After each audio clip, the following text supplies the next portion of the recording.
Welcome back to Sleep Storyteller, where every night is a new adventure, and every story is a journey into the unknown. I'm so glad you're here, ready to relax, unwind, and let the gentle sound of rain guide you into a peaceful slumber. As we begin tonight's story, I invite you to close your eyes, take a deep breath, and let the world outside fade away. Remember, this is your space, a place to let go, to dream, and to find the calm you need. If you're ready for tonight's story, go ahead and hit that like button, subscribe to the channel, and leave a comment below sharing what helps you relax most at night. Now, let's begin. The crystal moon, the night sky stretched endlessly above the vast, frozen expanse of the silver tundra. A million stars glistened like tiny gemstones scattered across an ocean of black velvet, their pale light illuminating the icy world below. The tundra was silent, save for the occasional whisper of wind weaving through the crystalline structures that dotted the landscape, tall, jagged formations of ice that reflected the starlight in eerie, shifting patterns. Standing at the edge of a frozen lake, Lyra pulled her heavy cloak tighter around her shoulders. The cold bit through the thick fabric, seeping into her bones, but she barely noticed. Her breath rose in soft clouds, vanishing into the frigid air as she stared up at the sky. Searching, tonight was the night. She had waited for this moment for years, guided only by the legends passed down through generations, the stories of the crystal moon. "Do you see anything?" came a quiet voice behind her. Lyra turned to see Elias, his dark eyes scanning the heavens with a mixture of excitement and apprehension. His gloved hands clutched a worn leather journal, its pages filled with notes and calculations. He had been skeptical at first, reluctant to chase what he had deemed a myth, but Lyra had convinced him. She had to. "It's not time yet," she murmured, glancing at the intricate map she had drawn in the snow. But soon, Elias sighed, rubbing his hands together for warmth. "I still don't understand why this night is different from any other. The moon has been full before. The stars have aligned." Lyra smiled faintly, her gaze drifting back to the sky. "Because tonight, it shines in the right place." Elias frowned but said nothing. He had learned long ago that arguing with Lyra when she was certain of something was a battle not worth fighting. Instead, he followed her gaze, watching as the first sliver of moonlight broke over the distant peaks. A sharp gust of wind rushed across the frozen lake, carrying with it a sound that did not belong, a faint hum, almost like music, drifting through the air. Lyra stiffened, her heart pounding. "It's starting." She whispered.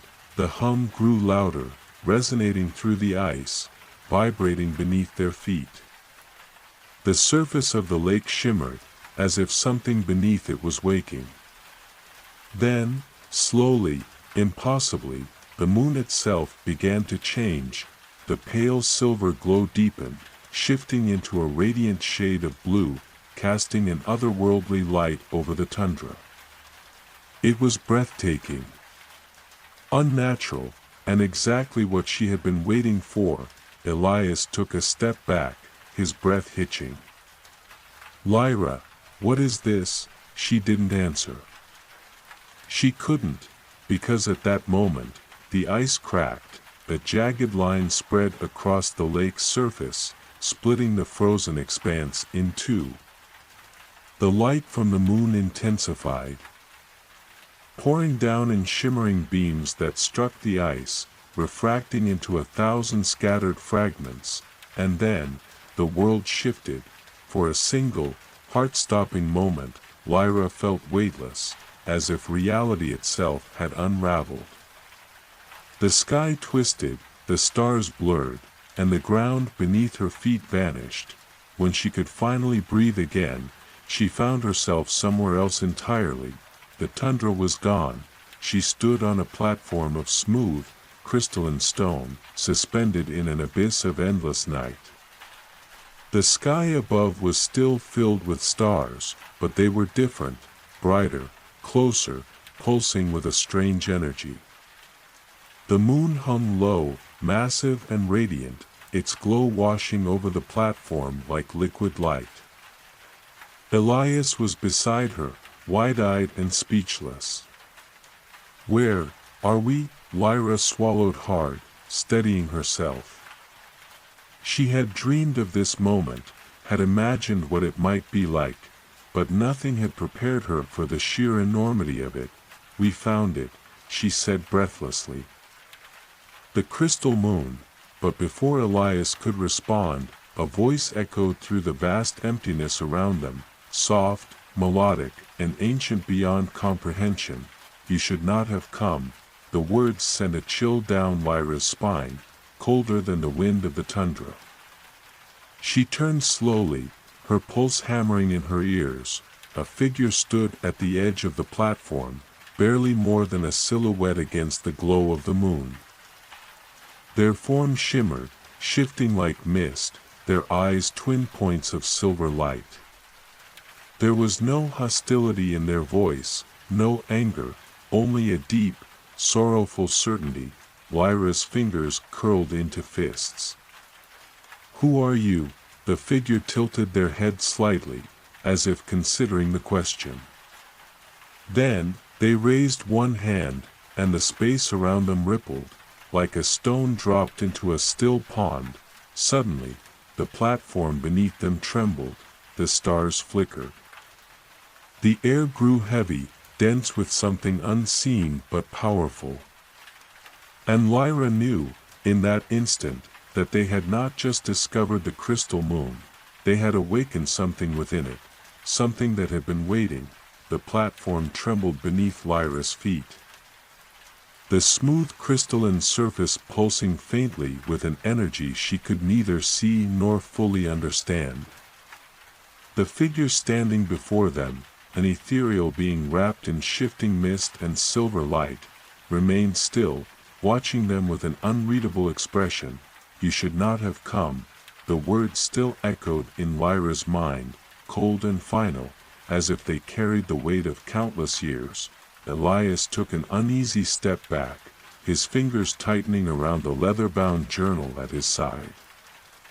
His breath was shallow, his usually sharp gaze darting between the figure and the vast abyss surrounding them.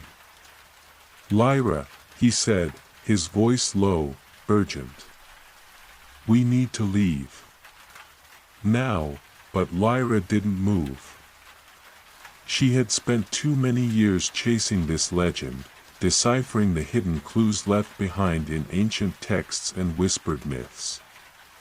She had followed the signs, endured the bitter cold of the tundra, all for this moment. And now that she was here, standing in the heart of the unknown, she refused to run. "We didn't come here by accident," she said, forcing steel into her voice. "We were meant to find this place." The figure remained silent, their luminous gaze unwavering. Then, after a long pause, they raised a hand. The air between them shimmered, distorting like ripples in water. "You do not understand what you have awakened." Before Lyra could ask what that meant, the space around them twisted. The stars overhead flickered violently, their light bending into spirals that made her stomach churn. The platform beneath them shifted, the once smooth stone fracturing into intricate patterns that pulsed with a deep blue glow. And then, the visions came. A cascade of images flooded Lyra's mind, flashes of a world she had never seen yet somehow recognized. Towers of translucent crystal rising into a sky filled with twin moons. Rivers of liquid light weaving through endless silver forests. And at the heart of it all, an immense structure, the crystal moon itself, floating above an ocean of darkness, humming with an energy older than time. But the vision did not end there. Suddenly, shadows crept in, spreading like cracks in glass. The radiant cities withered, their towers collapsing into dust. The silver forests burned, their light snuffed out by an encroaching darkness.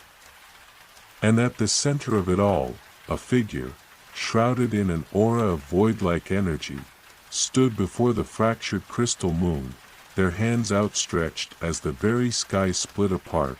Lyra gasped, the vision snapping away like a shattered dream.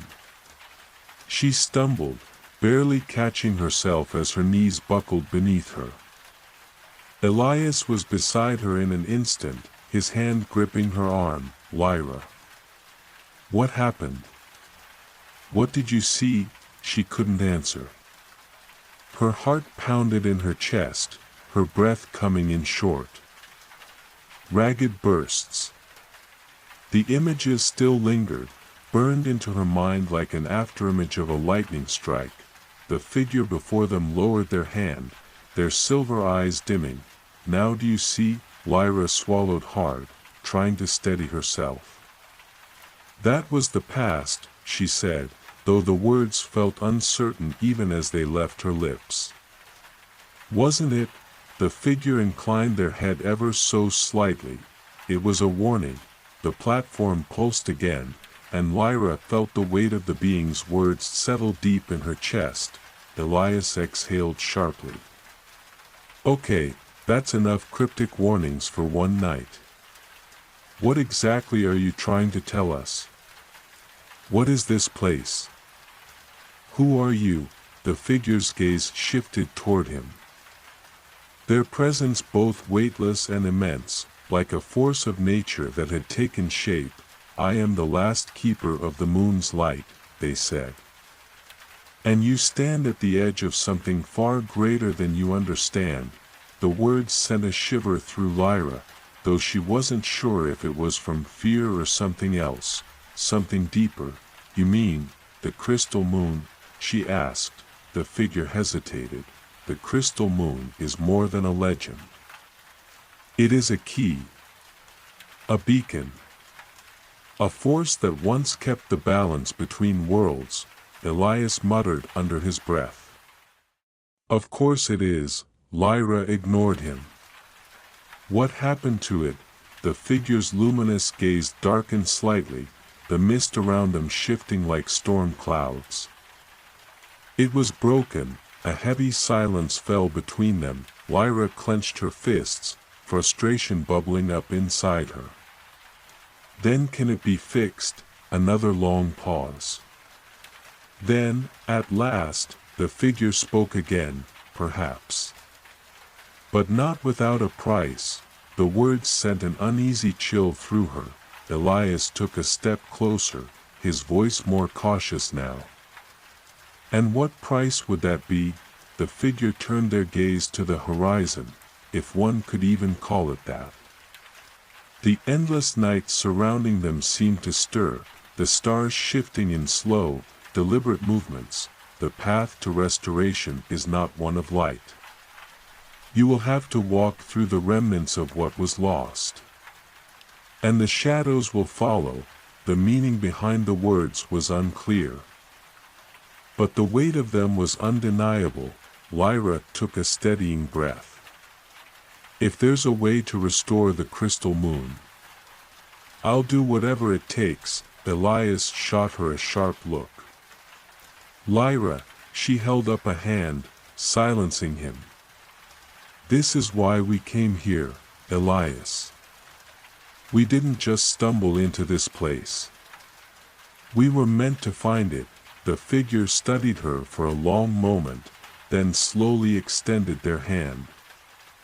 The space around them shifted once more, and from the air itself, a small crystal materialized.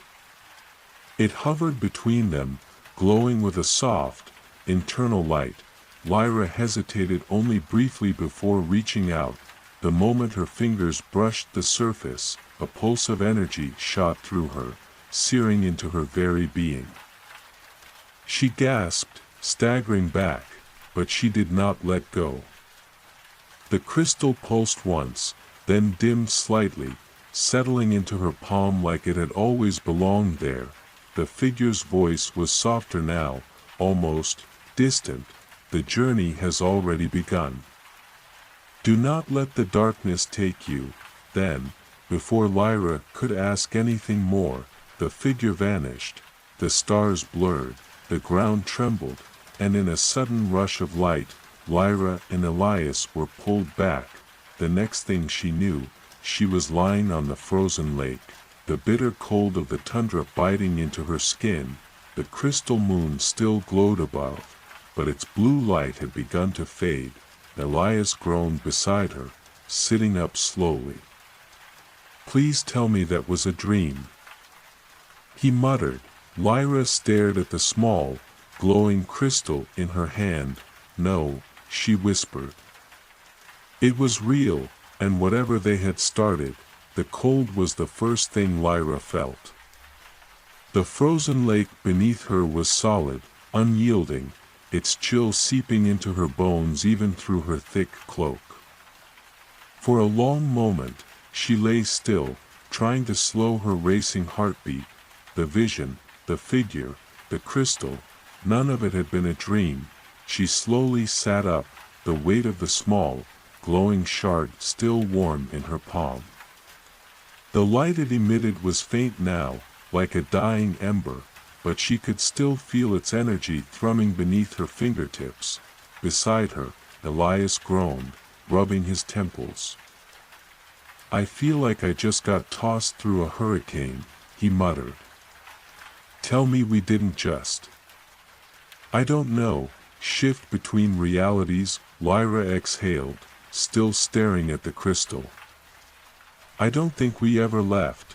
Elias glanced up at the sky, where the crystal moon still hovered, no longer pulsing with unnatural light, but still vast, still radiant. A reminder of what they had seen, of what they had awakened. "We need to talk about this," Elias said, his voice steadying. "What that thing said, the crystal moon was broken, what does that even mean? And why did they give you that?" He nodded toward the shard in her hand. Lyra tightened her grip around it. "I don't know yet. But I think this is a piece of it." Elias frowned. "Of the moon?" Lyra shook her head. "Not the physical moon we see in the sky. Something else. Something deeper." She hesitated before looking at him. "I saw things, Elias. A city of light. Towers of crystal. And then it all collapsed." Elias didn't respond right away. His analytical mind was likely running through every possibility, but Lyra knew that deep down, he had seen something too. "You said we didn't leave," he said after a long pause. "So, what was that place? That platform? That being?" Lyra hesitated, glancing around the frozen tundra. Everything looked the same as before. But she wasn't the same, I think. She chose her words carefully. "I think we were standing in something like an echo. A memory of the crystal moon. Whatever happened to it, whatever broke it, left behind pieces." She looked down at the glowing shard. "And this is one of them." Elias blew out a breath, shaking his head. "You're saying we just stumbled into the ruins of some ancient celestial power, and it, what? Gave you a piece of itself?" "Not stumbled," Lyra corrected. "We were led here. The stories, the calculations. This wasn't random, Elias." He ran a hand through his hair. "Okay. Let's assume for a second that this all makes sense. That leaves us with one big problem. What now? Lyra looked back up at the crystal moon. The sky was clear, the stars glistening like scattered diamonds, but she could feel it, the hum beneath her skin, the whisper in the air. The journey has already begun. Do not let the darkness take you. She didn't know what the warning meant. Not yet. But she knew one thing for certain. They couldn't stop now. We find the next piece, she said firmly. Elias blinked. The next piece? Lyra nodded. If the crystal moon was broken, that means there are more shards. And if we have one, then the others must still be out there. Elias gave her a long look, then sighed, rubbing his face. You're really not going to let this go, are you? Lyra smirked. Would you expect me to? Elias muttered something under his breath before standing up. Fine. But if we're doing this, we're doing it right. We need supplies, information, we need to leave the tundra, Lyra finished. And we need to move fast. The vision still lingered in her mind, especially the last part, the shadows creeping in, devouring the light. Something had destroyed the crystal moon, and if they weren't careful, it might still be watching. Hours later, the tundra stretched behind them, endless white fading into the horizon.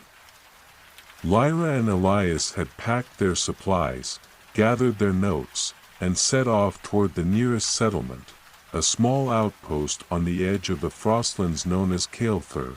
It was an ancient place, built by traders who navigated the frozen roads.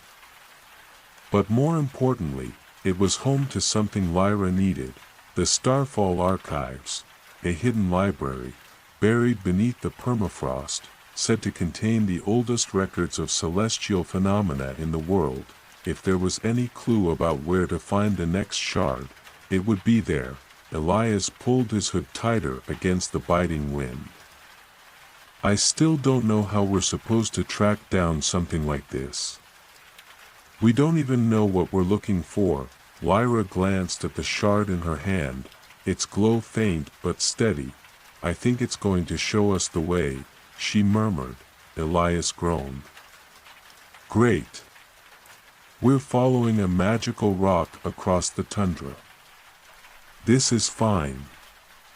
Everything is fine. Lyra chuckled. Come on, Elias. Where's your sense of adventure? Probably frozen solid back there, he muttered, nodding toward the endless snow behind them, but Lyra saw something else in his expression. Excitement. Despite his complaints, despite his skepticism, Elias had felt it too, that pull toward something bigger than them, and as they trudged through the snow toward Kael'thur, Lyra couldn't shake the feeling that this was only the beginning. Somewhere out there, the rest of the crystal moon was waiting, and she was going to find it. The wind howled through the frozen plains, cutting through Lyra's cloak like icy blades. The journey to Kael'thur had been grueling, 2 days of relentless cold. Scarce shelter, and a sky that never seemed to change. The crystal moon still hung in the heavens, watching over them like an unblinking eye. Elias pulled his scarf tighter over his mouth. Tell me again why we're doing this, Lyra smirked, adjusting the leather strap of her satchel. Because you'd be lost without me. Elias exhaled a cloud of mist. That's debatable. Kael'thur finally came into view as they crested a ridge. It was smaller than Lyra had imagined, little more than a handful of buildings clustered at the base of a jagged mountain. Smoke curled from chimneys, the scent of burning wood cutting through the crisp air, but it wasn't the town itself that interested Lyra. It was what lay beneath it, the Starfall Archives, a hidden library buried deep underground, said to contain knowledge older than any empire. The kind of knowledge that could tell them where to find the next shard of the crystal moon. As they approached the main gate, a pair of guards stepped forward, bundled in thick furs. One of them, a tall woman with ice-blue eyes, held up a hand. "Travelers." Her voice was sharp, wary. "Scholars," Lyra said quickly. "We're here to visit the Starfall archives." The woman's gaze flicked over them, lingering on the satchels and Elias's journal. Finally, she nodded. "Inside. But don't cause trouble. Kael'thur doesn't take kindly to outsiders asking too many questions." "Noted," Elias muttered as they stepped through the gates. The town was quieter than Lyra expected. People moved briskly between buildings, avoiding eye contact. Conversations were hushed. The air carried a weight of something unspoken. Elias nudged her. "This place feels off." Lyra nodded, glancing toward the center of town, where a stone archway marked the entrance to the archives. "Let's find out why." The Starfall archives. The descent into the archives was steep, the stone staircase plunging into darkness. Only the faint glow of lanterns guided their way. Elias ran a hand along the wall. "You ever wonder why ancient knowledge is always hidden in cold, creepy places?" Lyra grinned. "Keeps people like you from getting bored." At the base of the stairs, the passage opened into a vast chamber. Shelves lined the walls, crammed with books, scrolls, and artifacts. The air smelled of old parchment and dust, tinged with something metallic, like rain on stone. A lone figure sat at a wooden desk near the center, scribbling in a massive tome. He was an older man, draped in heavy robes, his silver hair tied back. Lyra approached carefully. "Excuse me. We're looking for information on the crystal moon." The man's quill stopped mid-stroke.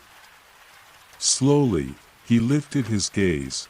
"The crystal moon is a myth," he said, his voice dry as parchment. Lyra pulled the shard from her satchel. The faint blue light flickered in the dim room. The man's eyes widened. Elias crossed his arms. "Still think it's a myth?" The scholar stood abruptly, knocking over his chair.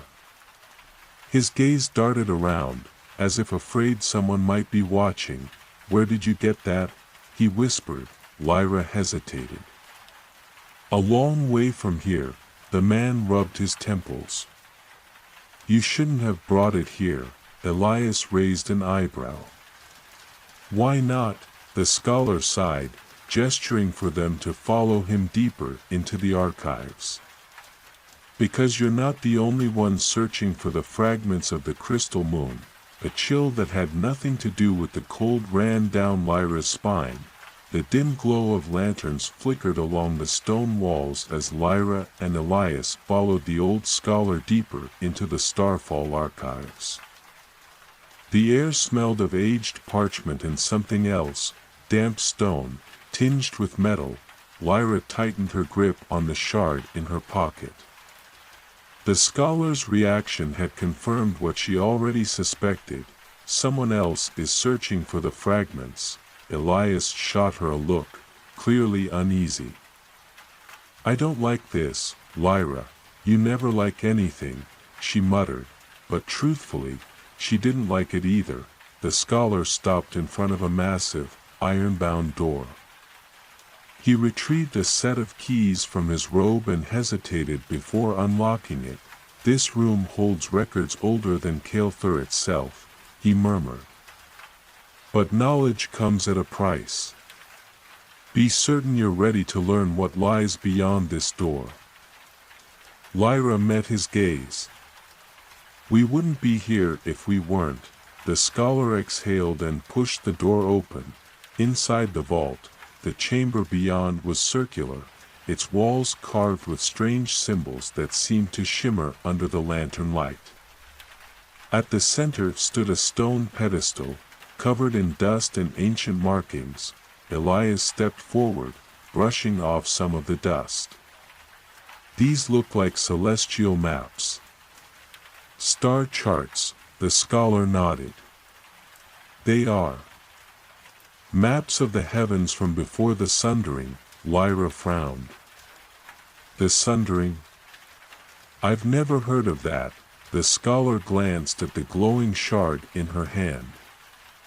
Because it was erased from history, a chill ran down her spine. Erased? By who? The old man turned, retrieving a heavy tome from a nearby shelf. He set it down on the pedestal and flipped through the pages, revealing a detailed illustration of a sky filled with 2 moons. Elias sucked in a breath. Wait. 2, Lyra's heart pounded. The crystal moon. It wasn't just broken. It was shattered, the scholar nodded solemnly. Once, the sky was ruled by 2 celestial bodies, the eternal moon and the crystal moon. They were not just physical objects, but sources of immense power. Until one was destroyed, Elias stared at the page. What happened to it? The scholar's expression darkened. A war. A war between those who sought to wield its power, and those who sought to keep it hidden. He turned the page, revealing a depiction of the moon cracking apart, shards scattering across the sky like falling stars. Lyra's fingers tightened around the fragment in her palm. And now someone is trying to put it back together, the scholar's jaw clenched. Or worse, claim its power for themselves. A heavy silence settled over them. Elias finally spoke. So where do we find the next shard? The scholar hesitated before pointing to an old map on the wall. Here. The ruins of Verithis. A lost city buried beneath the ice, said to hold relics from before the sundering. He looked at Lyra, his voice grave. But if you go there, you must be careful. You are not the only ones who seek what lies hidden. Lyra met his gaze and nodded. She already knew that, and she was ready. The cold was sharper now. It cut through Lyra's cloak as if the fabric wasn't even there. The further they traveled from Kael'thur, the stronger the winds grew, howling across the frozen expanse. Ahead, the ice-strewn landscape stretched into a series of jagged cliffs. Somewhere beyond them lay their destination, the ruins of Verithis. Elias trudged beside her, his breath a cloud of mist. I still think this is a terrible idea, Lyra smirked. Noted. Again, Elias grumbled something under his breath but kept walking. They had left Kael'thur at dawn, armed with supplies, maps, and a warning from the scholar. You are not the only one searching. Lyra hadn't needed the reminder. She had felt it from the moment they left the archives, the sense of being watched. She pulled the shard from her pocket, watching as its faint glow pulsed in rhythm with her heartbeat. Whatever they were walking toward, the shard knew it, and it was leading them straight into the unknown, the edge of the ruins. By midday, they reached the cliffs. Below, the land opened into a vast expanse of ice and stone, broken only by jagged remnants of what had once been a city, the ruins of Verithis. Elias let out a low whistle. That doesn't look welcoming. The ruins stretched for miles, half buried beneath layers of frost. Towering structures jutted from the ice like broken bones, their surfaces worn smooth by centuries of wind. Lyra studied the map from the archives. There should be an entrance near the center, some kind of underground chamber. Elias adjusted his pack. Then let's move before the weather gets worse. They descended carefully, their boots crunching over frozen stone. Every sound seemed magnified in the eerie silence. Then, something shifted. Lyra froze. A shadow flickered between the ruins. Elias saw it too. He placed a hand on her arm, his voice barely above a whisper. "We're not alone." Lyra's fingers tightened around the shard. She could feel the energy thrumming inside it, reacting to something nearby. Something waiting, the hidden chamber. They moved cautiously, weaving through the ruins until they reached what remained of a massive archway. The entrance had long since collapsed, but a narrow passage remained, leading into darkness. Elias eyed it warily. "This is the part where we make terrible decisions, isn't it?" Lyra grinned. "Always." She stepped inside, the air changed instantly. The wind outside faded, replaced by an unnatural stillness. Their lanterns cast flickering light over ancient walls, covered in glowing symbols. Lyra's breath caught. "This is it." At the center of the chamber, something gleamed, a pedestal. And resting atop it, another shard. Elias exhaled. That was easier than expected. The moment he said it, a deep rumble echoed through the chamber. Lyra grabbed his wrist. "You had to say it, didn't you?" The shadows moved. A low, inhuman growl rose from the darkness. They weren't alone, and whatever was down here had been waiting for them. The growl reverberated through the chamber, deep and unnatural. Lyra and Elias stood frozen, eyes locked on the shifting shadows. Then, movement, a shape emerged from the darkness. At first, it was little more than a flicker, a distortion of the air itself. Then it solidified, a massive figure, wrapped in tattered obsidian armor, its eyes burning with an eerie silver glow, a guardian. Elias took a slow step backward. "You know, Lyra, sometimes I really hate being right." Lyra barely heard him. Her focus was on the shard resting atop the pedestal. It pulsed faintly, responding to the fragment she already carried. They were close, so close, but the guardian stood in their way, and it wasn't going to let them pass. The guardian moved, faster than expected. It lunged, a blur of black metal and mist. Lyra barely had time to react, throwing herself to the side as a massive blade slammed into the stone where she had been standing. Elias cursed, fumbling for the dagger at his belt. "Any ideas?" Lyra rolled to her feet, heart pounding. "Working on it." The guardian turned toward her, its glowing eyes locking onto the shard in her grasp. It let out a guttural sound, not rage, not hatred. Recognition. For a split second, Lyra hesitated. That moment almost cost her everything. The guardian struck again, this time aiming directly for her. She barely managed to dodge, but the force of the attack sent her sprawling across the floor. Elias acted fast. He darted forward, slashing at the guardian's side.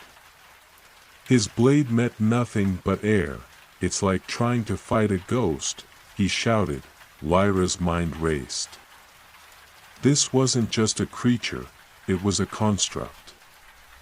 Something left behind to protect the shard, which meant, it's not attacking us. It's defending the shard, she realized. She scrambled to her feet. "Elias. We need to disrupt its connection." He ducked another swing. "And how exactly do we do that?" Lyra's eyes flicked to the symbols on the walls. Ancient runes. Faint, but still glowing, they weren't just decoration. They were binding the guardian to this place. If we break the runes, we break its hold, she shouted. Elias didn't argue. He rushed toward the nearest inscription and drove his dagger into the stone. The effect was instant. The guardian staggered, its form flickering like a dying flame. Its silver eyes snapped toward Elias. Realizing too late what was happening, Lyra followed his lead, drawing her own blade and slashing through another rune. The glow dimmed, and the guardian let out a roar, its body unraveling at the edges. One more. She dashed toward the final rune, just as the guardian made its last desperate attempt to strike her down. She didn't stop. Her dagger slammed into the stone. The rune shattered, its glow vanishing in an instant. The guardian let out one final, shuddering growl. Then collapsed into nothing. Silence filled the chamber. Elias let out a shaky breath. "Remind me never to question you again," Lyra grinned, wiping dust from her hands. "I'll hold you to that." She turned toward the pedestal, heart pounding. The shard was still there, its glow stronger than before. She reached out, fingers brushing the surface. The moment she touched it, everything changed. The chamber vanished. Suddenly, Lyra was somewhere else, a vast, endless sky filled with swirling lights and fractured constellations, and at the center of it all, a figure stood, watching her. Its voice echoed through the void. "You are not ready for what comes next." Then, darkness. Lyra gasped, her vision snapping back to reality. The chamber's cold stone walls reappeared around her, the shattered runes still flickering with the last remnants of their power. The shard pulsed in her grip, its glow stronger than before. Elias was at her side instantly. "Lyra. What happened? You just..." Froze. She swallowed hard, shaking off the lingering sensation of the void. I saw something." "Someone," Elias frowned. "Saw," Lyra nodded. "A figure. Standing in the middle of the sky. They spoke to me," Elias exhaled sharply. "And let me guess, it wasn't a warm welcome." Lyra tightened her grip on the shard. "They said, 'You are not ready for what comes next.'" A heavy silence settled between them. Elias ran a hand through his hair. "That's not ominous at all." Lyra glanced around the chamber. The runes were gone. The guardian was gone. But she couldn't shake the feeling that they weren't alone. Something had changed, and they had just crossed a threshold they couldn't step back from. Escape from Verethus. They didn't linger. The ruins felt different now, less ancient, more alive. The moment they stepped outside, the wind seemed to carry whispers through the frozen air. Lyra pulled her cloak tighter. "We need to move," Elias nodded, already scanning their surroundings. "Let's get as far from here as possible before nightfall." They climbed out of the ruins, their breaths visible in the icy air. But as they reached higher ground, Lyra stopped. Something was wrong. The sky was darker than before. Not the natural fade of evening, but a heavy, unnatural gloom stretching across the horizon. Elias followed her gaze. "That's not normal, is it?" "No," Lyra said quietly. Then, they heard it, a low, rhythmic thumping in the distance, footsteps. Elias cursed. "Someone's coming." Lyra scanned the icy cliffs. There was no cover, nowhere to hide. If they were being pursued, they needed to move fast. We have to get back to Kael'thur. Elias didn't argue. They started moving, their pace quickening as the sound behind them grew louder. Whoever was following them was closing in. Then, the air shifted, a sharp, piercing whistle cut through the wind. Lyra and Elias barely had time to react before something exploded into the ground beside them, a bolt of dark energy, sending a spray of ice and stone into the air. They dove for cover, rolling behind a jagged outcrop. Lyra's heart pounded. What was that? Elias peeked over the rock, his face pale. Trouble. Lyra followed his gaze, and her blood ran cold. At the edge of the ruins, silhouetted against the darkening sky, stood three figures, cloaked, armored, unmoving, and at the center, a woman draped in silver robes, her hand raised toward them. Lyra didn't need to ask who they were. The Order of the Veil had found them, the hunters and the hunted. The woman stepped forward, her voice carrying across the frozen expanse. Lyra Volcrest. Elias Kedron. You have something that belongs to us. Lyra's grip tightened around the shard. Elias muttered under his breath. Why do they always know our names? Lyra ignored him, stepping out from behind cover. Funny. I don't recall stealing anything from the Veil. The woman's lips curved into a faint smile. Ignorance does not absolve you. Hand over the shard, and we will allow you to leave unharmed. Lyra forced a laugh. Oh, that's generous. And if we refuse? The woman's silver eyes gleamed. Then you will not leave at all. The figures beside her drew their weapons. Lyra's heart pounded. They were outnumbered, outmatched, and backed against an icy cliffside. Elias sighed.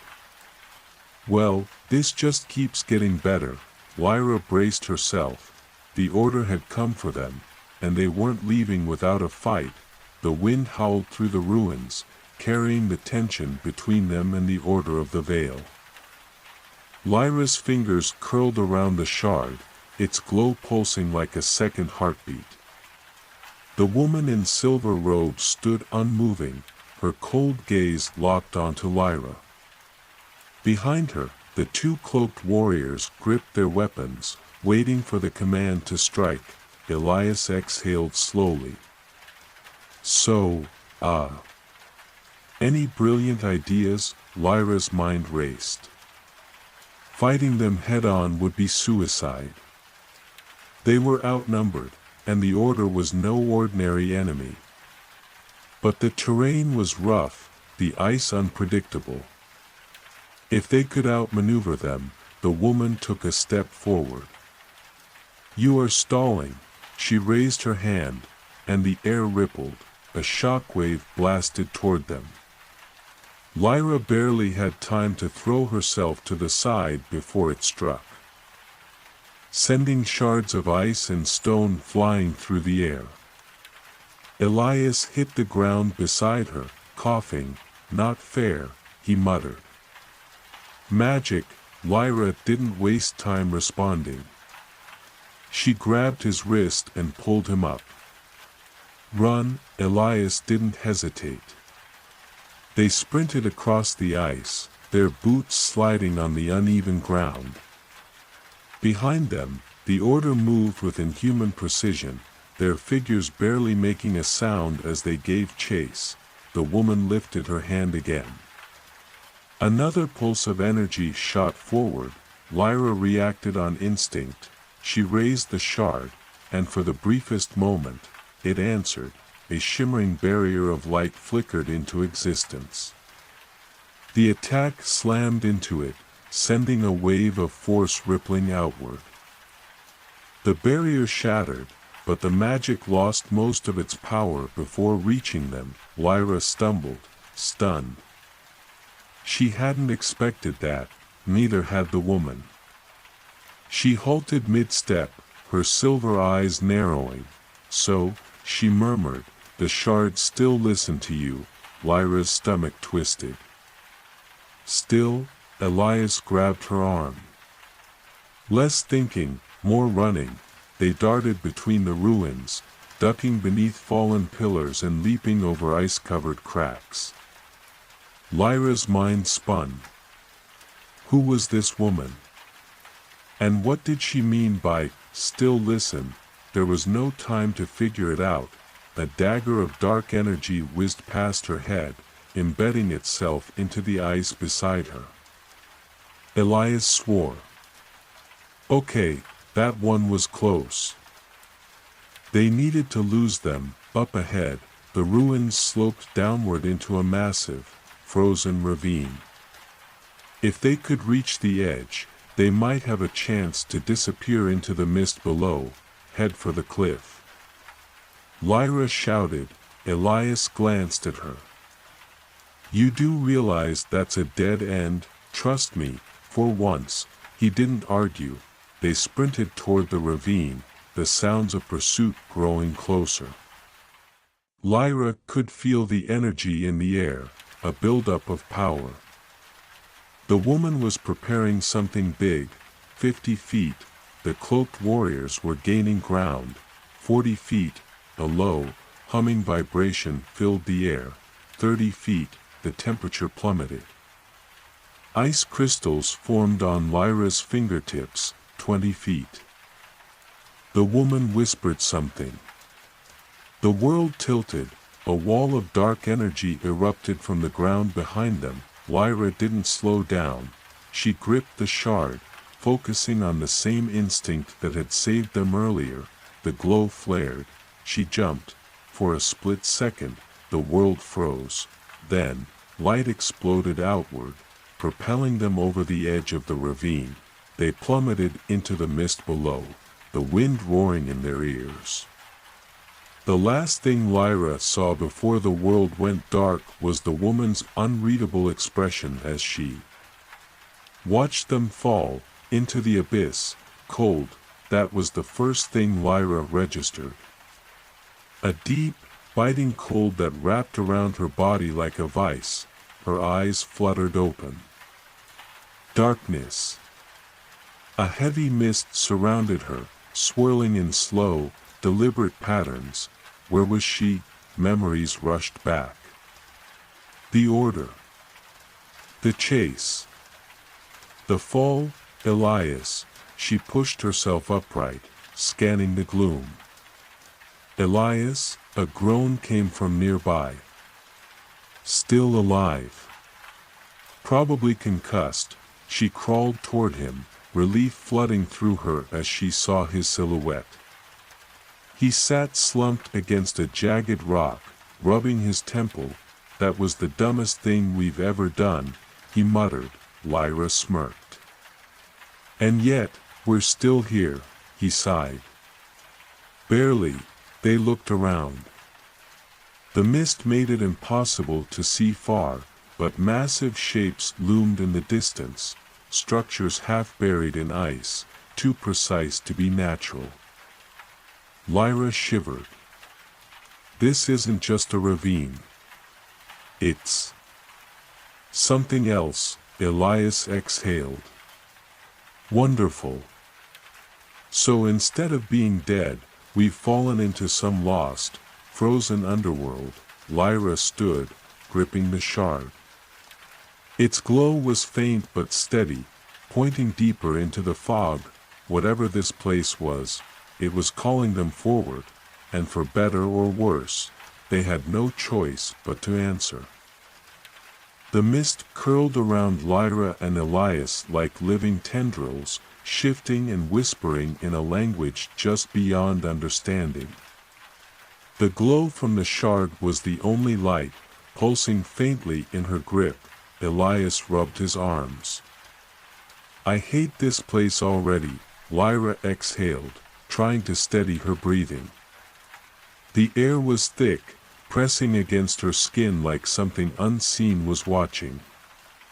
"We need to move," Elias gestured vaguely at the swirling fog. Move where? I can't see a thing, Lyra turned, following the shard's glow. This way, Elias groaned but followed. I swear, if this leads us into another trap, a sound echoed through the mist. Both of them froze, a slow, deliberate scraping, like metal dragging against stone. Lyra's pulse quickened. Did you hear that? Elias gave her a flat look. Oh no, must have missed it. Maybe it was just the wind. The sound came again, closer. Elias tightened his grip on his dagger. Okay. Not the wind. Lyra strained her eyes, trying to see through the haze. The shapes around them were becoming clearer, massive pillars of ice, half-crumbled structures, remnants of a city long buried beneath the snow. Then, movement. A figure emerged from the mist. Lyra's breath caught. It was tall, unnaturally so, wrapped in ancient armor etched with glowing runes. A helm obscured its face, but deep within the shadows of its visor, two cold blue lights flickered. Elias took a sharp step back. That is not friendly. The figure lifted a massive blade, its edge crackling with ice-bound energy. Then, it charged. The guardian of the abyss. Lyra barely had time to react before the guardian swung. The air hissed as the blade cut through it, missing Elias by inches as he rolled aside. Lyra ducked, raising the shard instinctively. A barrier of light flickered into existence, absorbing the next strike, but the force of the impact sent her stumbling backward. Elias cursed. We can't fight that. Lyra gritted her teeth. Then we run. They turned and bolted through the ruins, weaving between fallen pillars and shattered archways. The guardian followed, its footsteps heavy. Relentless, Lyra's mind raced. This wasn't just some ancient relic, it was still alive, still active. But why? Ahead, the path split, one way leading into a narrow tunnel of ice, the other toward an open chasm with a bridge hanging over it. Lyra made a snap decision. The bridge, go. They sprinted toward it. The structure was old, its ropes frayed, its wooden planks coated in frost. Elias skidded to a stop. That does not look safe. Do you have a better idea? Behind them, the guardian lifted its sword. A wave of freezing energy rushed forward. Lyra and Elias jumped onto the bridge just as the attack struck the ground, shattering the ice where they had stood moments before. The entire bridge lurched. Elias grabbed the ropes, eyes wide. This thing isn't gonna hold. Lyra didn't answer. Her gaze was locked on the guardian. It had stopped at the bridge's edge, its blue eyes locked onto hers. For a moment, neither moved. Then, it spoke, a deep, echoing voice, like 1,000 whispers layered over each other. You carry the lost light. Lyra's breath hitched. The guardian took a step forward, onto the bridge. The structure groaned. Elias swore. Nope, not waiting for that. He grabbed Lyra's arm. Move. They ran. The bridge swayed dangerously under their weight, the ancient planks creaking with each step. The guardian followed, unfazed. Halfway across, a loud snap echoed through the air. One of the ropes had broken. The bridge tilted, sending Elias sliding downward. Lyra lunged, catching his wrist just before he went over the edge. Hold on, she gasped, fingers straining. Elias dangled over the abyss, his eyes wild. Not really an option. Lyra, above them, the guardian continued forward, unshaken by the shifting bridge. The remaining rope strained, moments from snapping completely. Lyra gritted her teeth. She had one chance. With her free hand, she gripped the shard. "Please," she whispered. The glow flared, the remaining rope snapped, the bridge collapsed, and Lyra and Elias plunged into the abyss. Falling into the unknown, the world spun. Lyra's stomach lurched as they fell, the air rushing past her ears. She clutched Elias's wrist, their descent unstoppable. Then, light erupted around them, not just from the shard, but from below. A vast, glowing expanse opened beneath them, a hidden world beneath the ice. The last thing Lyra saw before the darkness swallowed them was the outline of something massive, waiting in the depths, and then, everything went black. The darkness enveloped them like a thick, suffocating blanket. Lyra felt her heart pounding in her chest as the world spun around her. She was no longer sure if she was falling or simply floating. Everything was blurred. And the air felt heavier than it had ever been before. Elias's grip on her wrist was still firm, but there was an unsettling stillness between them. She could no longer hear the rushing wind or the pounding of her own heart. It was as if time had slowed, or perhaps they had crossed into a place where time no longer mattered. Then, suddenly, the sensation of falling stopped. For a moment, there was nothing.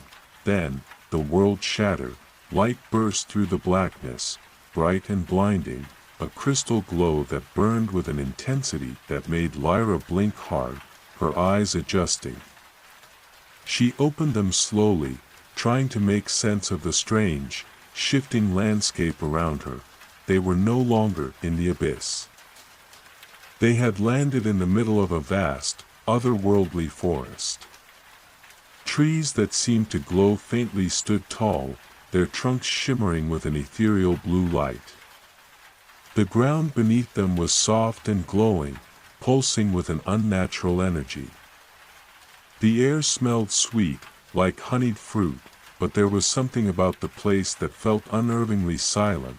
Elias groaned beside her, rolling over onto his back. "I think my bones are going to fall apart," he muttered, sitting up with a wince. "What the hell just happened?" Lyra slowly pushed herself to her feet, staring around in awe. The forest was unlike anything she had ever seen, alive, yet not in any way that she could comprehend. The trees were too still, the air too perfect, and the soft light that bathed everything felt like it had been placed there intentionally, rather than naturally occurring. "It's beautiful," she whispered, her voice carrying in the eerie silence. "Sure," Elias grumbled. "Beautiful, but also way too weird." He glanced around, his eyes narrowing. "This place doesn't feel right, Lyra." "I can feel it. This magic, it's different from anything I've ever encountered." Lyra nodded, her eyes scanning the surroundings. The shard in her hand had begun to glow more brightly, its pulsations in sync with the strange light around them. She felt the familiar hum of energy from it, but it was different this time, more distant. More disconnected, it's almost like. Lyra began, but she couldn't finish the thought. She wasn't sure how to explain what she was feeling. A soft whisper interrupted her. It was so faint, she almost thought it was just the wind moving through the trees. But no, it was too distinct. "Welcome, travelers." Lyra froze. Elias turned sharply. "Did you hear that? We have been waiting for you." The voice was softer this time, almost musical, but also ancient, as though it had echoed through the world for centuries. Lyra looked around, but there was no one in sight. The voice didn't belong to the trees, and it didn't belong to any person or creature she could see. It felt as though it came from the very air itself. Surrounding them, I don't like this, Elias muttered, stepping closer to Lyra. What is this place? A figure emerged from the shadows of the glowing trees. It was tall, almost humanoid, but its features were difficult to discern. It was draped in flowing robes that seemed to blend into the mist, its skin a shimmering, translucent white. Its face was shadowed by a hood that gave it an almost ghostly appearance, but its eyes glowed a soft silver, as if reflecting the light from the shard in Lyra's hand. Who are you? Lyra asked, her voice steady despite the unease curling in her chest. The figure inclined its head, the movement so graceful it almost seemed to belong to a being not quite human. I am the keeper of the crystal forest, the figure said, its voice a smooth, melodic hum. This place is a sanctuary, a refuge from the world beyond. You have crossed into the heart of the crystal moon, the gateway to all that has been lost and all that is yet to come. Lyra blinked, trying to make sense of the words. The crystal moon, yes. The moon that shines with the light of forgotten stars, where the past and future merge, and the threads of fate intertwine. It is not a place, but a state of being, a dimension, a point in time, a piece of all that exists and all that ever will. Elias raised an eyebrow. Yeah, okay, not confusing at all. Lyra ignored him, focusing on the keeper. Why are we here? She asked, her voice demanding answers. What is this place, and why did we fall into it? The keeper stepped forward, its form becoming clearer as it did. You were called, it said, its voice low and resonant. The shard you carry is a key to unlocking the true potential of this world. It has awakened, and with it, so have you. Lyra felt a strange stirring in her chest. The shard hummed in response to the keeper's words, the light growing brighter. She knew the truth of what the keeper was saying. She had always felt it. The connection between herself and the shard was deeper than anything she had ever understood. Why me? She asked, almost in a whisper. The keeper's gaze softened, though its face was still hidden. The light chose you long ago, child. You are its vessel, the one destined to restore balance to the world, to the crystal moon itself. Lyra's heart skipped a beat. Balance? What do you mean? The keeper lowered its head. There is corruption in the crystal moon, young one. Forces that seek to twist its power for destruction. You have been called to prevent that, to restore the shard to its rightful place before the darkness consumes all. Elias stepped forward, frowning. You're telling me this forest is the crystal moon? That it's alive, not alive, but conscious, the keeper replied. The forest is the heart of this world. Its essence woven into every branch, every stone, every whisper in the air. It lives as much as it breathes, and you are now part of it. The shard you carry is the key to its survival. Lyra took a step back, the weight of the keeper's words sinking in. I don't understand. How do I restore balance? How do I use this shard? The keeper extended one hand, palm up. In time, you will know. But the path is not without its trials. The order of the veil will not allow you to succeed without a fight. They seek to control the light, to bend it to their will. But you must resist. The fate of the crystal moon depends on it. Lyra's heart thundered in her chest. The order, the keeper nodded gravely. Yes. They are already on their way. You must act quickly. The keeper's words hung in the air like a heavy fog. The weight of them pressed down on Lyra's chest, and the shard in her hand pulsed with a strange rhythm, faint but undeniable. It felt almost alive, and in that moment, Lyra realized she might not be in control of this journey at all. The keeper's figure loomed before them, standing like a specter in the glow of the forest. Its eyes, still aglow with soft silver light, never wavered from Lyra. "You must prepare yourself," the keeper continued, its voice unyielding. "The Order of the Veil is already seeking the shard. They are relentless. If they take it before you have a chance to restore it to its rightful place, this world, and yours, will fall into shadow." Elias stepped forward, his brow furrowed. "But how do we fight them? If they have the power to track us here, to chase us across realms, how are we supposed to win?" The keeper's expression softened. "You cannot face them with mere force. You will need to learn the ways of this world, of the crystal moon itself. Only by understanding its true nature will you have a chance to defeat the Order." Lyra clenched her fists around the shard. "Where do we start?" The keeper's gaze turned toward the horizon, where the light of the crystal forest seemed to shift and shimmer. "The first step is to return to the heart of the moon. There, you will find the answers you seek. But beware. The path is treacherous, filled with trials designed to test your resolve. You will face dangers you cannot yet comprehend. Only by trusting in the shard will you prevail." Lyra swallowed hard. "The heart of the moon. Where is that?" The keeper's form shifted, and for a moment, it seemed to fade into the very air itself.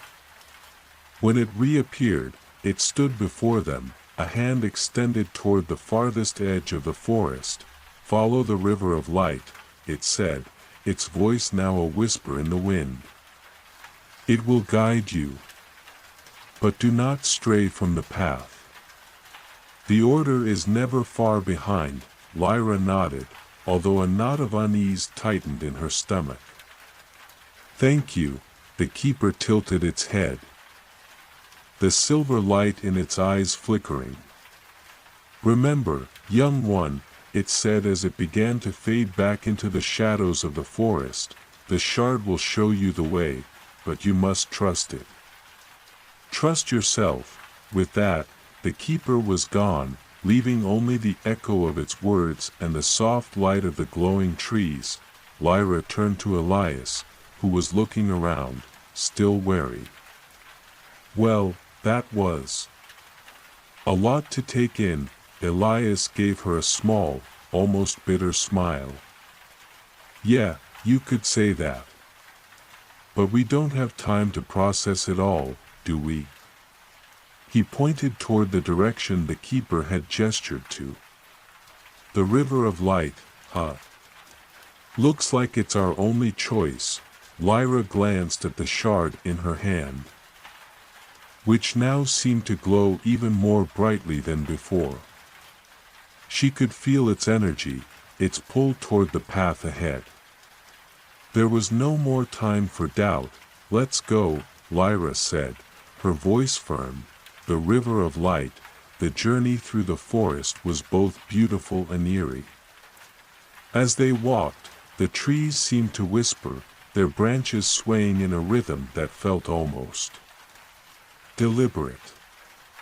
The ground beneath their feet pulsed with the same energy that hummed in the shard, but it felt like they were being watched, as if the very forest was alive with an intelligence of its own. Soon, they reached the river. It wasn't like any river Lyra had ever seen. The water shimmered with an ethereal glow, flowing upward rather than down. It moved slowly but relentlessly, like a stream of light that cut through the forest. The very air around it seemed to hum with a quiet, almost otherworldly power. Elias let out a low whistle. "This is unreal," Lyra didn't answer. She could feel the shard pulling her toward the river, as if it knew where to go. The river stretched far ahead, disappearing into the distant horizon, but Lyra knew it would lead them to the heart of the moon, the place the keeper had spoken of. There was no other choice but to follow it. They stepped into the river. The water was cool and refreshing against their feet, and as they walked, the light surrounding them seemed to intensify. It wasn't long before the trees began to fade into the distance, and the forest opened up to reveal a vast, shimmering valley. The river curved, flowing through the valley toward an immense mountain in the distance. At the base of the mountain was a shining gate, its entrance framed by stone pillars covered in glowing runes. The gate seemed to pulse with energy, its glow inviting yet ominous. Lyra's heart quickened as they approached. "This is it, isn't it?" Elias asked, his voice barely a whisper. Lyra nodded. The heart of the moon. They reached the gate, and the shard in her hand grew even warmer, as if it were responding to the energy in the air. Lyra raised the shard, and to her surprise, it began to glow more brightly. The light from the shard seemed to wrap around the gate, forming intricate patterns of light and energy. Then, the gate opened. A soft, musical hum filled the air as the gates parted, revealing the entrance to a vast cavern. Inside, the walls were lined with crystals, each glowing with a different color, casting a kaleidoscope of lights onto the floor. The air inside was cool but thick with the same strange energy that permeated everything in this world. Lyra stepped forward, her heart pounding. There was something deep inside the cavern that called to her. The deeper they ventured into the cavern, the more intense the pull became. It was as if the shard was guiding her, urging her to move forward, to reach whatever was waiting at the end. And then, at the heart of the cavern, they reached it. A massive crystal stood at the center of the chamber, its surface glimmering with all the colors of the rainbow. It was so bright that Lyra had to shield her eyes. The crystal seemed to hum, vibrating with an energy that resonated deep within her. Lyra stepped forward, her hand reaching toward it. As her fingers brushed against the crystal, a burst of light erupted from it, flooding the entire cavern, and in that light, Lyra saw something, someone, in the distance.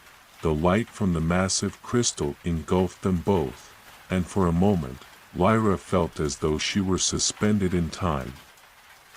It wasn't like any light she had experienced before.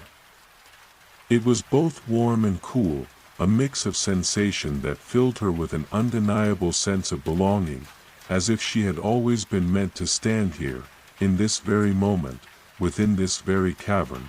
But then, from the depths of the light, a figure emerged. It wasn't a figure at first, just a silhouette, barely visible in the brightness. But as the light began to soften, the image became clearer. It was a woman, her form radiant, like the light itself. Her hair shimmered with the same hues as the crystals lining the walls of the cavern, and her eyes, though too bright to look at directly, exuded a sense of ancient knowledge. Lyra. The voice was soft but echoed around the cavern, as though it came from everywhere at once.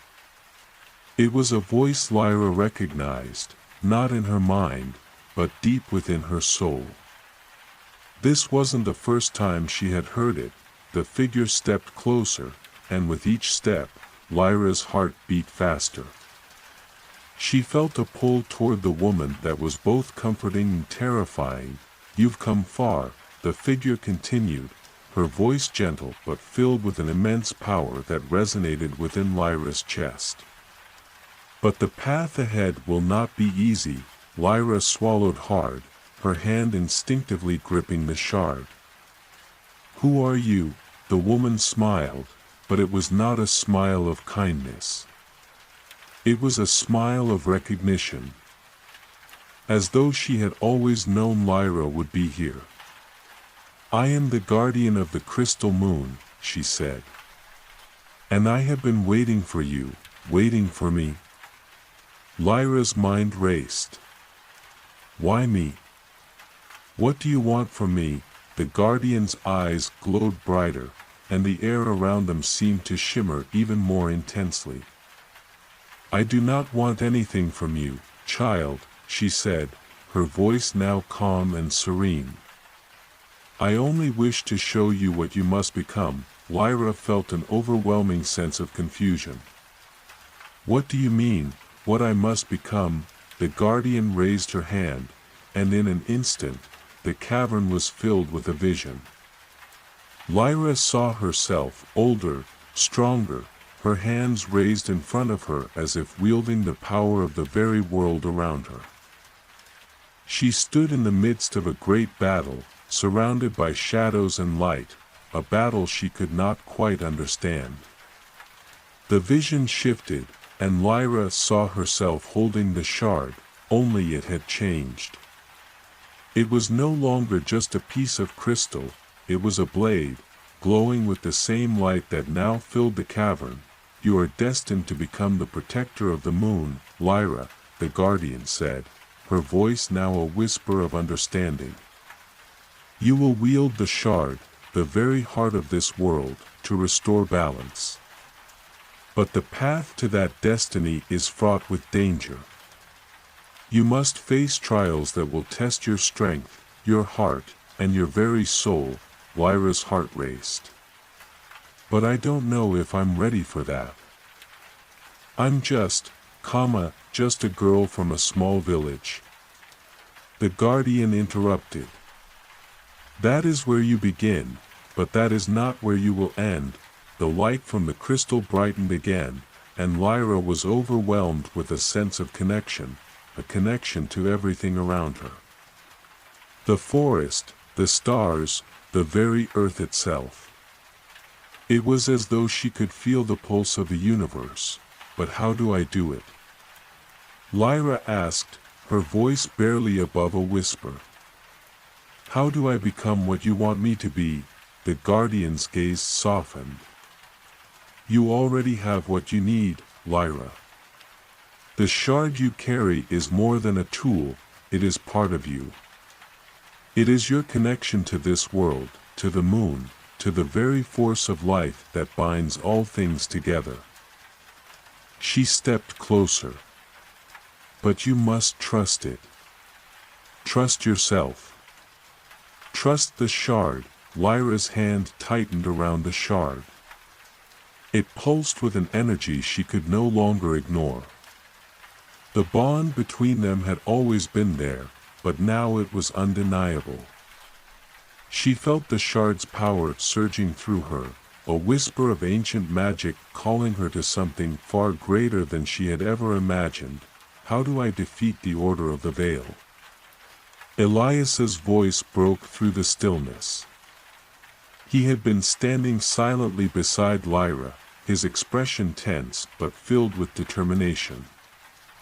"They've been hunting us, and if they get their hands on the shard, everything is lost." The guardian turned her gaze toward him. And for the first time, her smile softened. "The Order is not your true enemy," she said. "The real enemy is the shadow that lies within your own hearts. The shadow that feeds on fear, doubt, and hatred. If you can overcome that, then you will be able to defeat the Order." Elias looked skeptical. "But how do we fight something like that?" "By becoming what you were always meant to be," the guardian replied. "By embracing your true nature, your destiny." She turned back to Lyra. "You will lead them. You will show them the way, and they will follow, if they trust you, and trust themselves. Lyra felt her heart thudding in her chest, her mind racing. I don't know if I can do this. I'm just a girl. The Guardian's eyes softened, and for a moment, Lyra thought she saw a flash of pity in them. You are far more than that, Lyra. You are the link between two worlds, the one who can bring them back into balance. You will face trials, but you will not face them alone. You will always have the shard, and it will always guide you. The light from the crystal grew brighter once more, and Lyra could feel the warmth of it wrapping around her. She stepped forward, her hand outstretched. The shard in her grip thrummed with energy, and as her fingers brushed against the crystal, she felt a sudden surge of power. It was as though everything around her, the light, the air, the very fabric of the world, was bending to her will. For a moment, Lyra was no longer just a girl from a small village. She was something far greater. She was the protector of the moon, the one who would restore balance to the shattered world. And then, just as suddenly, the light began to dim, and the Guardian's form started to fade. Go now, Lyra, the Guardian's voice echoed in the cavern. Your journey is far from over. But you are ready. Trust yourself, and trust the shard. As the last of the light faded, Lyra found herself standing alone before the crystal. But she no longer felt lost. She felt empowered, filled with a sense of purpose that had once eluded her. Let's go. Lyra whispered, more to herself than to Elias. Elias nodded, his expression unreadable. But in his eyes, Lyra could see it. Trust. Together, they stepped forward into the unknown.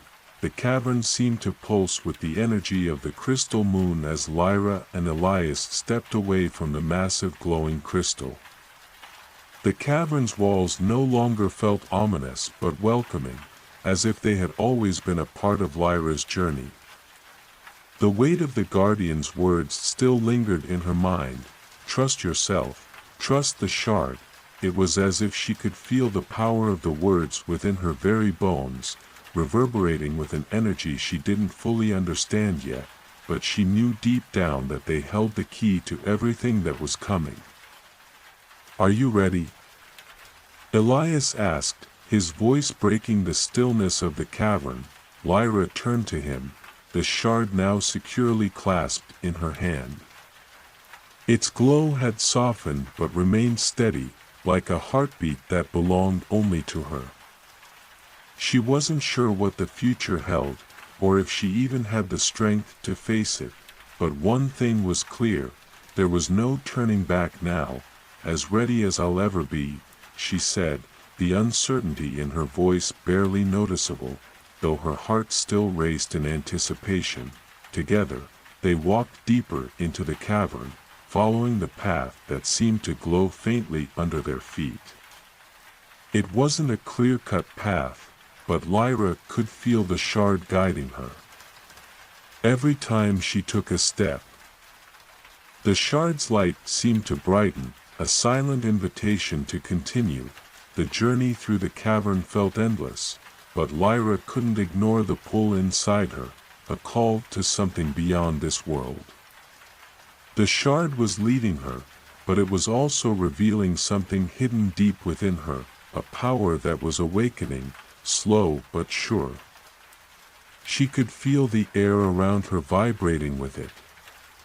The world, it seemed, was waiting for her to embrace it. Finally, after what felt like hours, they emerged from the cavern and into the open air. The sky above them was a brilliant swirl of colors, the twilight hues dancing across the horizon as the crystal moon hung low in the sky, a silent guardian above the world. The world outside felt like a different place entirely. It was not the same as the forest they had walked through to get here. It was otherworldly, vibrant, and alive in ways that defied Lyra's understanding. Before them stood an enormous mountain, its peak barely visible in the distance, shrouded in mist. At the base of the mountain was a village, small and quiet, nestled between towering trees that seemed to hum with life. Lyra felt a strange connection to the place, as though this village had always been here, waiting for her arrival. "This is where the river leads," Lyra whispered, her voice filled with awe. She could feel the connection between the shard and the village, like an invisible thread linking them together. Elias glanced around, his brow furrowed. "It looks peaceful. Too peaceful." The Order of the Veil could be here at any moment, Lyra nodded, but her heart was set on the path before them. "We'll find what we need here." The answers, the strength, everything. They made their way through the village, where the few villagers who were awake barely took notice of their presence. It was as if they were invisible, an unspoken rule in a place that didn't allow intrusion. The houses were small but well kept, each one glowing faintly in the twilight. There were no sounds of chatter or activity, just the quiet hum of the night air and the soft rustle of leaves. As they walked, the quiet only seemed to deepen. Lyra felt as though they were walking through a dream, with each step taking them further into a world that had no place in the world they had once known. There was something unnerving about it, the peace that surrounded them, the stillness of the village that contrasted sharply with the urgency they felt. They reached the center of the village, where an ancient stone well stood. The well was different from anything Lyra had seen before. Its stones were covered in strange symbols, each one glowing with a soft, ethereal light. The shard in Lyra's hand pulsed again, a deep, resonating hum, as if recognizing something deep within the well. "This is it," Lyra said softly, stepping toward the well. "The source," Elias looked at her in confusion. "What do you mean, the source?" Lyra reached out, her fingers brushing the symbols carved into the stone. She felt the pull again, stronger now, and the ground beneath them trembled slightly. A soft glow began to emanate from the well, and the air around them grew heavier, thicker, like the entire village was holding its breath. The symbols on the well began to shift, slowly at first, and then faster, glowing brighter with each passing second. The air hummed with energy, and Lyra's heart raced. This was the moment. This was what she had been preparing for. Suddenly, a voice echoed in the stillness, its tone dark and foreboding. "You are too late." Lyra's body tensed, and she turned to find the source of the voice. From the shadows of the village, figures began to emerge, figures cloaked in dark robes, their faces hidden by hoods. The Order of the Veil had arrived. Elias stepped forward, placing himself protectively in front of Lyra, his hand reaching for the blade at his side. "I knew it was too quiet," he muttered. Lyra held the shard tightly, feeling its power surge again. She wasn't afraid, not anymore. The voice had called to her, warned her, but it was clear now that the battle she had been preparing for had already begun. The leader of the order stepped forward, his presence commanding. The figure was tall and imposing, his dark robe swirling with energy. His eyes gleamed from beneath his hood, and Lyra could see the glint of his hunger. He wanted the shard. He wanted her. "Give it to me, child," the figure said, his voice like ice. "The shard belongs to us. It always has. You are merely the vessel. Lyra stood tall, her hand firmly clutching the shard. The power inside her surged again, more vibrant than before. She wasn't just the vessel anymore. She was the protector, and she would not let them take what was hers.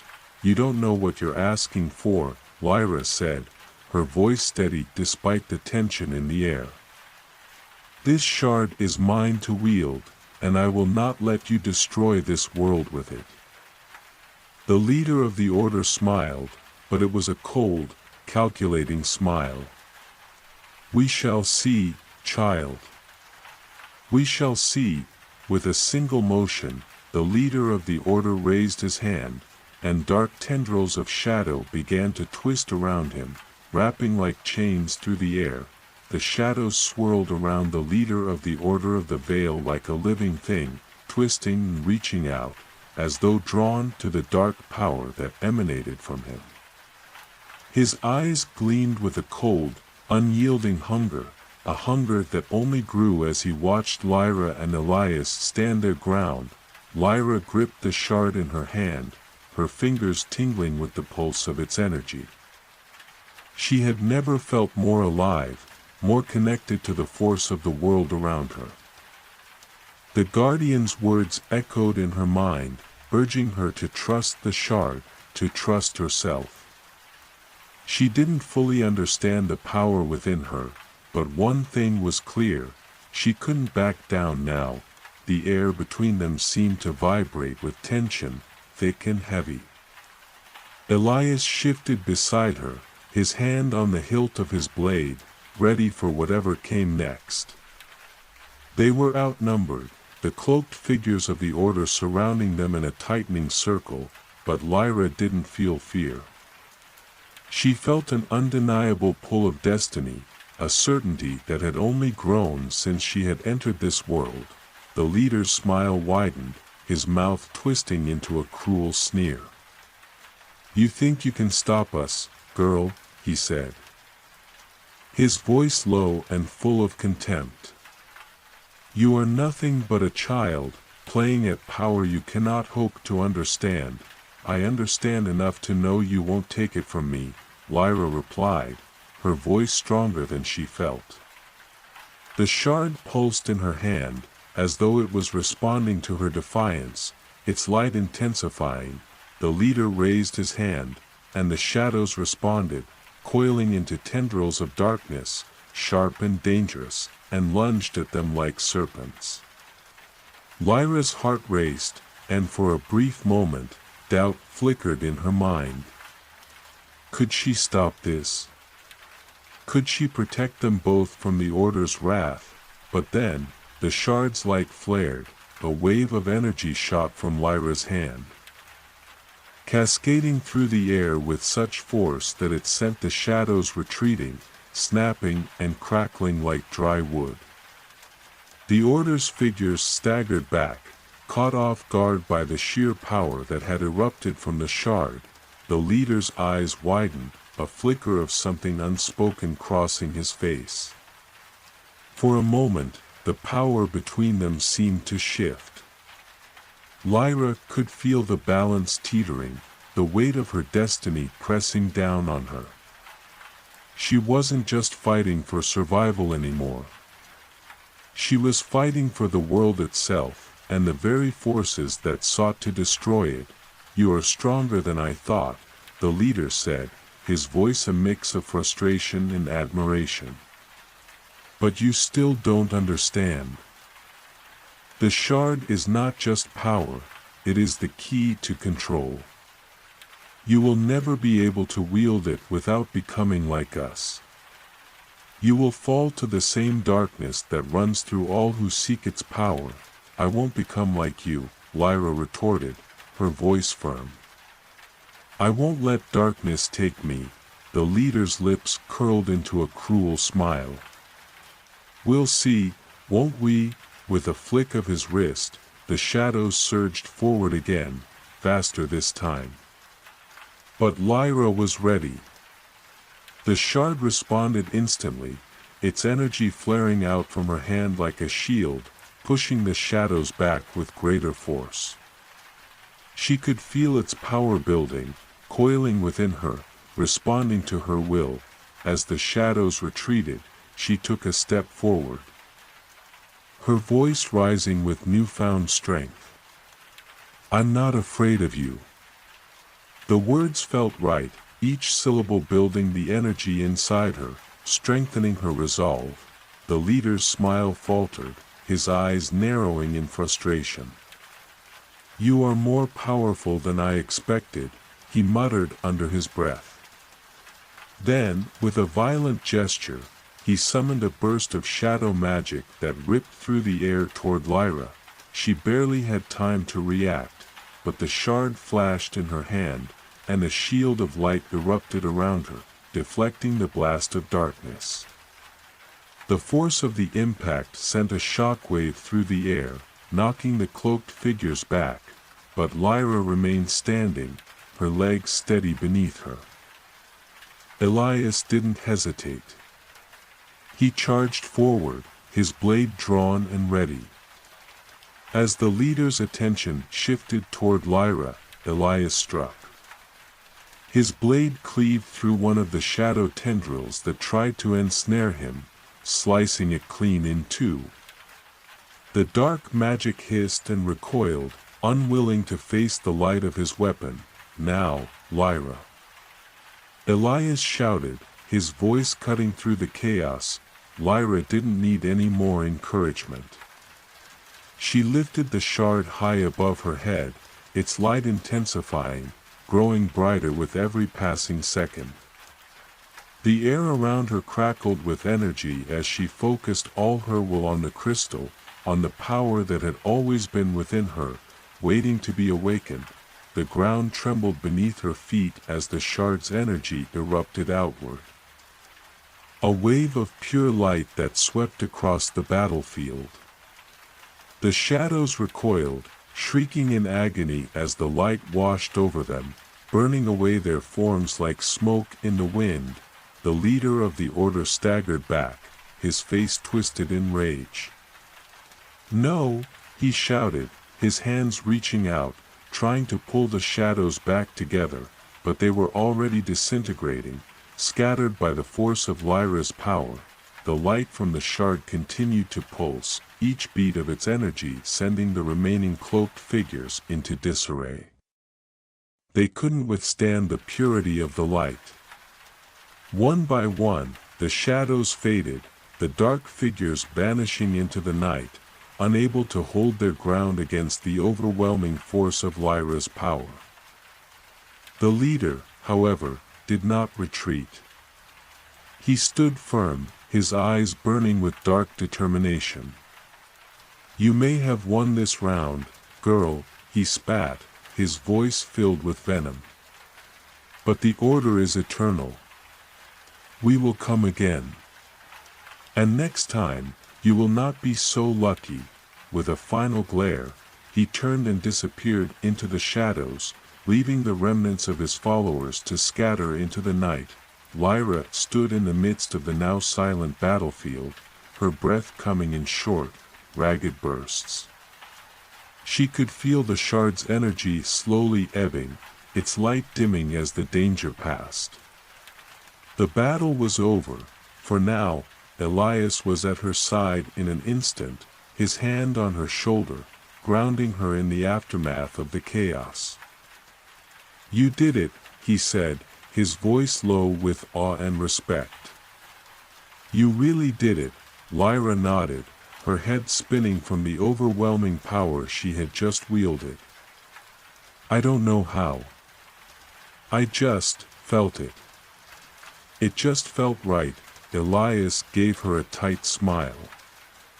"That's because you were always meant for this, Lyra. You were born to wield that power. And now, the Order knows who you are." Lyra looked down at the shard, still glowing faintly in her hand. It wasn't just a weapon. It was a part of her. And she had only just begun to understand its full potential. But one thing was certain, this battle was far from over. The order would return, and Lyra would need to be ready. The power within her was only the beginning, and the path ahead would be fraught with danger. But for the first time, she wasn't afraid. The silence that followed the battle was thick, almost suffocating. Lyra stood in the middle of the village square, her breath still coming in shallow, uneven gasps. The shard in her hand was now dull, its once vibrant glow faded, but it still pulsed softly with an inner rhythm that seemed to match her heartbeat. The fight was over, for now, but she could feel the weight of what had just happened pressing heavily on her chest. Elias stood beside her, his face etched with both relief and concern. He didn't speak, but his presence was a steadying force, grounding her in the aftermath. The night was quiet again, the faint hum of the village's hidden magic hanging in the air, but Lyra knew the peace wouldn't last long. The order would return, she had no illusions about that. I didn't know I could do that, Lyra whispered, staring down at the shard. The power that had surged through her during the battle had felt overwhelming, like a force that could tear her apart if she didn't control it. But at the same time, it had felt right, like a part of her had awakened. Elias's voice was low, steady. You did more than just fight. You connected with the shard in a way I've never seen before. That power, it's part of you now. Lyra's eyes lifted to meet his. But how do I control it? How do I know when to stop? Elias's gaze softened, a hint of sympathy flickering in his eyes. That's something you'll learn as you go. The shard doesn't just give power, Lyra. It demands something from you in return. But with time, you'll learn how to use it without losing yourself. You're not alone in this. I'll help you, Lyra nodded, grateful for his words, but she couldn't shake the nagging feeling that there was still so much she didn't understand. The shard had given her power, yes, but at what cost? And what was it that the leader of the order had said about control? Could she trust the shard completely? Or was she already walking a dangerous path towards something darker? Do you think they'll come back? She asked, her voice barely above a whisper. Elias didn't hesitate. They will. The order doesn't take defeat lightly. Especially not from someone like you. She nodded again, more to herself than to him. The path ahead was uncertain, but she had no choice but to keep moving forward. Turning toward the village, Lyra caught sight of the ancient stone well they had passed earlier. It stood at the center of the village, surrounded by symbols that now seemed to pulse with a faint energy of their own. The village itself seemed to hum with life, its quiet streets and homes now carrying a sense of purpose. Lyra felt the draw of the well, its pull a quiet whisper in the back of her mind. Let's go, she said, her voice firm. Elias looked at her with a raised brow but didn't question her. They made their way toward the well. The stillness of the village wrapping around them like a blanket. The closer they got to the well, the stronger the sensation became, like an invisible thread tugging at her heart. When they reached the edge, Lyra hesitated for only a moment before she stepped forward, her fingers brushing the ancient symbols that covered the stone. The symbols shifted, glowing softly beneath her touch, and the air seemed to hum with a low vibration. Something was awakening beneath the surface. Elias stepped closer, his gaze never leaving her. What do you think it is? He asked, his voice low. I don't know, Lyra admitted, her breath catching in her throat. But I think this is part of the answer.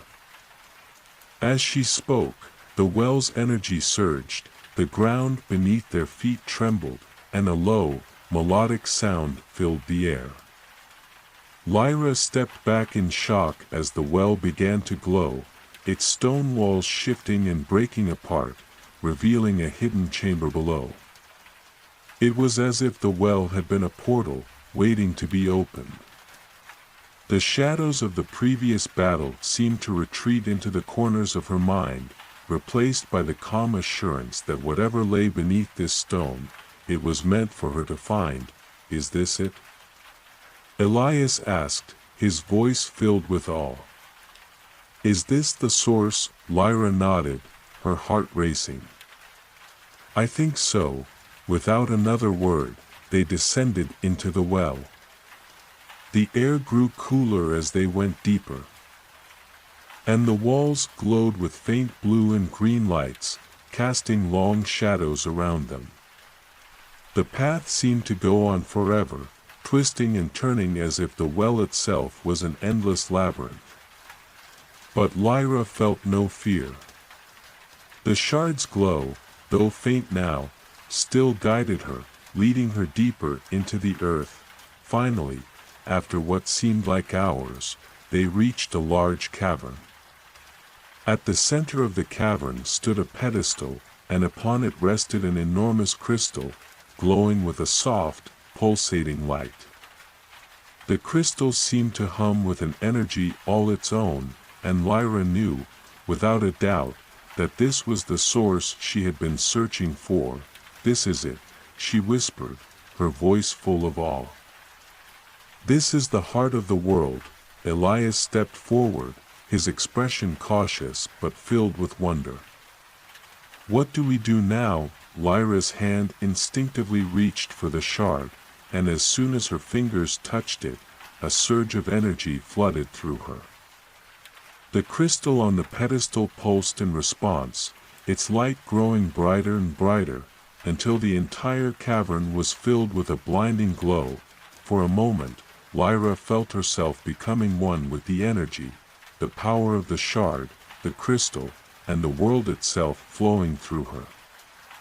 She could feel the ancient magic of the world, the balance of life and death, light and dark, all woven together in a delicate tapestry.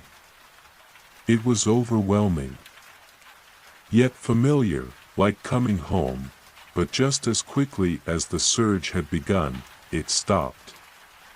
Lyra collapsed to her knees, breathless, her body trembling from the sheer force of what she had just experienced. Elias rushed to her side, concern etched on his face. Lyra, are you okay? She nodded slowly, her head spinning, but a sense of peace washed over her. She had touched the heart of the world, felt its pulse, and in doing so, she had unlocked something deep within herself. The shard had become part of her, but so had this crystal, its energy, its magic. I'm fine, she said, though her voice was shaky. I felt it. The world's magic. It's all connected.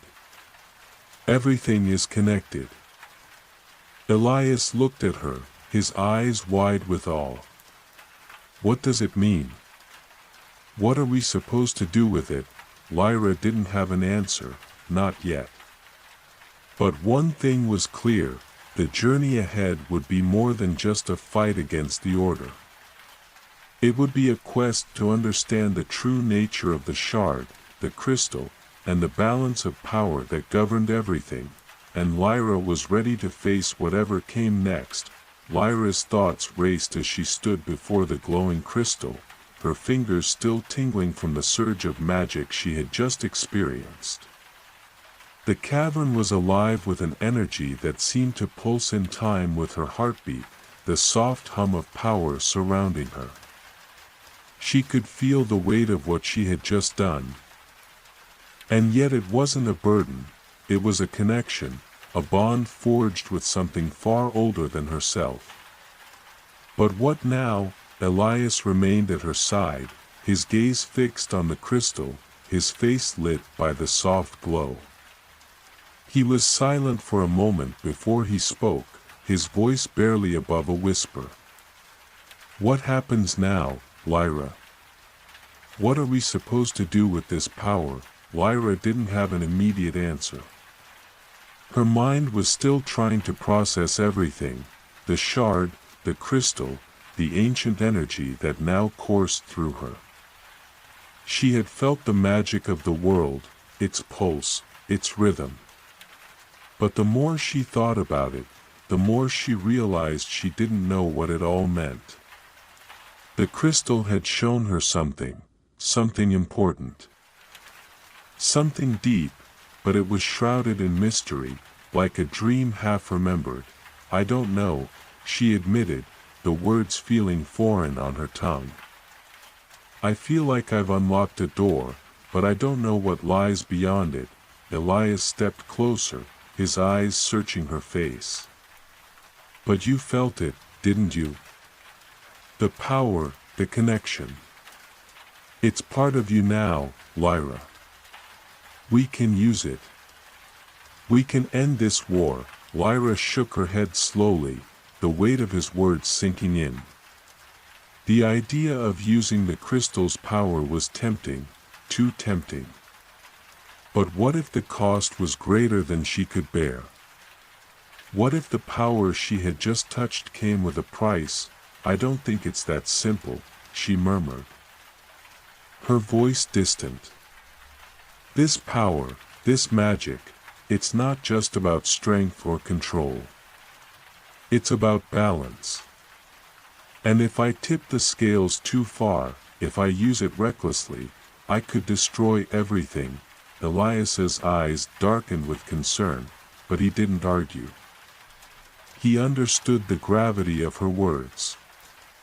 They had both seen what happened when the power of the crystal was unleashed carelessly. The last thing they needed was for Lyra to become another weapon, another pawn in a game that was much larger than they were. "We need to find out more," Lyra said, her voice gaining strength. "We need to understand the crystal's true nature, what it really is. There's something about it, something more than just power." "I can feel it," Elias nodded. "I agree. But how do we find out? We can't just take it back to the village and hope for answers. The Order will be after us, and we need to be ready." Lyra's mind raced. There had to be more to the crystal, more to the ancient magic that had been hidden away for so long. She thought of the symbols she had seen in the village, the ones that had appeared to pulse with energy when she touched the well. There had to be a connection, a clue hidden in those markings, something that could unlock the truth about the crystal. "We need to go back," Lyra said, determination hardening her voice. "Back to the village. The answers are there, I know it." Elias gave her a sharp look. "Are you sure? The village isn't safe anymore. The Order might already be planning their next move." "I'm sure," Lyra replied, her tone unwavering. "The village holds the key to understanding this power. I can feel it. And we don't have much time. The longer we wait, the more dangerous this becomes." Elias seemed to weigh her words for a moment, his gaze drifting back to the crystal. Finally, he nodded. "All right. We'll go back, but we need to be careful. We'll move under the cover of night, make our way through the forests. We don't know how many of the Order are still searching for us." With that, they began their ascent from the cavern, the crystal's soft light fading behind them as the stone walls of the well closed once more. Lyra could feel the connection to the crystal, the energy still thrumming within her. It was both exhilarating and terrifying, a reminder that her journey was only beginning. The night was quiet as Lyra and Elias made their way through the forest. The moon was a thin crescent in the sky, its pale light casting long shadows over the underbrush. The air was cool, the forest alive with the sounds of night creatures. But Lyra felt no peace. The weight of the crystal's power pressed on her, and with each step, she grew more aware of how little she truly understood.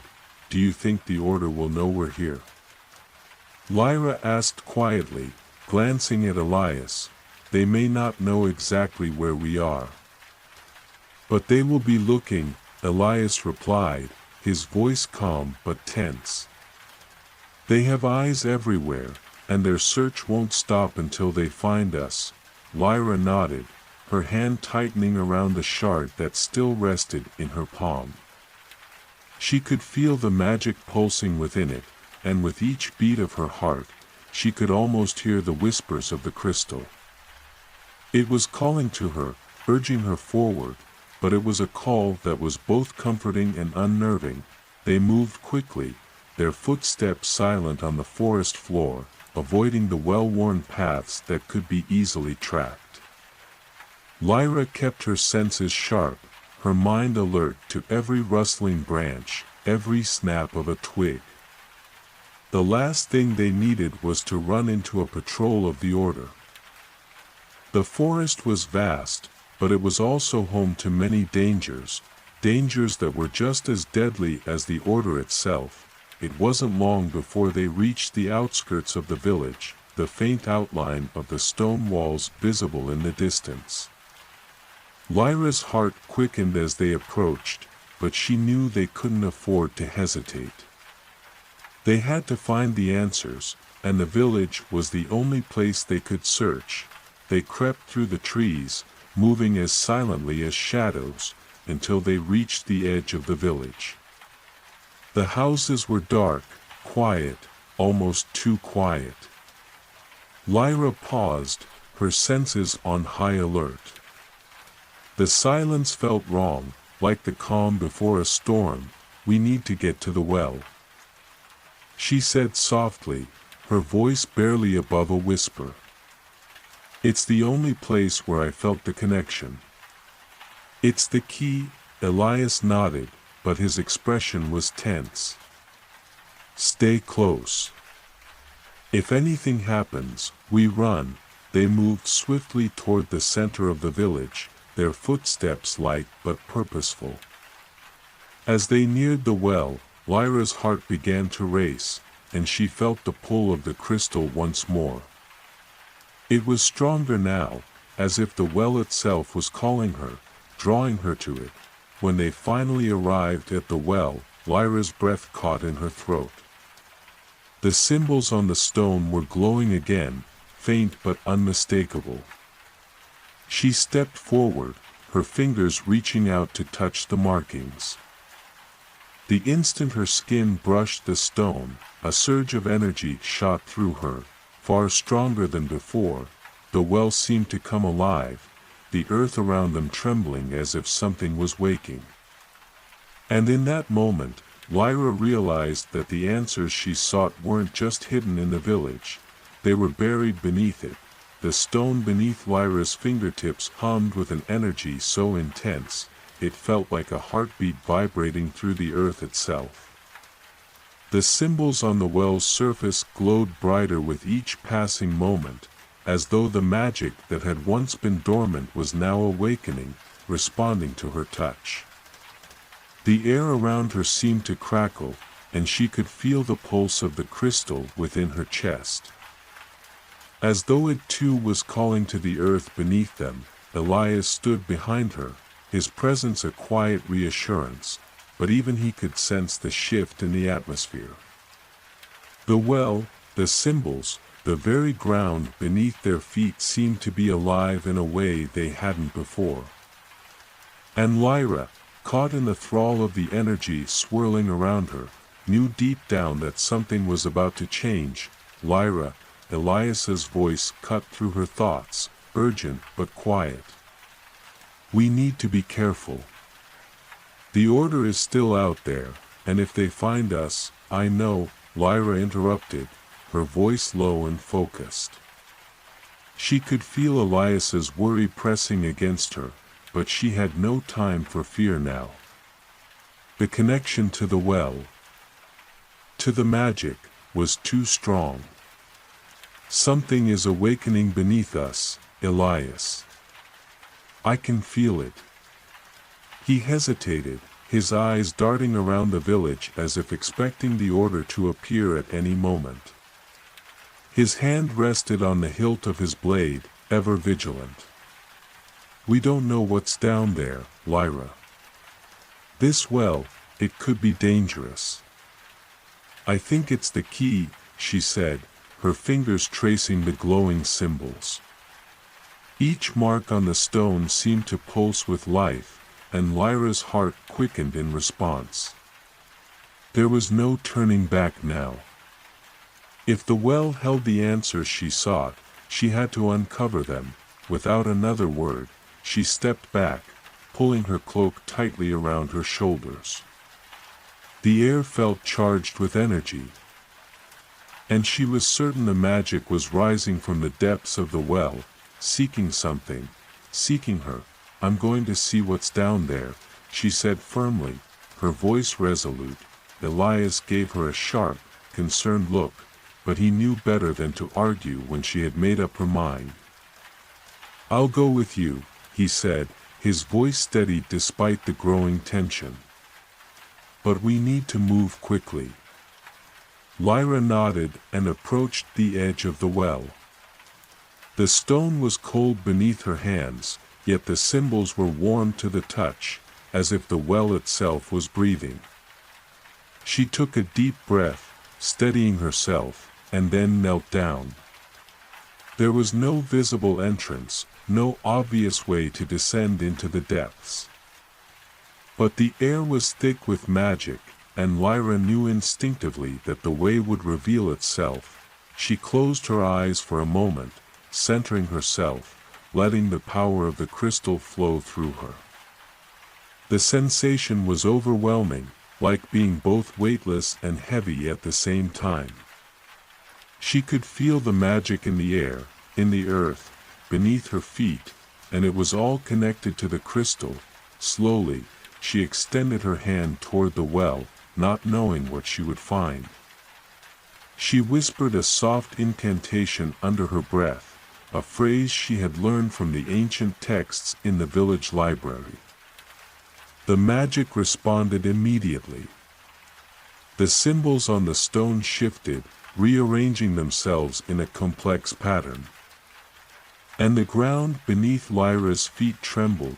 Then, with a sound like the shifting of stones, the well began to open. The earth split in front of them, revealing a narrow passage leading downward, the walls flickering with the same symbols that had glowed on the well's surface. The passage was dark, but Lyra could feel the pull of the magic, guiding her. We don't have much time, Elias said, his voice steady, though his eyes betrayed his concern. The order will be here soon. Lyra nodded, feeling the weight of his words. She took a deep breath and, without looking back, descended into the darkness. The passage was tight, the air cool and damp, but it felt alive, charged with the energy of the ancient magic that had been hidden for centuries. Elias followed closely behind, his footsteps soft but sure. The walls of the passage seemed to pulse in time with the magic, each step they took bringing them deeper into the earth's heart. The further they went, the more Lyra could feel the power intensifying. It was as if the very earth itself was waiting for them, for her. They reached the bottom of the passage, where the walls opened into a vast chamber. The floor was smooth and polished, and in the center of the room stood a pedestal, upon which rested an object covered in a layer of dust. The air was thick with ancient power, and Lyra could feel her heart racing. This was it, the heart of the magic, the source of the crystal's power. She stepped forward, her breath catching in her throat as she gazed at the object on the pedestal. It was a crystal, but not like any she had seen before. This one was larger, its surface shimmering with colors that seemed to shift and change as she looked at it. It radiated an otherworldly energy, its presence both comforting and terrifying. "This is it," Lyra whispered, her voice filled with awe and fear. "This is the source of the power."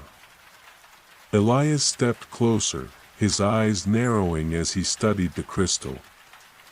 "What do you think it is?" Lyra hesitated, reaching out with trembling fingers. "I think it's alive. I think it's been waiting for someone to find it. Someone who can wield its power." She touched the surface of the crystal, and the moment her skin made contact, a surge of energy shot through her, stronger than anything she had ever felt before. It was as if the entire chamber had come to life, the air crackling with magic. The crystal glowed brighter, and Lyra could feel her own magic pulsing in response, as if the two were becoming one. But just as quickly as the surge of energy came, it receded, leaving Lyra breathless, her body trembling with the aftermath of the magic's embrace. She pulled her hand back, her mind spinning with the intensity of what had just happened. What was that?" Elias asked, his voice tight with concern. Lyra swallowed, her breath still unsteady. "I think the crystal has chosen me." The words hung in the air, heavy with their implications. The crystal, the ancient magic, it had been waiting for someone to unlock its power. And now, it had found her. But what did it mean? What did this power want from her? Before she could answer, the ground beneath them shook again, stronger this time. The walls of the chamber trembled, and Lyra could feel the air growing thick with danger. "We need to leave," Elias said, his hand on her shoulder, pulling her toward the passage, but Lyra didn't move. She stood frozen, her gaze fixed on the crystal, her mind racing. There was something she hadn't understood yet, something deeper, hidden beneath the surface of the power. "I can't leave yet," she said softly, her voice filled with determination. "I have to understand it. This crystal, it's not just a weapon. It's a message."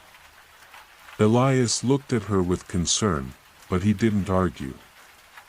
He could see the resolve in her eyes, the same resolve that had driven her from the village in search of answers.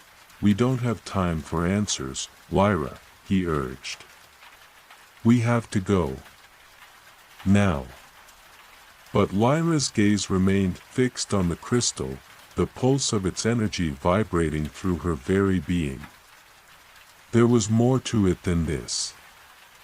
She could feel it, and just as she was about to reach out again, the sound of footsteps echoed in the distance, heavy, purposeful steps. The order was close. "I'm not leaving without the truth," Lyra whispered to herself, even as she realized the danger they were in. The crystal was the key to everything, and she wasn't about to walk away from it now. The sound of footsteps grew louder, each step like a drumbeat echoing through the narrow passage. Lyra's heart raced in her chest, but her fingers never left the surface of the crystal. It pulsed beneath her touch, warm and alive, as if it could sense the danger approaching. Elias, his hand still gripping her shoulder, gave her a look of urgent pleading, but she remained unmoving, her focus entirely on the crystal. "We don't have time for this," Elias hissed. "The order will be here any second." "I know," Lyra said, her voice low but unwavering. "But I have to understand. This crystal is the key. It's not just power, it's something more. Her eyes were fixed on the shifting colors within the crystal's depths, each one a whisper of something ancient and powerful. The symbols she had seen in the village, the strange pull of the energy, it was all connected to this. The answers she sought, the truth about the crystal and its power, were right in front of her. She just had to find the way in. Elias's grip on her shoulder tightened, his eyes flicking nervously to the narrowing tunnel that led back toward the surface. "Lyra, we can't stay here. They're too close." But Lyra felt a sudden surge of certainty. A clarity that washed over her like a wave. The crystal was not just an artifact, it was alive, a living memory of something long forgotten. It had chosen her, yes, but more than that, it had been waiting for her. The magic within it, the ancient force that had slumbered for so long, was tied to her destiny. Her fingers pressed harder into the surface, and she whispered an incantation, a word she had never spoken before but that felt familiar, like a song half remembered. The crystal responded instantly, its glow flaring brighter. The symbols on the pedestal flickered, and then, with a deafening crack, the ground beneath their feet shook violently. Elias's hand flew to his sword. But he didn't draw it. There was nothing to fight here, nothing physical to strike. The magic was rising, and there was no stopping it now. A gust of wind, impossibly strong for the underground chamber, swept through the passage. Lyra's hair whipped around her face, and she closed her eyes against the force. The crystal beneath her fingers seemed to vibrate with a sound only she could hear, a voice, distant but growing clearer. "Come to me." The words were not spoken, but felt, as though they were not from a mouth but from the very air around her. She opened her eyes, her heart thumping in her chest. The crystal was calling to her, pulling her into its depths. She felt the weight of the world pressing down on her as if the earth itself was turning to stone around her. The chamber felt smaller, constricting, until all that remained was her and the crystal, Lyra. Elias's voice broke through the haze, panic in his tone. "We have to leave now." She shook her head, her fingers gripping the crystal harder. "I can't leave. It's calling to me. I have to understand." Suddenly, the chamber went quiet, eerily so, and the wind ceased. The pressure in the air lifted, and Lyra felt a strange calm settle over her. She could hear the distant sound of footsteps again, closer now, but the presence of the crystal, the power it radiated, was more than enough to drown out any sense of fear. The world seemed to fall away until only she and the crystal remained. And then, like a great breath being taken, the crystal shifted. Its surface cracked open, revealing a swirling vortex of light and color that seemed to draw everything around it toward itself. The magic was no longer contained within its stone walls, it had broken free, spilling out into the world. For the briefest moment, Lyra felt herself being pulled into the vortex, her body weightless, her thoughts fragmented and scattered. The crystal's power enveloped her, filled her, until there was nothing left of her but the magic itself, and then, nothing. Lyra stood at the edge of a vast expanse, the ground beneath her feet soft, almost cloud-like, though the sky above was no longer the familiar blue of the world she had known. Instead, it was a swirling ocean of stars, galaxies, and nebulous clouds of light. The air was thick with a strange energy, the very atmosphere vibrating with magic. "Where am I?" she whispered to herself, her voice breaking the eerie silence. She looked around, disoriented, but there was no answer, only the vastness stretching out before her, and then she saw it, a figure, distant at first, but quickly growing closer. It was a woman, dressed in flowing robes of silver and blue, her face hidden by a hood. The woman moved with an otherworldly grace, her feet barely touching the ground. As she approached, Lyra could feel the power radiating from her like a beacon. The woman's presence was overwhelming, yet calming, as if she belonged to this strange place, this otherworldly realm. "You are here," the woman said, her voice soft but resonant, echoing through the vastness like a song. "At last, you have come." Lyra took a cautious step forward. "Who are you?" The woman paused, her head tilting as though considering the question. "I am a guardian of the crystal moon," she said simply.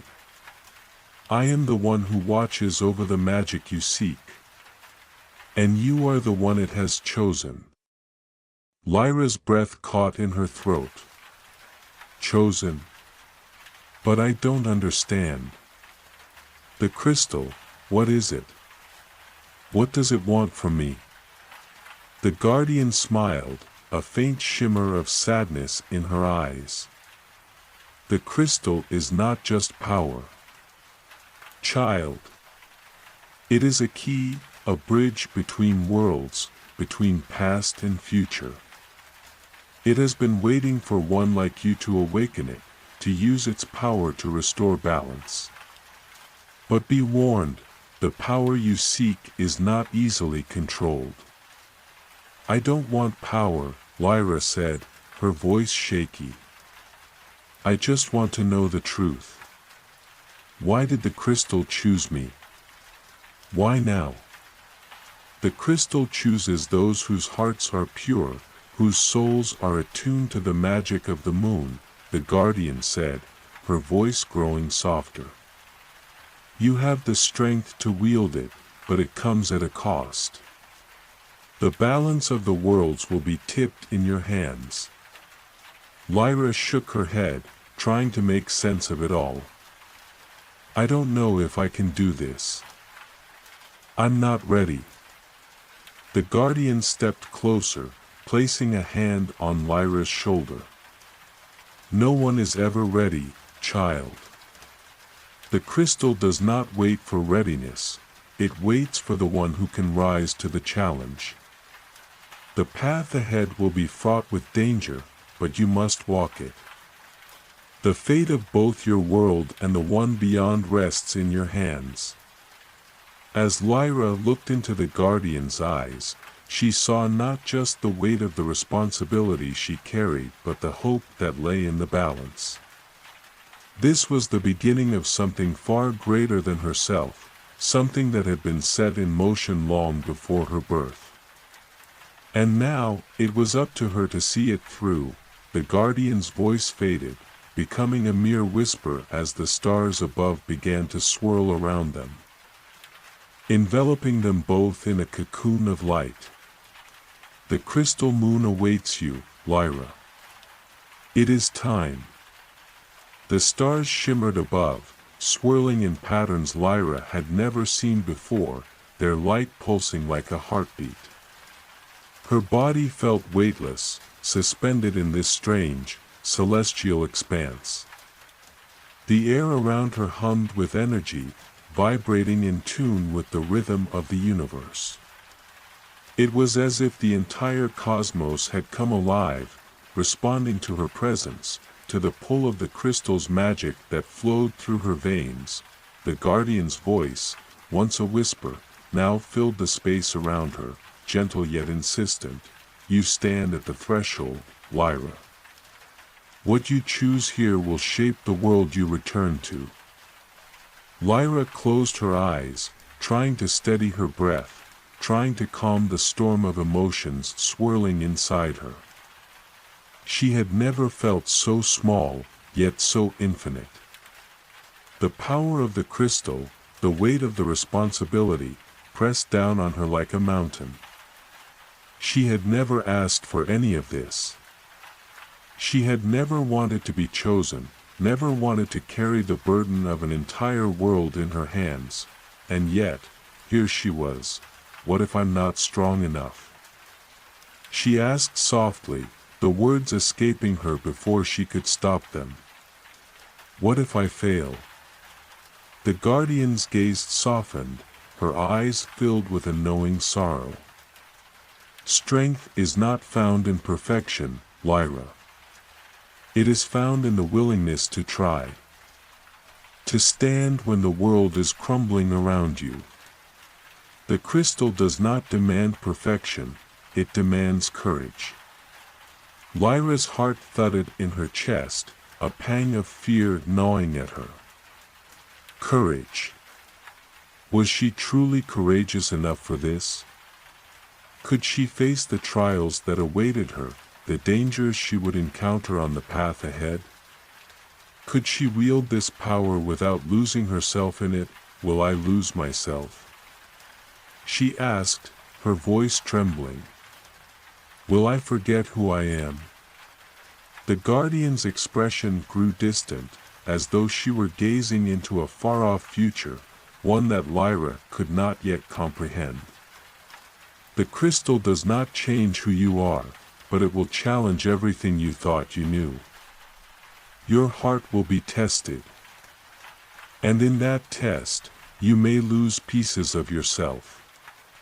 But if you hold on to what matters most, you will not lose the essence of who you are. Lyra's mind raced, her thoughts a whirlwind of doubt and uncertainty. She felt the pull of the crystal again, like an invisible thread weaving its way through her very soul.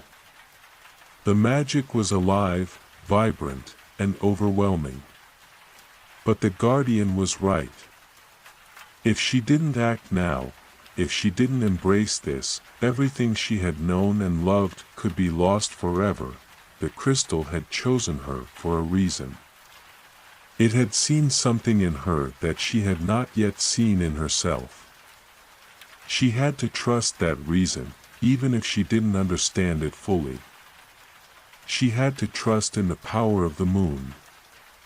In the magic that flowed through her veins, in the destiny that had called her here, Lyra took a deep breath, steadying herself.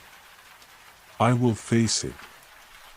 I will face whatever comes, even if I don't know what that is yet. The guardian nodded, a faint smile touching her lips. Then step forward, Lyra. The path awaits you. Before Lyra could respond, the ground beneath her feet shifted, the stars above her swirling faster until they blurred into streaks of light. The air grew colder, and the once serene atmosphere now pulsed with a palpable tension, as if the universe itself were holding its breath.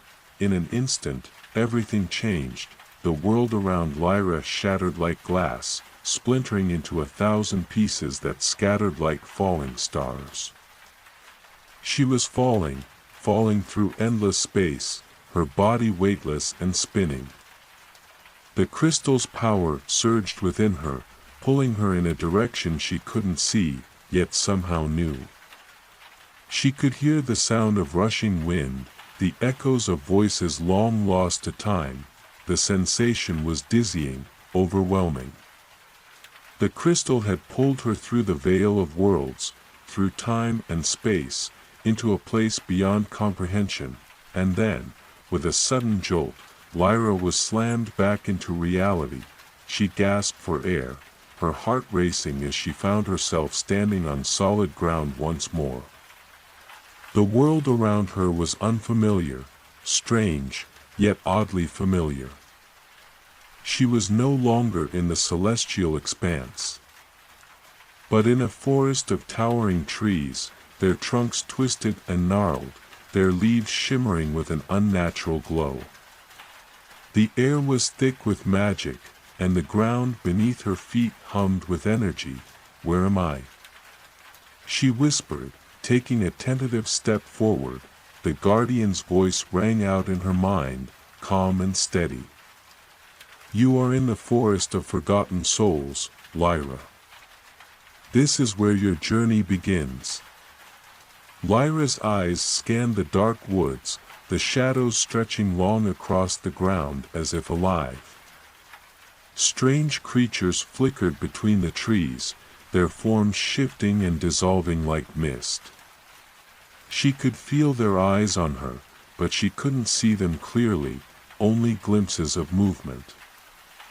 As though the forest itself was watching her, this place feels wrong, Lyra muttered, her senses on high alert.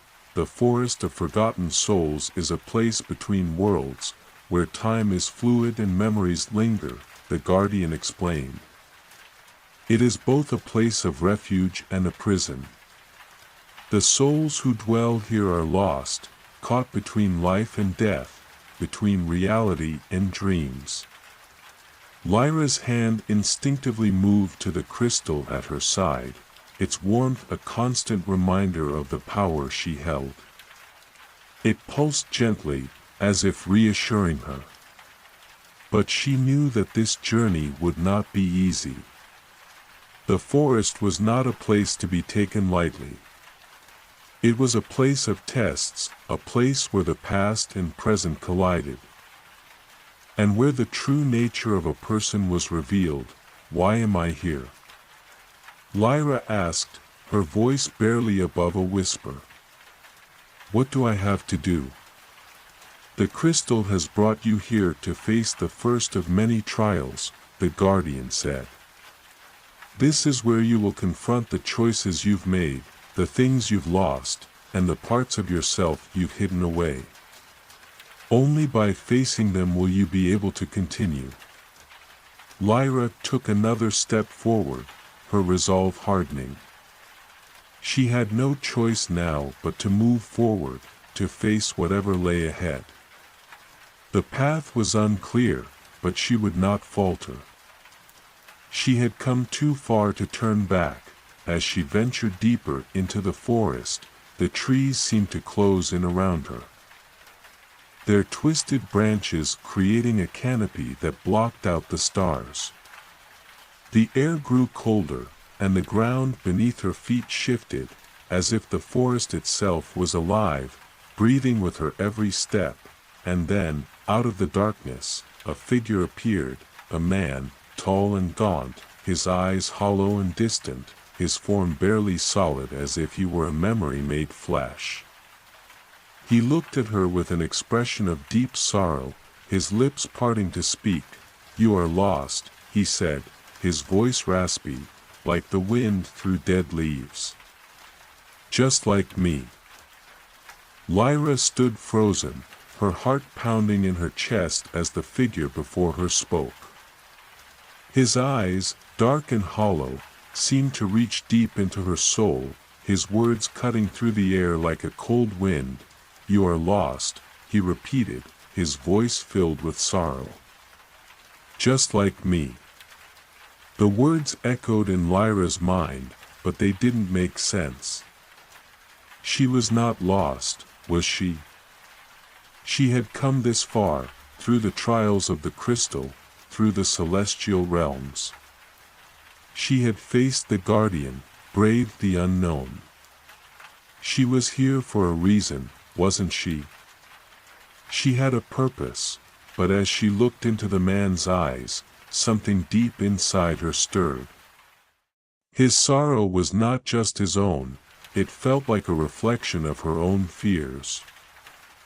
Her own doubts, something she had buried deep within herself.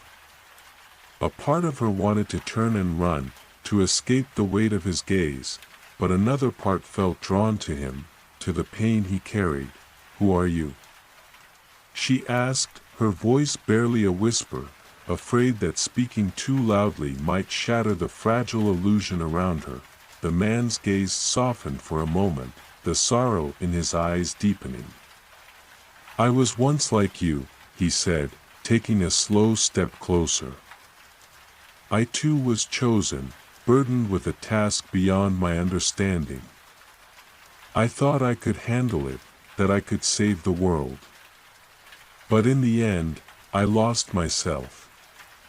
And now, I am but a shadow, a fragment of what I once was. Lyra's chest tightened. His words resonated with her in ways she couldn't fully understand. Was this her future? Was this what awaited her on the path she had chosen? Would she, too, lose herself in the pursuit of saving the world? No, she said, her voice trembling with uncertainty. That won't happen. I won't lose myself. The man's lips curled into a sad smile. You think you won't, but the forest knows better. The past, the present, and the future are all intertwined here. The trials you face will bring you closer to the truth, but they will also unravel you. The question is, what will be left of you when it is over?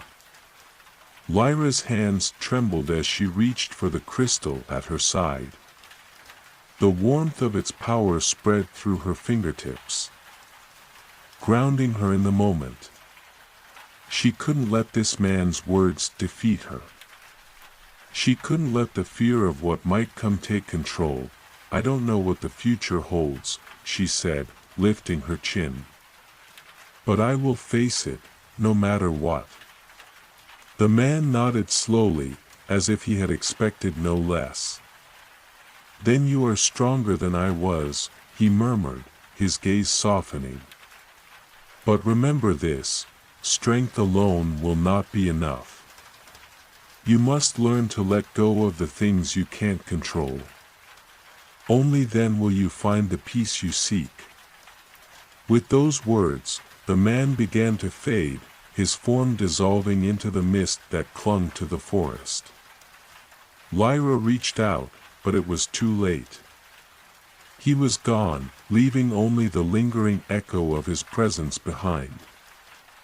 The forest around her seemed to exhale, the oppressive weight lifting slightly, but the air remained thick with magic. She wasn't sure how long she stood there, processing the encounter, but eventually, the silence became unbearable. The truth of the man's words lingered in her mind, like a shadow she couldn't shake. She had to press on. She couldn't allow herself to be consumed by fear or doubt. The trials were just beginning, and she would need every ounce of strength, courage, and resolve she had to face them. Lyra took a deep breath and started walking again, her eyes scanning the dark woods around her. The path ahead was unclear, the trees twisted and contorted, their branches reaching out like skeletal hands.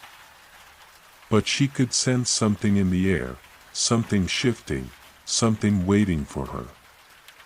She couldn't explain it, but the crystal was pulling her forward, urging her to continue. The further she walked, the more the forest seemed to change. The trees became even more bizarre, their trunks twisting in impossible shapes, their leaves glowing with a faint, eerie light.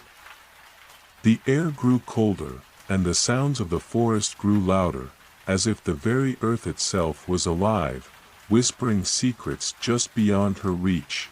Suddenly, a figure appeared in front of her, a woman, tall and regal, her hair flowing like liquid silver, her eyes glowing with an ethereal light. She was dressed in a gown of shimmering white, and her presence radiated power, elegance, and serenity. Lyra stopped in her tracks, instinctively placing a hand on the crystal at her side. There was something about this woman that felt both familiar and alien, as if she were part of a dream Lyra could not fully remember.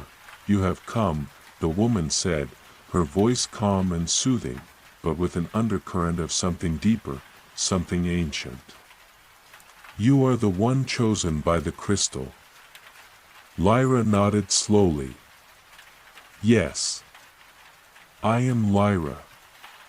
The woman's gaze softened. I know who you are.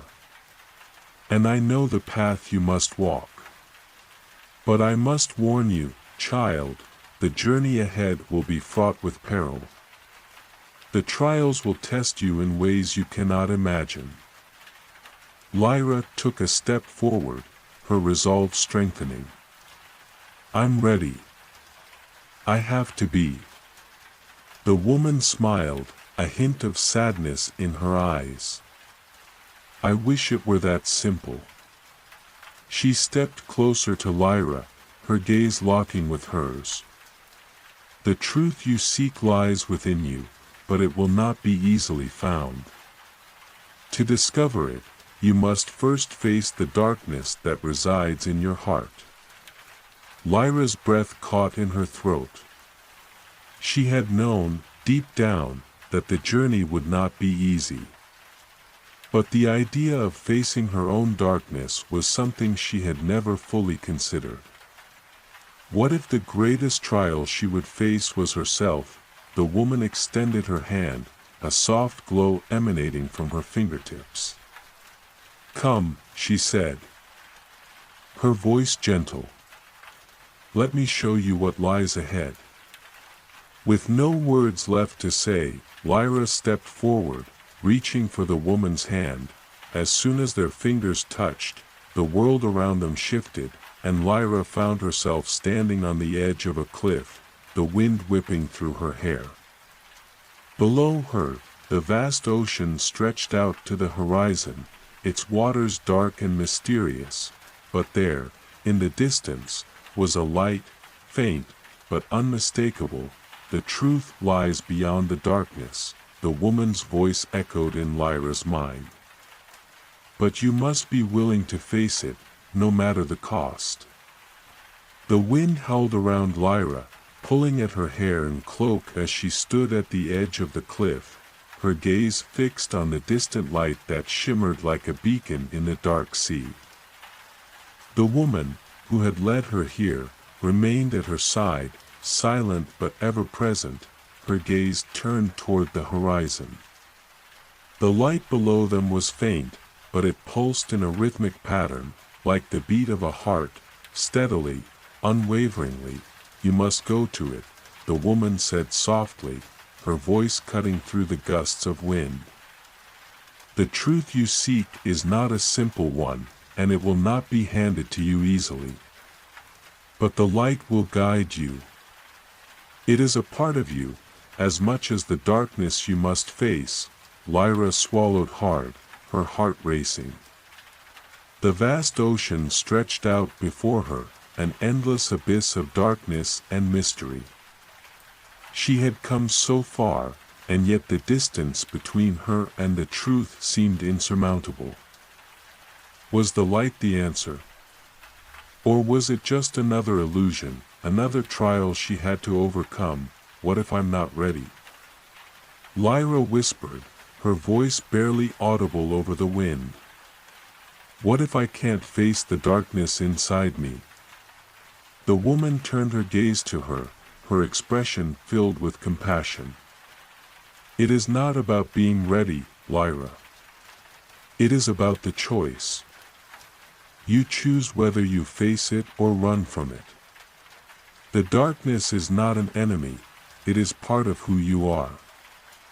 To understand the truth, you must understand yourself first. Lyra's chest tightened at the woman's words. She had spent so much time running from the truth, hiding from the fears that lurked in the corners of her mind. She had ignored the doubts, the guilt, and the shame that had followed her throughout her life. But now, standing on the precipice of something much greater, she could no longer deny it. The darkness was part of her, woven into the very fabric of her being. It was time to confront it. The woman's eyes softened, as if she understood the depth of Lyra's struggle. The light is a reflection of your soul, a guide through the storm. It will not offer you the answers you seek, but it will help you find your way. It is up to you to follow it. Lyra took a deep breath, steadying herself. The wind had grown colder, and the air around her seemed charged with magic, as if the very world was holding its breath, waiting for her decision. She could feel the pull of the light, the warmth of its glow calling her, urging her forward. But the darkness still lingered, wrapping around her like a shroud, whispering fears and doubts into her ear, and yet she had no choice but to move forward. With a final glance at the woman, Lyra stepped away from the edge of the cliff, her feet finding solid ground. She took a slow, deliberate step toward the light, feeling the weight of her decision settle over her like a mantle. The journey was not just about saving the world, it was about saving herself. Facing the truth within her, no matter how painful, was the only way she would be able to truly embrace her destiny. As she walked, the air grew heavier, the weight of the forest and the ocean pressing down on her. The darkness seemed to grow more oppressive with every step, but the light ahead of her remained a constant, unwavering beacon. It was as if the very earth beneath her feet was pushing her forward, propelling her towards something greater than herself. The further she walked, the more the world around her shifted. The ground beneath her feet began to tremble, the air thickening with an energy she could not explain. The forest had given way to a rocky terrain, jagged cliffs rising on either side of her like the walls of a prison. The ocean, once calm and still, now churned violently, waves crashing against the rocks with a deafening roar. And then, in the distance, she saw it, a figure, standing in the heart of the light. At first, it appeared to be a shadow, indistinct and hazy, but as she drew closer, the figure solidified, revealing a woman, tall and regal, her features sharp and elegant, her eyes glowing with an otherworldly light. She stood with her back to Lyra, her long hair flowing in the wind like strands of silver. Lyra's breath caught in her throat as she approached, her feet moving faster despite the heavy feeling in her chest. There was something about this woman, something familiar. She felt drawn to her, compelled to reach out, to understand who she was. The woman turned slowly, her gaze locking with Lyra's. There was no smile, no warmth, just an intense, almost haunting presence. Her eyes seemed to look straight through Lyra, into the very core of her being.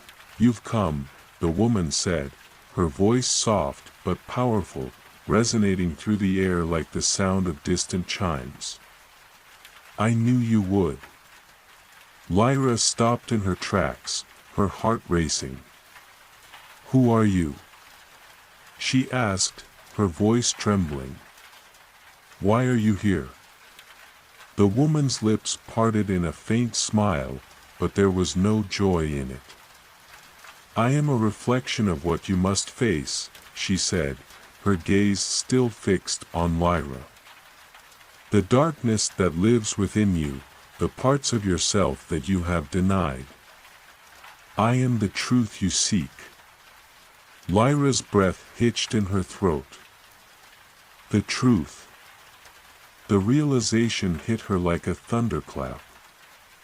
This woman was not a stranger, she was a part of her, a manifestation of her own fears, her own doubts, her regrets. She was the darkness that had haunted Lyra all her life, the part of her that she had never truly faced. The woman stepped closer, her presence overwhelming. "You cannot hide from me anymore, Lyra. You cannot run from the darkness within you. It is you. It has always been you." Lyra stumbled back, her mind reeling. The woman's words were too much, too sharp, too raw. She had known, deep down, that she carried this darkness inside her, but hearing it spoken aloud, seeing it manifested before her, was something else entirely. "Why?" Lyra whispered, her voice barely audible. "Why do I have to face this? Why can't I just be free of it?" The woman's smile faded, replaced by a solemn expression. "Because only by embracing the darkness can you embrace the light. Only by accepting the truth of who you are can you move forward. The world is not saved by perfect people, Lyra. It is saved by those who accept their flaws and learn to grow beyond them." Lyra's chest tightened, the weight of her past pressing down on her like a stone. She had spent so long running from the darkness, denying the parts of herself she hated, the parts she thought made her weak. But now, as she looked at the woman before her, she realized that running was never the answer. She could not save the world if she could not save herself first. Lyra hesitated, her voice catching in her throat. "I'm scared." The woman's gaze softened, and for the first time, she stepped forward and placed a hand on Lyra's shoulder. "It's okay to be scared," she said gently. "You don't have to face this alone. The darkness will not define you, it will refine you. Embrace it, and you will find the strength to move forward." With a deep breath, Lyra closed her eyes, allowing the weight of the woman's words to settle within her. She was scared, yes. But she was not alone. The crystal, the light, the journey, these were all parts of her, just as much as the darkness. She could no longer hide from herself. It was time to face the truth. The light surrounding Lyra was blinding, and for a moment, she lost all sense of direction. The figure before her, the reflection of the darkness within her, seemed to fade into the light, becoming an indistinct blur. But in the heart of the light, she could still hear the woman's voice, calm and steady, guiding her through the storm of emotions and revelations swirling around her. "Do not be afraid," the woman's voice echoed in Lyra's mind. "The darkness does not control you. It is only a shadow of your own fear. You have the power to shape your destiny." Lyra's heart pounded in her chest as the light began to pulse, each beat sending a wave of energy through her body. Her feet moved forward instinctively, drawn toward the center of the light. Every step felt heavier than the last, as if the air itself was pushing against her, testing her resolve. She remembered the woman's words, "You must face the darkness within you." But what did that truly mean? What was she supposed to do? Could she truly accept the parts of herself that she had been running from all her life? Her mind reeled with the weight of her past, her mistakes, the people she had hurt, the promises she had broken. She had tried to bury the guilt, the shame, the fear that had shaped her into who she was. But now, as the light enveloped her, she realized that she could no longer hide. The truth was staring her in the face, and it was time to confront it. The woman had said that the darkness was a part of her, but it was not her. Lyra's fingers tightened into fists at her sides as she forced herself to take another step forward. The world around her was shifting, the boundaries of reality blurring as the light and the darkness intertwined, each fighting for dominance. In the distance, a familiar sound reached her ears, the steady beat of a drum echoing through the air like the pulse of the earth itself. It was a sound she had heard before, but never quite like this. It was as if the rhythm of the world had become one with her own heartbeat, and she could feel the vibrations deep within her soul. Lyra stopped, her breath catching in her throat. In the center of the light, the image of the woman had shifted once more, this time transforming into something else entirely. A figure, tall and imposing, stood at the heart of the light, her features sharp and regal, her eyes glowing with an intensity that sent a shiver down Lyra's spine. The figure raised her hand, and Lyra felt the pull of it, like gravity, drawing her forward. She wanted to resist, to turn away from the fear that gripped her heart, but she couldn't. The light, the woman, the figure, they were all a part of her, a reflection of the truth she had been avoiding. Do you see now? The woman's voice was no longer a whisper but a thunderous roar that filled the air. Do you understand what you must do?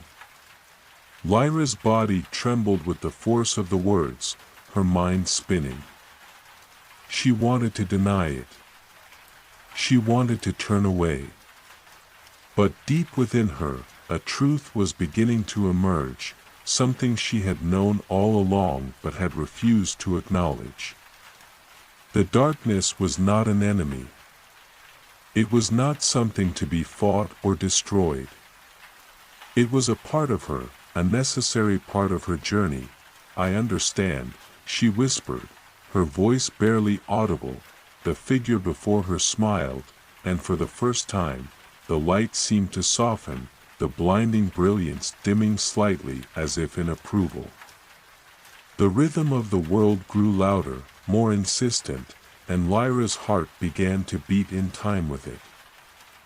She could feel the energy building inside her, the power of the truth she had finally accepted. You are ready, the woman said, her voice now gentle, almost kind. Now, it is time to reclaim what is yours. Lyra felt a sudden surge of power, a rush of energy that coursed through her veins like wildfire. Her body seemed to glow with an inner light, and she felt as if she were floating, weightless, suspended between the earth and the stars. The darkness no longer felt like a burden, it was a force she could control, a power she could use. With newfound clarity, Lyra opened her eyes, and for the first time, she saw the world around her as it truly was. The shadows were no longer menacing. Instead, they were partners in her journey, coexisting with the light in a delicate balance. She could see the crystal moon now, glowing brightly in the sky above her, its light more radiant than ever before. It was a symbol of the harmony between light and darkness, a reminder that neither could exist without the other. She took a step forward, no longer afraid. She was no longer the woman who had run from her fears, who had buried her past in shame. She was something more now, stronger, wiser, and ready to face whatever challenges lay ahead. The journey was far from over, but she knew now that she could navigate it. With the light and the darkness by her side, the figure before her began to fade, her form dissolving into the light like mist in the morning sun. As she disappeared, she left behind only a single, whispered word that echoed through Lyra's mind, remember. Lyra closed her eyes, feeling the weight of the words settle deep within her soul. The journey had only just begun. There was more to discover, more to learn, more to understand. But now, she had the strength to face it. She had embraced the truth within her, and in doing so, had unlocked a power greater than anything she had ever known. The crystal moon above her shone brightly, casting its light over the world below. And as she stood there, the wind at her back and the light of the moon in her heart, Lyra knew that she was ready for whatever came next. Lyra stood in the shadow of the crystal moon, her heart still racing from the surge of power that had coursed through her moments before. The light of the moon seemed to pulse in rhythm with her heartbeat, and she felt as though she were connected to something greater than herself, something vast and timeless. She had faced her darkness, accepted it, and now, standing at the crossroads of her journey, she could sense the weight of the path that lay ahead of her. The wind howled around her, but it no longer felt threatening. It was a reminder of the world she had always known, wild, unpredictable, but also full of possibility. The light of the crystal moon bathed the world in a soft, silvery glow, illuminating the landscape in ways that felt both foreign and familiar. The cliffs, the ocean, the mountains beyond, it was all part of the same vast tapestry, woven together by the threads of fate, waiting for her to play her part. She felt a presence behind her, and she turned, expecting to see the woman, the reflection of her own darkness. But there was no one there. The air was still, the only sound the rhythmic crashing of the waves against the cliffs. For a moment, she wondered if it had all been a dream, the vision of the woman, the powerful surge of light and energy, the realization that had come with it. But the truth of it was undeniable. She could feel it deep within her. This new power, this clarity. It was hers, and it was real.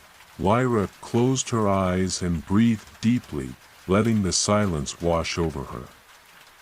She could hear the pulse of the world around her, the heartbeat of the earth, the whispers of the wind, the distant cry of a bird in the sky.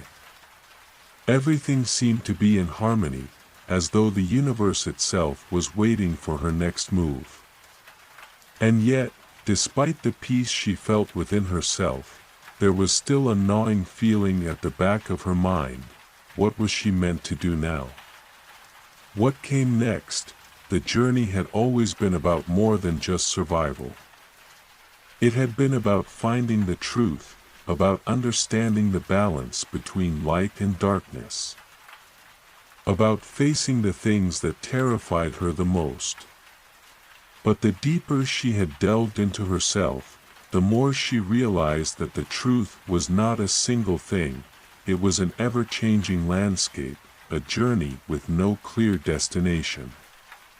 The light and the darkness were not opposing forces, but parts of a whole, and it was her responsibility to navigate that delicate balance. The woman had said, "Now, it is time to reclaim what is yours." But what exactly had she meant by that?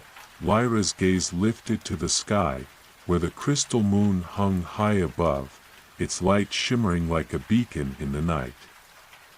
The moon had always been a symbol of hope, a guide in the darkness, but now, it felt like something more. It was a reflection of her journey, a reminder that no matter how far she had come, there was still much left to uncover. Her feet shifted in the sand, and she began to walk again, drawn toward the moonlight that bathed the land. She didn't have all the answers, but she didn't need them. Not yet. What mattered was the next step, the decision to keep moving forward, no matter how uncertain the path ahead might be. As she walked, the air around her began to shift. The wind picked up, whipping through her hair, and the ground beneath her feet seemed to tremble with a low hum. She stopped, sensing that something was changing. The moonlight flickered, casting strange shadows across the landscape.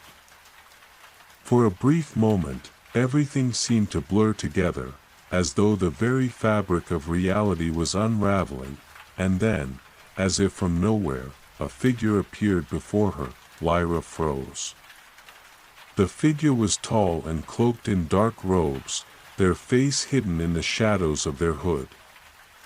The air around them seemed to shimmer with an otherworldly energy, and Lyra could feel the power emanating from them. The figure was no stranger to her. She had seen them before, in her dreams, in her visions, in the moments when she had been confronted by her own darkness. It was the guardian, the being who had guided her through the most difficult moments of her journey, the one who had helped her unlock her true power.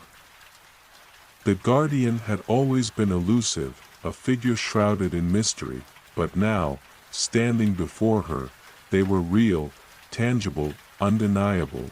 "You have come far, Lyra," the guardian said, their voice a low, soothing rumble. "But the path ahead is not yet clear.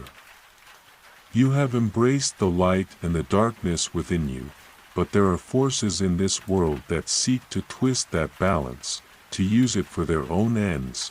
Lyra's heart skipped a beat. "What forces?" she asked, her voice steady despite the fear rising in her chest. "What do I need to do?" The guardian's eyes glowed faintly in the shadows, and for a moment, Lyra felt as though they were peering into her soul, seeing all of her doubts, her fears, her weaknesses. But there was no judgment in their gaze, only understanding. "You must protect the balance, Lyra," the guardian replied. "The forces that seek to disrupt it are not of this world, but they have found a way to slip through the cracks. They are creatures of the void, ancient and powerful, and they will stop at nothing to see this world consumed by darkness." Lyra felt a chill run down her spine. "What can I do? How can I stop them?" The guardian's gaze softened, and they stepped closer to her, their presence both comforting and overwhelming. "You must journey to the heart of the void, where the barrier between worlds is weakest. It is there that you will find the source of their power. And it is there that you will have to make your final stand. But know this, your journey will not be easy. The void is not a place of light. It is a place of suffering, where the darkness feeds on your fears and doubts. You must be strong, Lyra. Stronger than you have ever been." Lyra's mind raced.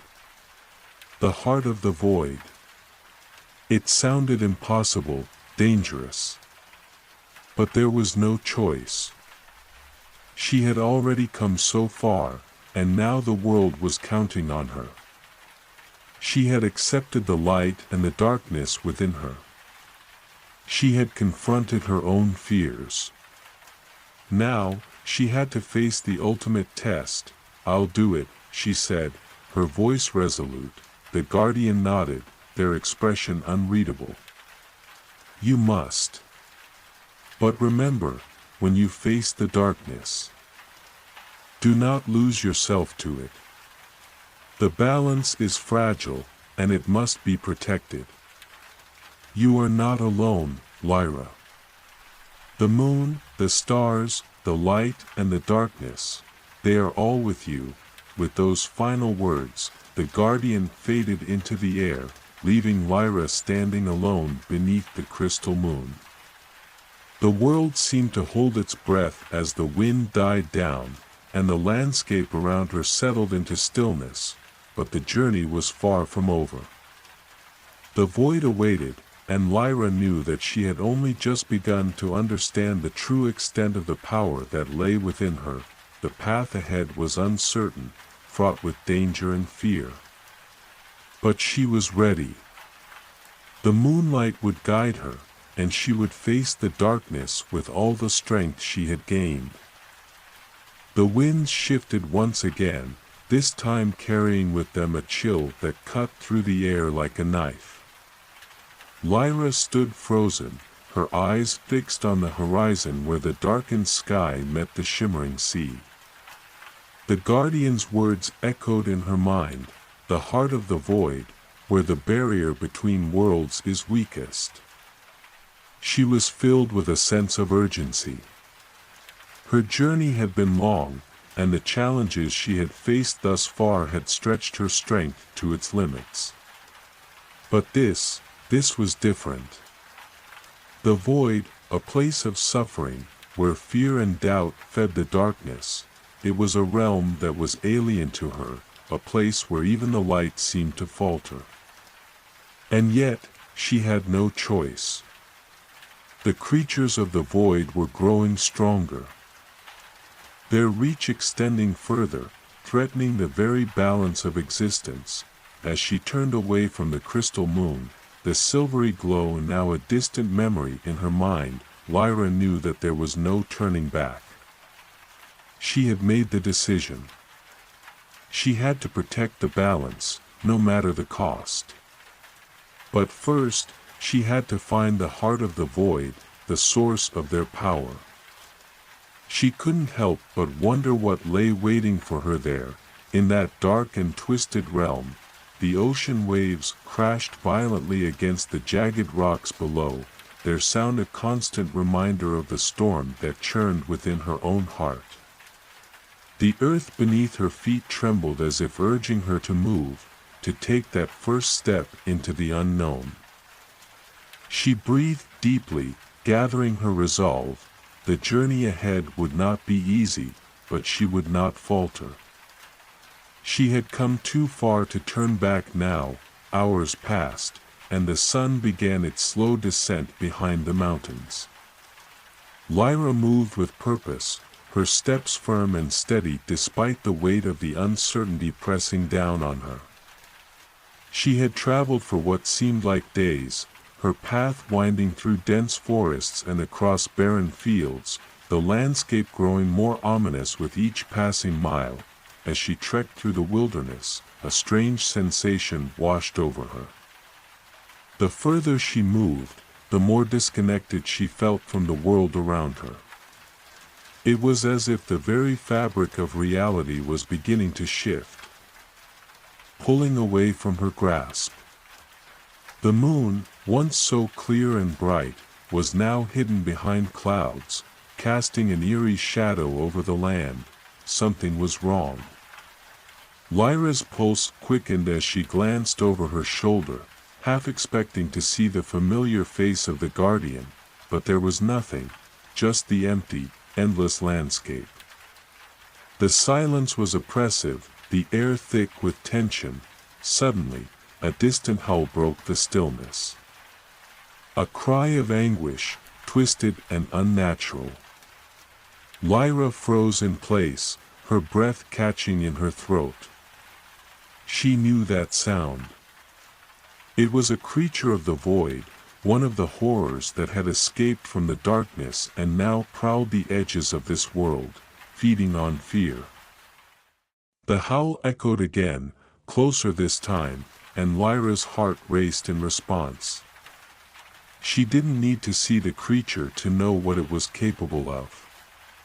The void creatures were relentless, creatures born of nightmares, twisted by the forces of the dark realm.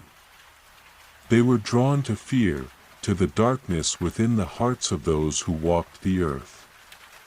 And now, they were coming for her. Without thinking, Lyra began to run, her feet pounding against the earth as she moved through the dense undergrowth. She could feel the presence of the creature behind her, its darkness growing ever closer, a blackness that seemed to swallow everything in its path. Her mind screamed at her to keep moving, to find shelter. But she knew there was nowhere to hide. The void was everywhere. Her breath grew ragged as she pushed herself harder, her muscles burning from the exertion. The howl grew louder, closer still, and she could feel the pull of the creature's dark energy seeping into the air around her, choking the life out of the world.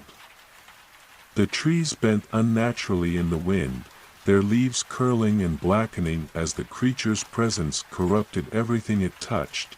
In a moment of pure instinct, Lyra turned sharply, darting off the path and into a thicket of trees, hoping to lose the creature in the dense underbrush. She couldn't outrun it, but perhaps she could outsmart it. She had done it before. She had faced the darkness within herself and emerged stronger. She could do the same now. She crouched low, pressing herself against the cold earth, her eyes scanning the darkness. The howls had stopped. Silence hung heavy in the air, broken only by the sound of her own breath. She couldn't sense the creature anymore, but the feeling of being hunted remained. It was watching her, waiting for her to make a mistake. Time seemed to stretch as she held her position, her senses sharp, every nerve on edge. She could feel the pulse of the world around her, the very air thick with the tension of the unknown. The creatures of the void were relentless, but they were not invincible. She had the light within her now, and it would guide her, but first, she needed to know where the heart of the void was. The key to stopping these creatures was to find their source, to close the rift between worlds and sever the darkness that flowed through it. Lyra knew that the guardian had spoken the truth. She could not defeat the creatures by running. She had to face them head-on. Suddenly, a figure appeared in the distance, its silhouette framed by the dim light of the moon. It was tall, its movements slow and deliberate, and as it stepped forward, Lyra's heart skipped a beat. It was another guardian, one she had never seen before. This one was different, darker, more ominous. The figure's presence seemed to distort the very air around it. And Lyra instinctively stepped back. The figure raised its hand, and the world seemed to shudder, as if a great weight was pressing down on the land. "You cannot run, Lyra," it spoke, its voice a low rumble, like thunder in the distance. "The heart of the void lies within you. You cannot escape what you are." Lyra's breath caught in her throat. "The heart of the void lies within you." The words struck her like a blow, and she staggered back, her mind reeling. What did it mean? Was this true? Had the void been inside her all along, waiting to be unleashed? The figure stepped closer, and Lyra felt the cold embrace of the void begin to seep into her very soul. It was too much, too powerful, too overwhelming. Her legs buckled beneath her, and she collapsed to the ground, the world spinning around her. But then, a flicker of light, sharp and bright, burst from her chest. The light of the crystal moon, the power she had embraced, surged to the forefront of her being, pushing back against the darkness. The light pulsed in her veins, filling her with strength and clarity. She stood, trembling but resolute, and faced the figure before her. "I will not let you win," she said, her voice steady, the light within her growing stronger. "I will stop this. I will protect the balance." The figure's eyes flashed with something, recognition, maybe, or perhaps rage. But it did not speak again. It simply raised its hand, and the darkness rippled outward, engulfing the world around them. The battle for the balance had begun. The forgotten path, in the stillness of the early morning, when the world was still wrapped in the soft embrace of twilight, a lone figure stood at the edge of an ancient forest. The trees before them towered high, their gnarled roots twisting deep into the earth, and their leaves shimmered with an iridescent glow, as if holding the secrets of forgotten times.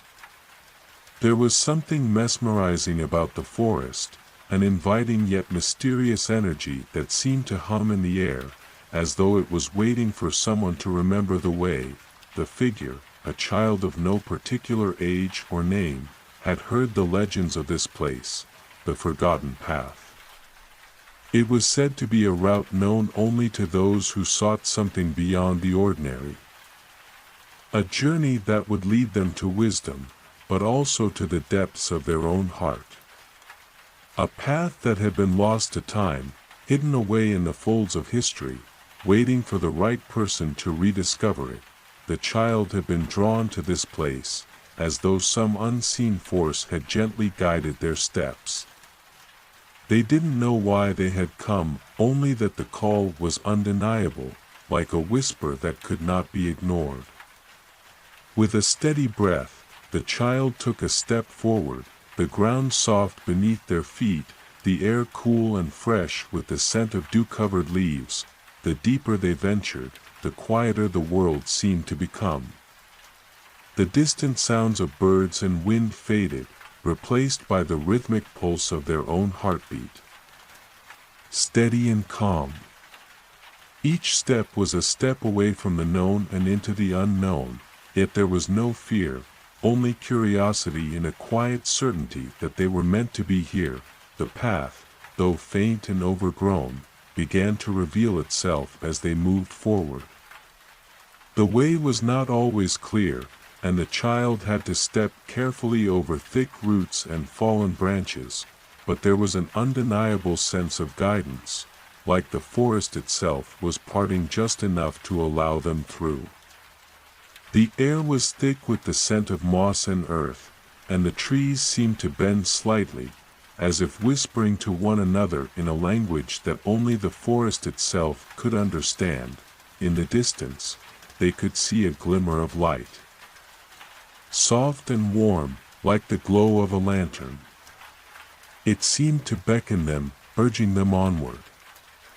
The child's steps quickened, but even in their eagerness, they felt no haste, no urgency. Time itself seemed to slow in the embrace of the forest. As they approached the light, the trees began to thin, and the soft glow revealed itself to be the light of a small clearing. In the center, a stone well stood, ancient and worn, its surface covered in a soft layer of moss and ivy.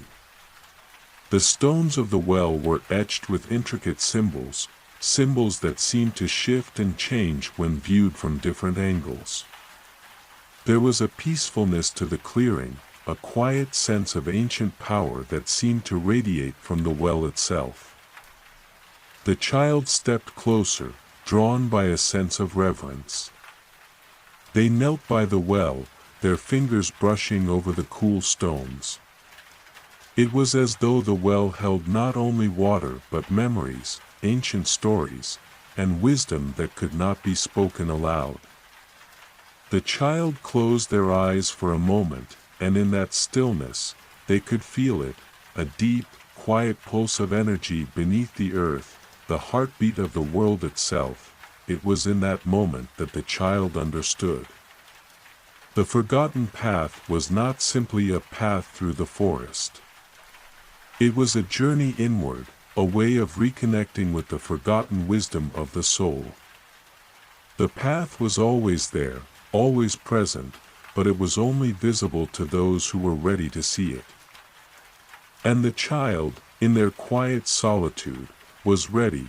As they gazed into the well, the surface of the water began to shimmer, as if the very reflection of the world above had started to change. The child saw glimpses of strange lands, forgotten places, and faces that seemed familiar yet unknown. It was as if the well was a window to the past, showing them fragments of what had once been, and what might still be. A voice, soft and gentle, rose from the well, as if carried by the wind itself. "You have come," it whispered, "to remember the forgotten. The path ahead is one of discovery, of unveiling what has been hidden. But be warned, this journey will not be easy. To walk the path is to face not only the world outside but the world within." The child's heart stirred with a quiet excitement. They had come seeking something, and now they knew what it was. The journey was not just about discovering the world, but about rediscovering themselves, peeling back the layers of doubt and fear that had kept them from seeing the truth. The voice spoke again, its tone kind but firm. "The way forward is not always clear. You will encounter obstacles, confusion, and uncertainty. But remember, child, the path is always there, even when it seems hidden. Trust in your heart, and you will find your way." The child stood slowly, their gaze still fixed on the well. A feeling of resolve settled over them, and they knew that they were ready. Ready to walk this path, no matter where it led, and ready to face the unknown with the peace of mind that only comes when one is truly connected to the world around them, and to themselves. With one last look at the well, the child took a deep breath and turned, following the trail that was beginning to open up before them. The path was still faint, but it was there, winding through the trees and leading them deeper into the forest. The world was still quiet, but now it was filled with a sense of possibility, a sense that they were part of something much greater than they had ever imagined, and so, with each step, the child continued on the forgotten path, uncertain of what lay ahead. But certain of one thing, they had already begun the journey of rediscovery, and nothing could stop them now. The child walked deeper into the forest, the air growing denser with each step. The path ahead was still faint, but it seemed to shift and reappear with every forward movement, guiding them in the direction they needed to go. The forest was alive, and it was as if the trees themselves were quietly watching over the child, ensuring they didn't stray from the path. With each step, the feeling of being drawn by something unseen grew stronger. The child's heart beat steady in their chest, but there was a curious warmth spreading through them, as if the forest itself was offering its gentle embrace. It was not a fearsome place, despite its mysterious aura, but rather a place of quiet anticipation, like a dream half-remembered, one that whispered of forgotten truths and ancient knowledge. The farther they went, the more the forest began to change. The trees became taller and more twisted, their trunks twisting like serpents, their branches reaching out like fingers seeking to touch the sky. The ground beneath the child's feet was soft and springy, covered in layers of moss, and the scent of damp earth and fresh leaves lingered in the air. The sun, which had been a soft glow on the horizon when the child first entered the forest, was now hidden behind thick layers of foliage, casting the world in a dappled, twilight glow. Shadows shifted, and strange sounds echoed from the deeper parts of the forest, whispers that seemed to come from the trees themselves, or perhaps from the very earth below. The child paused for a moment, taking in the scene. There was a strange comfort in the stillness, but also an undeniable sense of something more, a presence that lingered in the air, waiting, watching. It was as though the forest had always been here, watching over everything, and the child had only just now stepped into its awareness. A soft rustling sound behind them broke the silence, and the child turned, startled. For a moment, there was nothing, just the stillness of the forest, its shadows stretching long in the fading light. But then, as if in response to the child's thoughts, a figure appeared from the trees. It was an old woman, her back hunched with age, and her hair long and silver, cascading down her back like a waterfall of moonlight. She wore a cloak made of leaves and vines, her feet bare and graceful as she stepped silently onto the path. Her eyes, though old, were sharp and bright, holding a knowledge that seemed to extend far beyond the years of her earthly existence. The child felt no fear in her presence, only curiosity, as if this figure had been waiting for them all along. "You have come far, child," the old woman said, her voice soft but clear, like the rustling of leaves in a quiet breeze. "Further than most, and further than you know. The forgotten path has many faces, and you have just begun to see it for what it truly is." The child's heart fluttered, and they stepped forward, a question on their lips, but the old woman raised a hand, silencing them gently. "The path you walk is not simply one of distance," she continued. "It is a path of discovery, not only of the world outside you, but of the world within. And that is where the real journey begins." The child was quiet for a moment, the weight of her words settling deep within them. They had always known that they were seeking something, but it was only now, in the heart of this ancient forest, that they realized it was not just a place or an answer they were searching for. It was something far more elusive, far deeper than anything they had imagined. "Who are you?" the child finally asked, their voice a soft whisper, as if speaking too loudly might break the fragile connection between them. The old woman smiled, her eyes twinkling with a secret understanding. "I am the keeper of this path," she said. "I have walked it before you, and I will walk it after you. I am part of the forest, as much as the trees, the wind, and the stones. But I am also part of you, just as you are part of this path." The child felt a strange warmth in their chest, as if the woman's words had awakened something deep inside them. They didn't fully understand, but they felt the truth in the old woman's words, as though they had always known it, even if they couldn't quite grasp it yet. "The forgotten path is not a place that can be mapped or explained," the old woman continued, stepping closer to the child. "It is not a physical journey, but a spiritual one. Every step you take, every choice you make, will lead you closer to the truth of who you are. You must not seek the path outside of you, you must seek it within. The answers you seek are not in the world, but in the depths of your heart." The child nodded, though they didn't quite know how to express the feelings swirling inside them. The old woman seemed to sense their confusion and smiled softly. "You are not alone on this path," she said. "Though you may feel lost at times, the forest will always guide you. And when you are ready, you will know the way forward. But be patient with yourself. The path reveals itself in its own time, in its own way. Trust in it, and trust in yourself." The old woman stepped back, her form already beginning to blend with the shadows of the forest, her presence becoming one with the trees.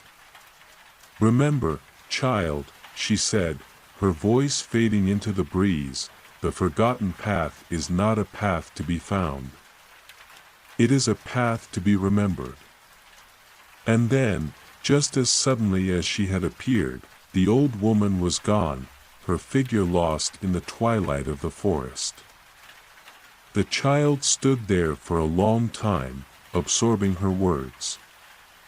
The forest around them seemed even more alive now, as though it too was waiting for the child to take the next step.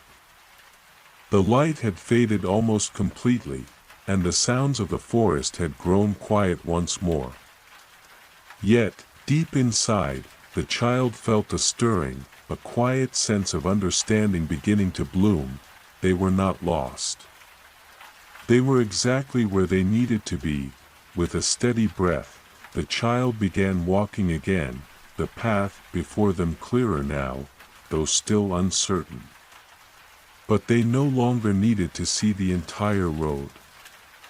For the first time, they realized that the journey was not about reaching the end, but about every step along the way, the discoveries, the quiet moments, and the wisdom waiting to be uncovered within.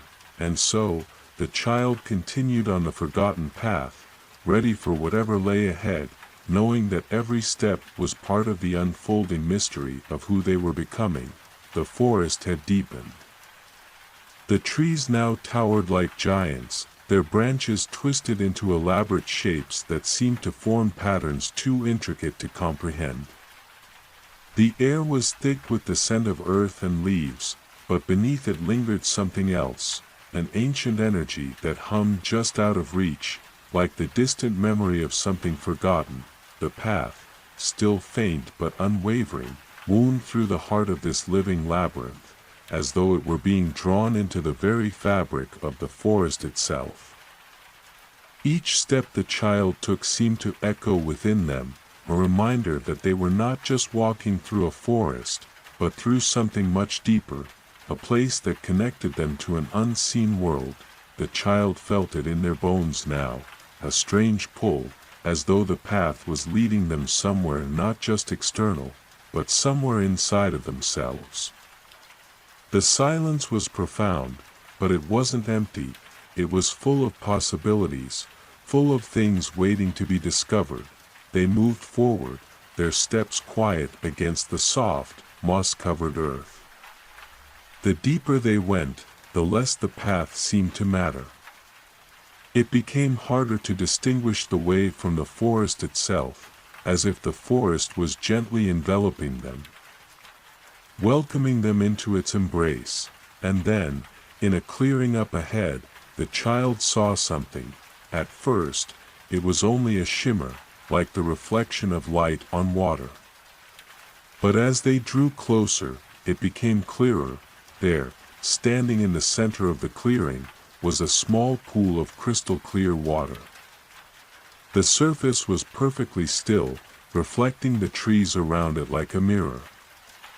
But there was something about the water that seemed alive, like it held a secret, an answer that was just waiting to be understood. The child knelt at the edge of the pool, gazing into the still water. For a long time, nothing happened. The world seemed to hold its breath. The reflections of the trees and the sky swirled in the surface of the pool, distorted by the occasional ripple of wind. But then, as the child looked closer, something shifted. A figure appeared in the water, its form appearing gradually, as if it was being woven from the very fabric of the reflections. The child blinked, unsure of what they were seeing, but the figure in the water was undeniable. It was themselves, or at least, it looked like them. But this figure was different. Their reflection was not still, it was moving, flowing with a kind of grace that the child had never seen in their own movements. The child leaned closer to the water, mesmerized. The figure in the pool spoke softly, their voice the same as the child's, but somehow softer, more distant. "You have walked far, child, and the path is beginning to show its true face." The child felt a shiver of recognition, as though this figure, this reflection, was something they had always known, even if they had never truly seen it before. "Who are you?" the child whispered, their voice trembling with a quiet awe. The reflection smiled gently, a soft, knowing smile that held no judgment. "I am you," it replied, "but I am also everything you have yet to understand about yourself. The path is not just about where you walk, but about who you are becoming. I am the reflection of your own heart, the part of you that has always been there but is waiting to be acknowledged." The child's breath caught in their throat. They wanted to speak, to ask more questions, but the words seemed to fall away. Everything the reflection said felt true, even though they couldn't fully grasp it. The figure in the water continued, their voice calm and soothing. "The path will not always be clear, and the journey will not always be easy. But as you walk, remember that everything you need is already within you. The answers you seek are not in the world outside, but in the depths of your own heart. You are the keeper of your own truth." The child felt a deep peace wash over them, as if the reflection's words had unlocked something inside their soul. They understood now. The path they walked was not just a physical journey, it was a journey of the heart. A journey of uncovering the truths that had always been there, waiting to be found. The figure in the water began to fade, their form melting back into the reflections of the trees and sky. But before they disappeared entirely, they spoke one last time. Trust in yourself, child. Trust in the path, and trust in what you will become. The child sat by the edge of the pool for a while longer, the ripples from their own reflection slowly fading, until the water was once again still. The forest around them was silent, the quiet broken only by the soft rustle of the leaves in the breeze. As the child rose to their feet, they felt a newfound sense of clarity. The forest, once so mysterious, now felt like a friend, and the path ahead seemed to hold no fear. They knew that the journey would not always be easy, and that there would be moments of doubt and confusion. But now, they also knew that they were not walking alone. With a deep breath, the child took a step forward, and the path ahead seemed to open up before them, as though the forest itself was welcoming them to continue. The trees parted just enough to reveal the next bend, the next mystery, and the next step in their journey, and so, the child continued walking, the forgotten path unfolding around them like a living story, and with every step, they felt themselves coming closer to something profound, something that had always been within them. Waiting to be discovered, for the first time, they knew without a doubt, they were exactly where they needed to be. The air felt different now, lighter, as though something had shifted in the very fabric of the forest. The child continued along the path, each step more confident than the last. The silence of the woods seemed to hum around them, but it was a soft hum, like the gentle vibration of a melody waiting to be heard. The trees, though still vast and towering, no longer felt distant. Instead, they felt like companions, their ancient branches reaching overhead in a delicate dance of light and shadow. The path beneath the child's feet was clearer now, its winding shape inviting exploration. Each curve revealing new wonders, new mysteries, and yet, it all felt familiar, as if the forest had always been waiting for this moment, for the child to finally walk through its heart. As they walked, the child noticed something that hadn't been there before, small glowing orbs of light, like fireflies, floating gently in the air. They didn't fly in erratic patterns but instead moved with grace, as though they were following a rhythm only they could hear. The orbs bathed everything they touched in a soft, warm glow, casting the trees and leaves in a light that felt both ethereal and timeless. The child's eyes followed the path of one of the orbs, mesmerized by its delicate movement. It drifted closer, coming to rest on the child's outstretched hand. The warmth from the orb seeped into their skin, and they felt a ripple of energy surge through their body. It wasn't overwhelming, but it was enough to send a shiver of recognition through their soul. "Do not be afraid," a voice said, soft and melodic, like the wind through the trees. The child glanced around but saw no one. Still, they knew the words were meant for them. "These lights are guides," the voice continued, its tone filled with gentle reassurance. "They lead those who walk the forgotten path to the places they need to find within themselves. The journey is not only through the forest, but through the mind and the spirit. These lights will show you the way when you feel lost, and they will guide you when the path is unclear." The child stood still, feeling a sense of deep calm settle within them. They had long known that the path was more than just a physical one. It was a journey into the very heart of their own existence, a journey that required patience, trust, and a willingness to follow what could not always be seen. And now, they understood, the forest was not only a place of mystery, it was also a reflection of their own journey, each step bringing them closer to the truth of who they were. The orb on their hand pulsed softly, as if it were speaking to them in a language beyond words, its light growing brighter for a moment before it lifted gently into the air. It hovered for a second, casting a long, shimmering shadow against the trees, and then it drifted off down the path, as if inviting the child to follow, and so, the child did. The orbs seemed to multiply as the child walked, each one appearing like a tiny star that had fallen from the sky, dancing in the air around them.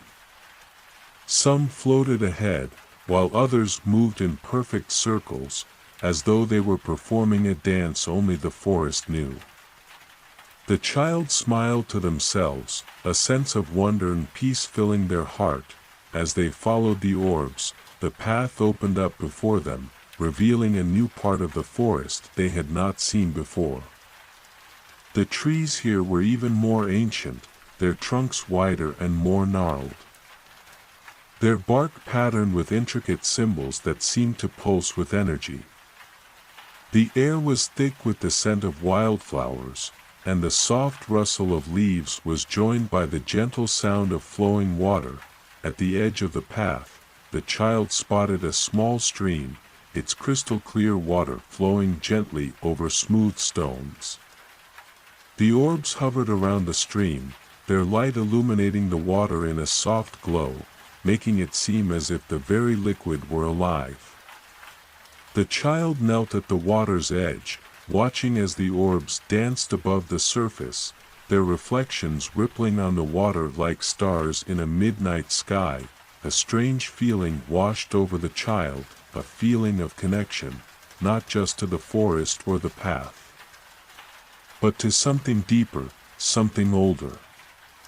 It was as if they were part of the very fabric of the world itself, woven into the same threads that held the stars and the trees, the water and the wind, together in perfect harmony. The soft voice broke the silence once more, and the child looked up, surprised to see an elderly figure standing nearby. She was not the same as the woman they had met earlier, but her presence was just as comforting. Her long white hair cascaded around her shoulders like a waterfall of snow, and her eyes shone with the same wisdom and kindness the child had felt in the forest itself. "Many come to this stream," the woman said, her voice like the sound of rustling leaves. "But few truly listen to its message." The child's heart fluttered, and they found themselves unable to speak, captivated by the woman's presence. "The water speaks of flow," the woman continued, sitting beside the stream. "It teaches us that all things must move, must change. Just as the water flows around obstacles, so too must we move around the challenges life brings. We must not become stagnant, nor resist the flow of time. Life is a journey of constant change, but it is also a journey of learning to adapt, to let go, and to trust in the natural rhythm of things." The child nodded, feeling the truth of the woman's words settle within them, like a seed planted in fertile soil. "Ready to grow, you have come far," the woman said, her gaze turning to the horizon. "But you have not yet arrived at the heart of the path. There are still lessons to be learned, truths to be uncovered, and mysteries to solve. Do not fear the unknown, for it is only in embracing the unknown that we can find ourselves." With those words, the woman stood and began to walk away, her figure blending with the shadows of the forest. The child watched her go, a sense of peace lingering in the air. They took one last look at the stream, at the orbs dancing in the water's surface, and then continued down the path. The forgotten path was still unfolding, and the child knew that each step brought them closer to something greater than they could yet understand. The journey was not just a path through the forest, it was a path to their own soul. And with each passing moment, the forest whispered its secrets, and the child listened. The forest grew quieter still, as if the trees themselves were holding their breath, waiting for something important to unfold. The orbs had dissipated, their gentle lights fading into the shadows, leaving the path illuminated only by the soft moonlight that filtered through the canopy above. The silence was thick now, but it was not empty. It was filled with the weight of anticipation, as though the forest itself was preparing for something. The child continued to walk, their feet light against the moss-covered earth. The feeling of connection to the land around them had only deepened, like a thread tying them to the heart of the forest. It was as though the trees, the stream, even the wind, were all part of a greater conversation, one that the child had just begun to understand. They rounded a bend in the path, and the scene before them shifted dramatically. What had once been a dense forest of towering trees and thick underbrush now opened up into a wide, sunlit glade. The air here was different, brighter, more open, as though it was filled with the promise of something new. In the center of the glade stood an ancient stone arch, weathered by time, its surface covered in moss and ivy. The arch was unlike anything the child had ever seen. It seemed to pulse with a quiet energy. As if it were more than just stone, as if it were a doorway to something far beyond this world, the child felt drawn to it, an instinctive pull in their chest. The arch seemed to beckon them, its presence both inviting and mysterious. They took a tentative step toward it, their heart racing with the uncertainty of what might lie beyond. As they approached the arch, the child felt the air shift once again, this time with a sense of expectancy. It was as though the arch had been waiting for them, its silent call answered at last. The child stopped just before the archway, their fingers brushing lightly against the cold stone. In that moment, something strange and wonderful happened. A soft light began to emanate from the arch, not harsh or bright, but gentle and warm, as though it were the very light of the stars themselves. The child stepped closer, and the light seemed to swirl around them, inviting them to step through. "You have reached the threshold," a voice said, this time not from a person, but from the very forest itself. The voice was calm, echoing in the child's mind like the wind through the trees. "Beyond this point, the path you walk will not be as it once was. You will find new wonders, but you will also face greater challenges. It is up to you to decide whether you are ready to continue." The child stood still, the weight of the words settling in their heart. They had come so far, and yet they knew that what lay beyond the arch would be something entirely different, something unknown. And yet, a part of them felt certain that this was the way forward. The path had been leading them here for a reason. The forest had been guiding them with its quiet wisdom, its gentle reminders, and now, at this moment, they could feel that the next step was theirs to take. "I am ready," the child whispered, their voice filled with quiet determination. The light from the arch pulsed once, and then, as though in response to the child's words, it began to grow stronger, enveloping the entire glade in a soft, golden glow. The air seemed to shimmer with possibility. The trees, the stones, the very earth beneath their feet all felt alive with energy, as if the entire world was waiting for them to move. Taking a deep breath, the child stepped forward, crossing the threshold of the arch. The moment they passed through, they felt a sudden shift. It was as though the ground beneath them had shifted, and they were no longer standing on the earth they had known. The landscape around them transformed in an instant, like a dream unfolding into reality. They found themselves in a vast, open field under a sky that was more vibrant than any sky they had ever seen. The colors were soft yet rich, golden hues blended seamlessly with the deepest purples and blues. As if the sky itself was painted in strokes of light, in the distance, they could see a mountain range, its peaks shrouded in mist, and far to the left, a river wound its way through the landscape, its water sparkling like liquid silver in the light. It was a place that seemed both familiar and strange, like a memory half remembered but never fully realized. The child stood in awe, taking in the beauty of this new world. They felt a deep sense of peace here, as though they were exactly where they needed to be. The path had brought them to this place, but it was clear now that this was only one step of a much greater journey. The forest had whispered its truths, the arch had marked a turning point. And now, this new land awaited them. For a moment, the child was content to simply stand, letting the quiet magic of the place wash over them. But then, a movement caught their eye. Just beyond the edge of the field, a figure appeared, walking slowly toward them. The figure was tall and cloaked in a flowing robe, their face hidden by the shadows of the hood.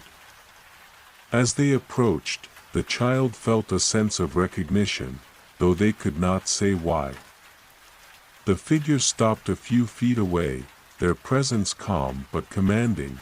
"You have come far," the figure said, their voice low and resonant, like the rumble of distant thunder. "But this place is only the beginning.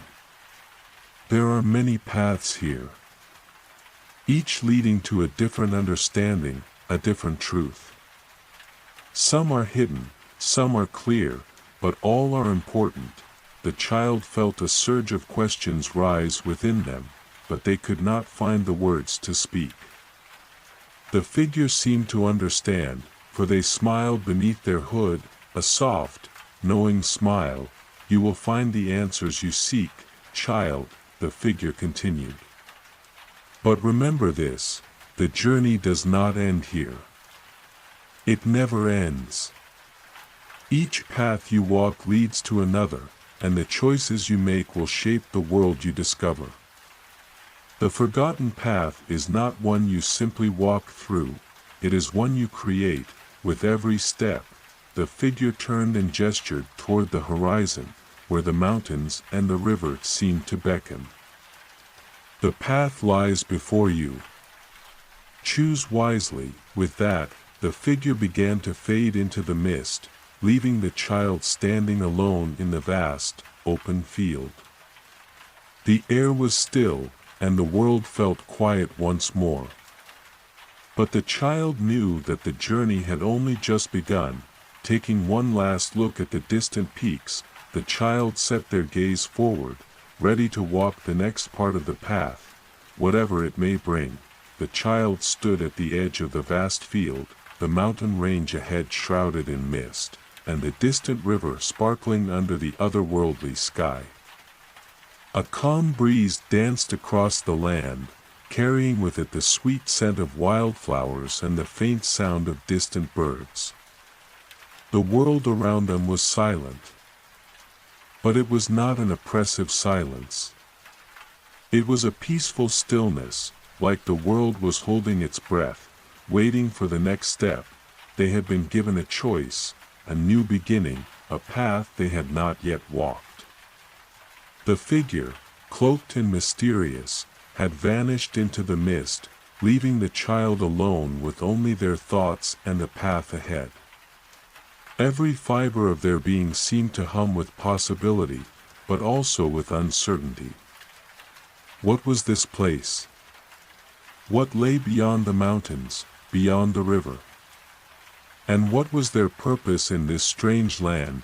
The child took a deep breath, feeling the weight of these questions settle within them.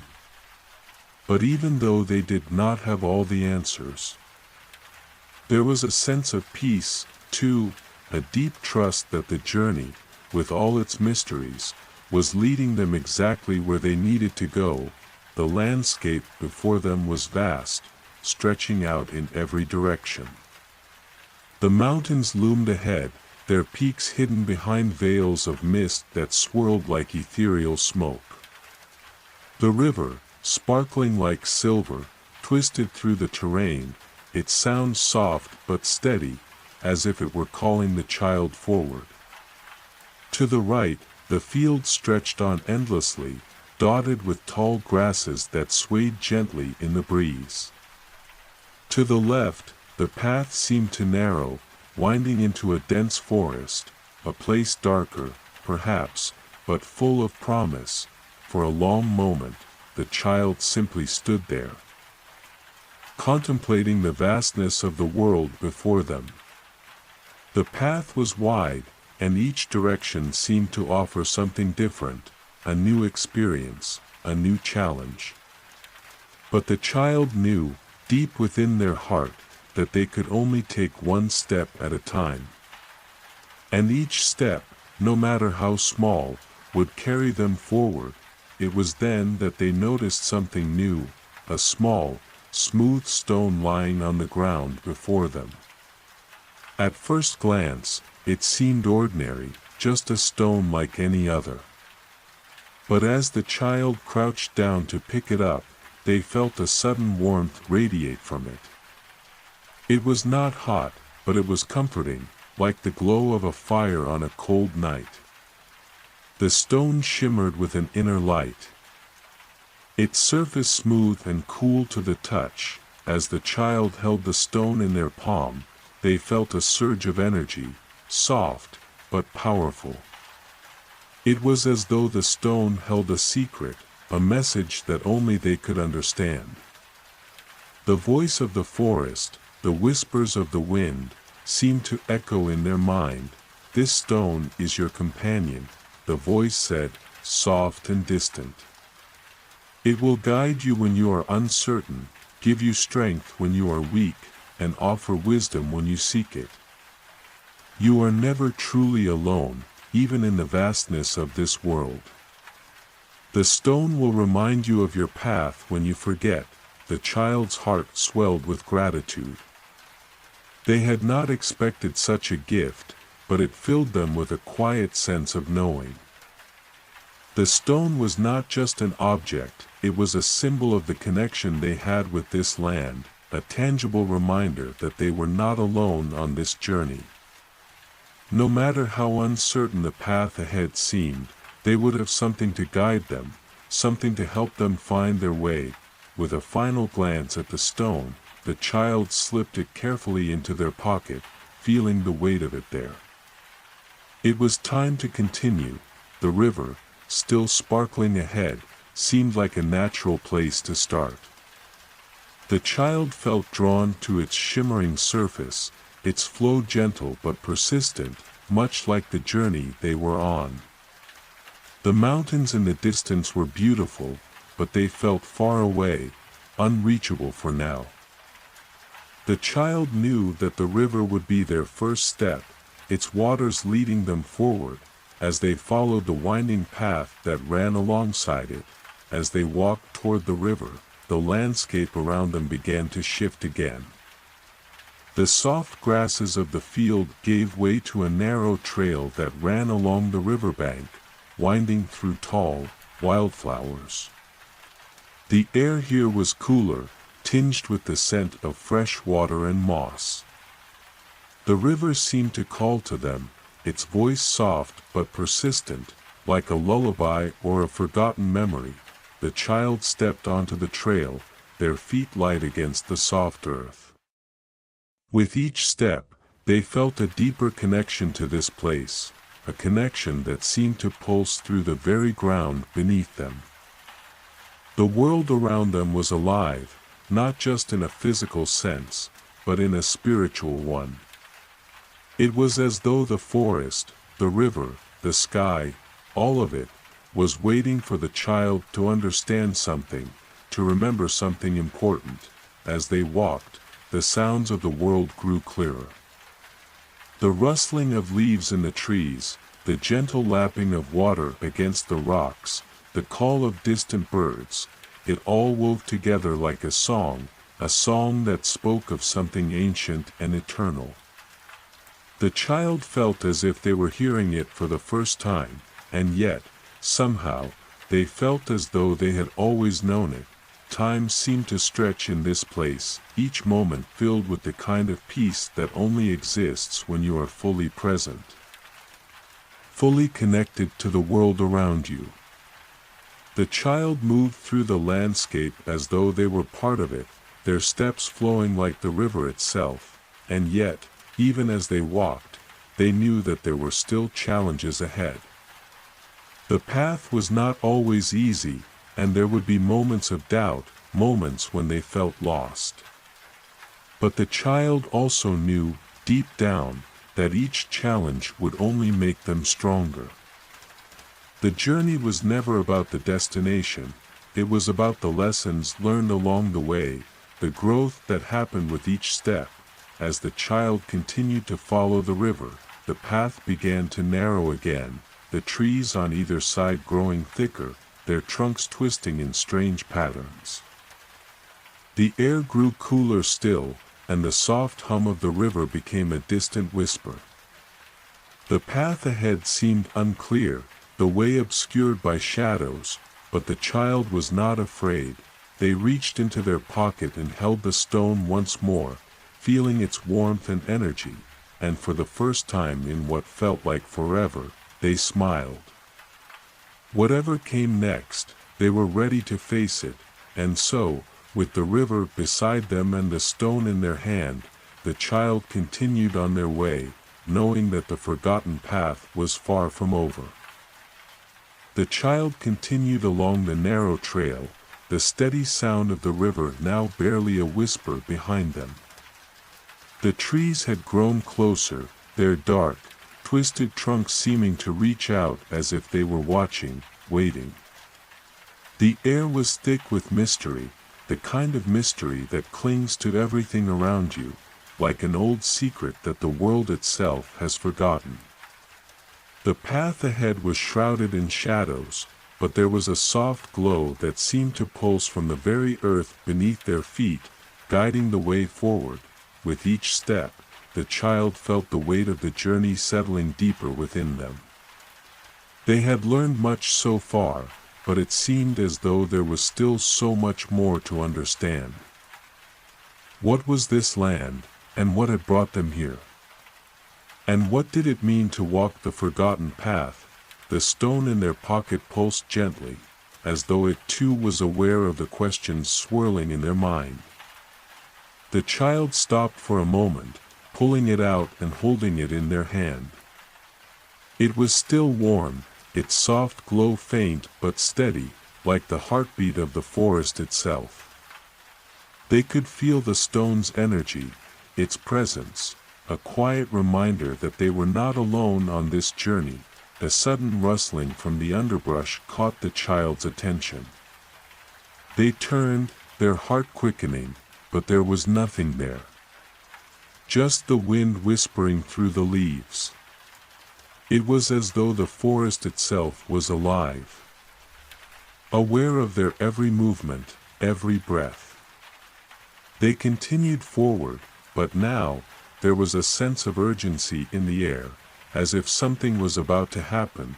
The trees on either side of the path grew even denser, their branches twisting higher and higher into the sky, blocking out the light.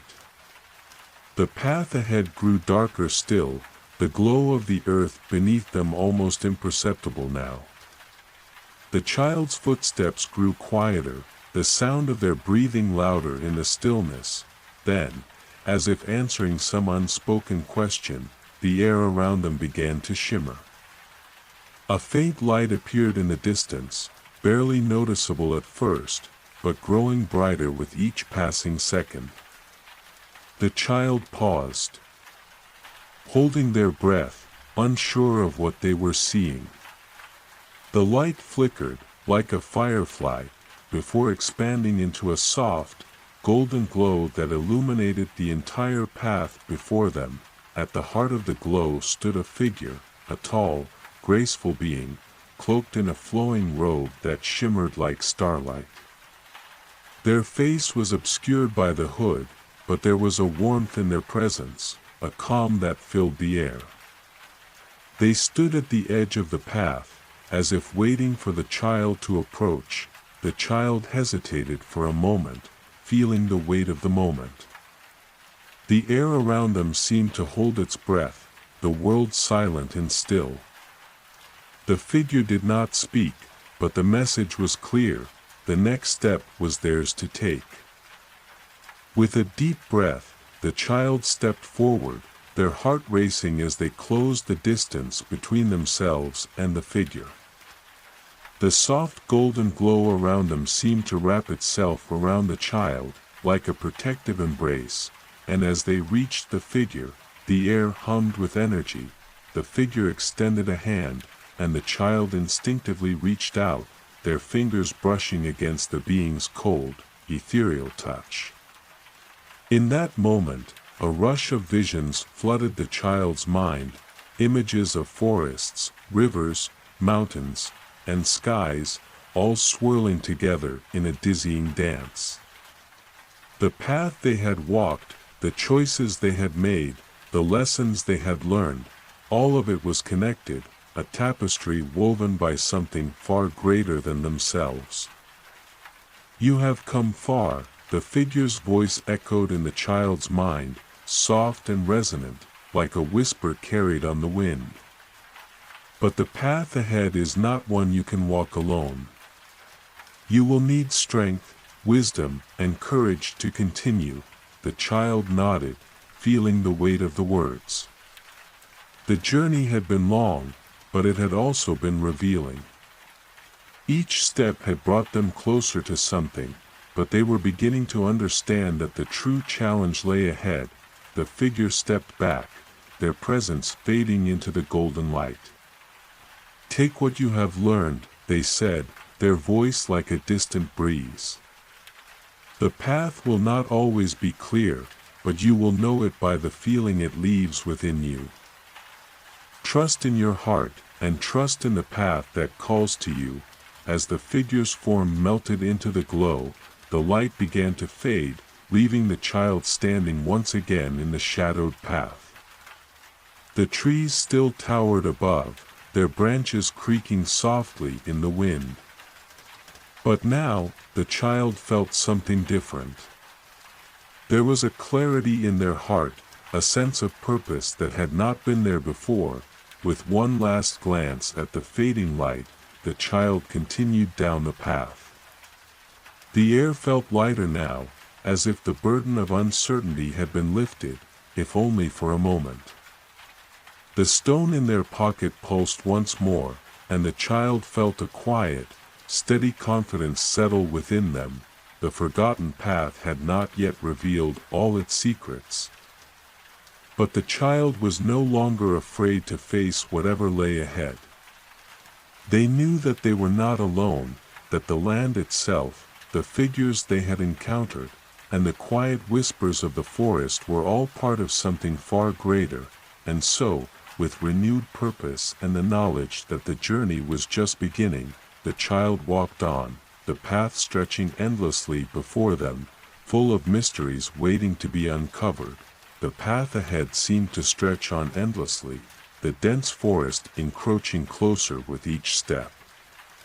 The once vibrant light had faded, leaving the world in soft twilight. The air was cool, the earth beneath the child's feet damp and covered in layers of fallen leaves. There was a quiet rhythm to the world now. Each step the child took echoed in the stillness, a gentle reminder that the journey was far from over. The stone in their pocket pulsed steadily, its warmth now a constant presence, a gentle reassurance that they were not alone. It seemed to hum with energy, as if it too was aware of the changes around them. The whispers of the forest had grown quieter, and the breeze that had once played among the branches now only brushed softly against the child's skin. The child paused for a moment, looking around. The trees had become even taller, their trunks gnarled and twisted, as though they had been standing here for centuries, silent witnesses to the passage of time. The path beneath them was narrow, winding between the ancient trees, and as they looked ahead, they could see the faintest glimmer of light, an ethereal glow that seemed to beckon them forward. Without hesitation, the child continued, their steps determined, though they could not shake the feeling that something was watching. The air was thick with magic, the land alive with unseen forces. It was as if every leaf, every branch, every stone knew they were here, and they had a story to tell. As they ventured deeper into the forest, the glowing light ahead grew stronger, more defined. It seemed to emanate from the very heart of the woods, pulsing like a beacon in the distance. The child's heart quickened, the pulse of the stone matching the rhythm of their breath. There was something compelling about the light, something that whispered of answers, of truths long hidden, waiting to be discovered. Finally, after what seemed like hours, the child emerged into a clearing. At the center of the space was an enormous tree, its trunk wide and twisted, its roots sprawling out in all directions like the veins of the earth itself. The tree was alive with light, soft golden hues shimmered across its bark, its branches glowing as though they held the stars within them. The air around the tree seemed to hum with energy, a soft, rhythmic vibration that made the ground feel alive beneath the child's feet. The light was not harsh or overwhelming. Instead, it was a warm, welcoming glow, like the embrace of an old friend. The child felt drawn to it, the pull of the tree as irresistible as the river had been, as inevitable as the journey itself. They stepped closer, feeling the presence of the ancient tree envelop them in its quiet strength. When they reached the base of the tree, the child could feel the energy swirling around them, like a current of magic flowing through the air. The stone in their pocket grew warmer still, almost burning with intensity. Without thinking, they reached into their pocket and held it out before them. The stone glowed brighter in the presence of the tree, its light intertwining with the golden glow that radiated from the bark. For a moment, everything went still. The child's breath caught in their throat as they watched the stone and the tree's light merge into a single pulse, a bright flash that illuminated the clearing like a burst of starlight. The world around them seemed to hold its breath, the wind pausing, the trees swaying ever so slightly, and the distant sounds of the forest falling away. Then, as suddenly as it had begun, the light faded. The stone in the child's hand had returned to its normal warmth, but now, it felt heavier, as though it had absorbed something, something important, something that the child was meant to understand. They looked up at the tree, their heart racing, unsure of what had just happened, and then, as though the tree itself had spoken, a voice, soft and ancient, reached the child's ears. "You have come far, young one," the voice said, not aloud, but within the child's mind. It was gentle, but there was a power in it that resonated deep within the child's soul. This tree is the heart of the forgotten path.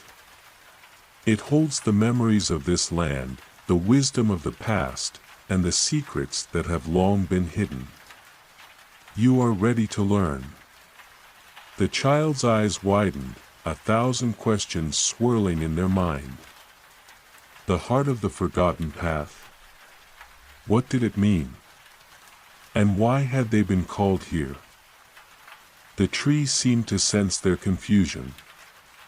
The path you walk is not one of mere steps. It is a path of awakening.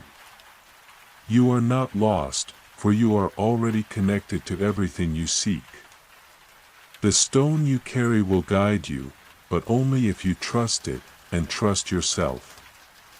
The child stood still, absorbing the weight of the words. They felt the truth of them, deep in their bones.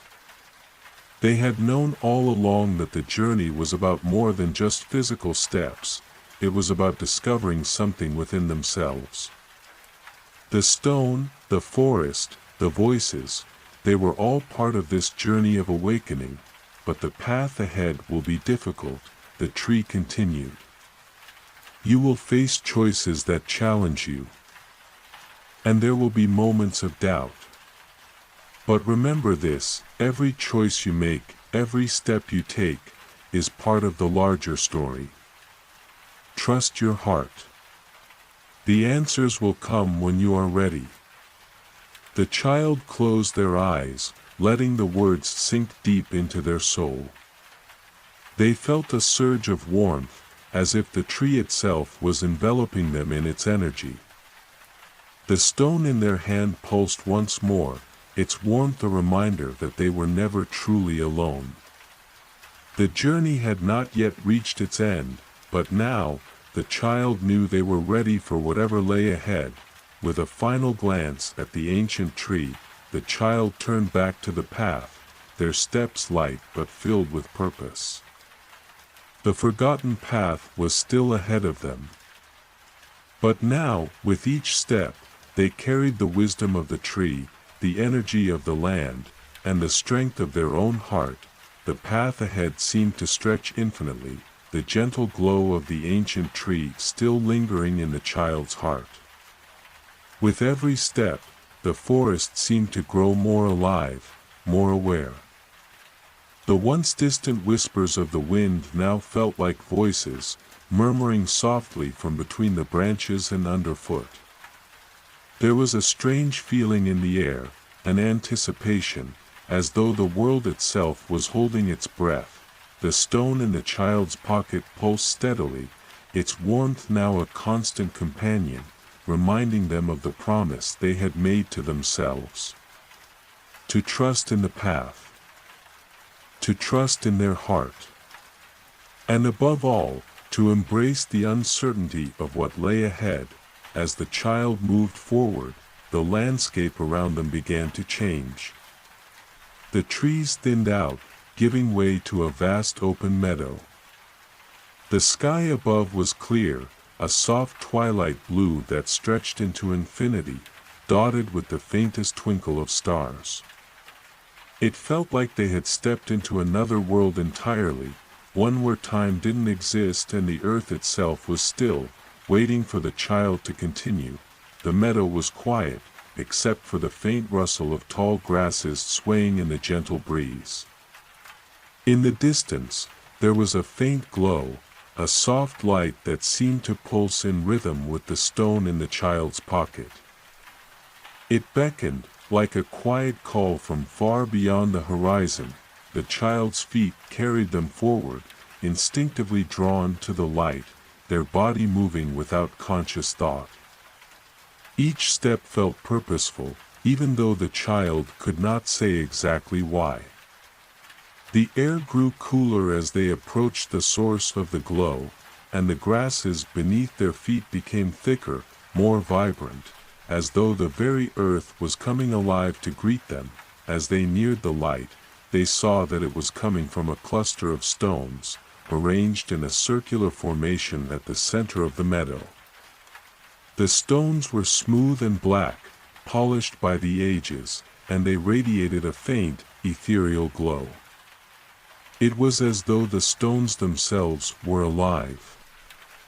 Filled with an energy that hummed with the pulse of the universe, the child stood before the stones, the stone in their pocket now warmer than ever. Without a word, they reached out and placed their hand on one of the black stones. The moment their fingers made contact, a rush of energy surged through them, like a current flowing through their veins. It was both gentle and powerful, a force that left them breathless. Suddenly, the ground beneath their feet trembled, and the stones around them began to glow brighter, casting long shadows across the meadow. The air hummed with a strange, otherworldly vibration, and the child could feel the very fabric of reality shifting, as though something was stirring within the earth itself.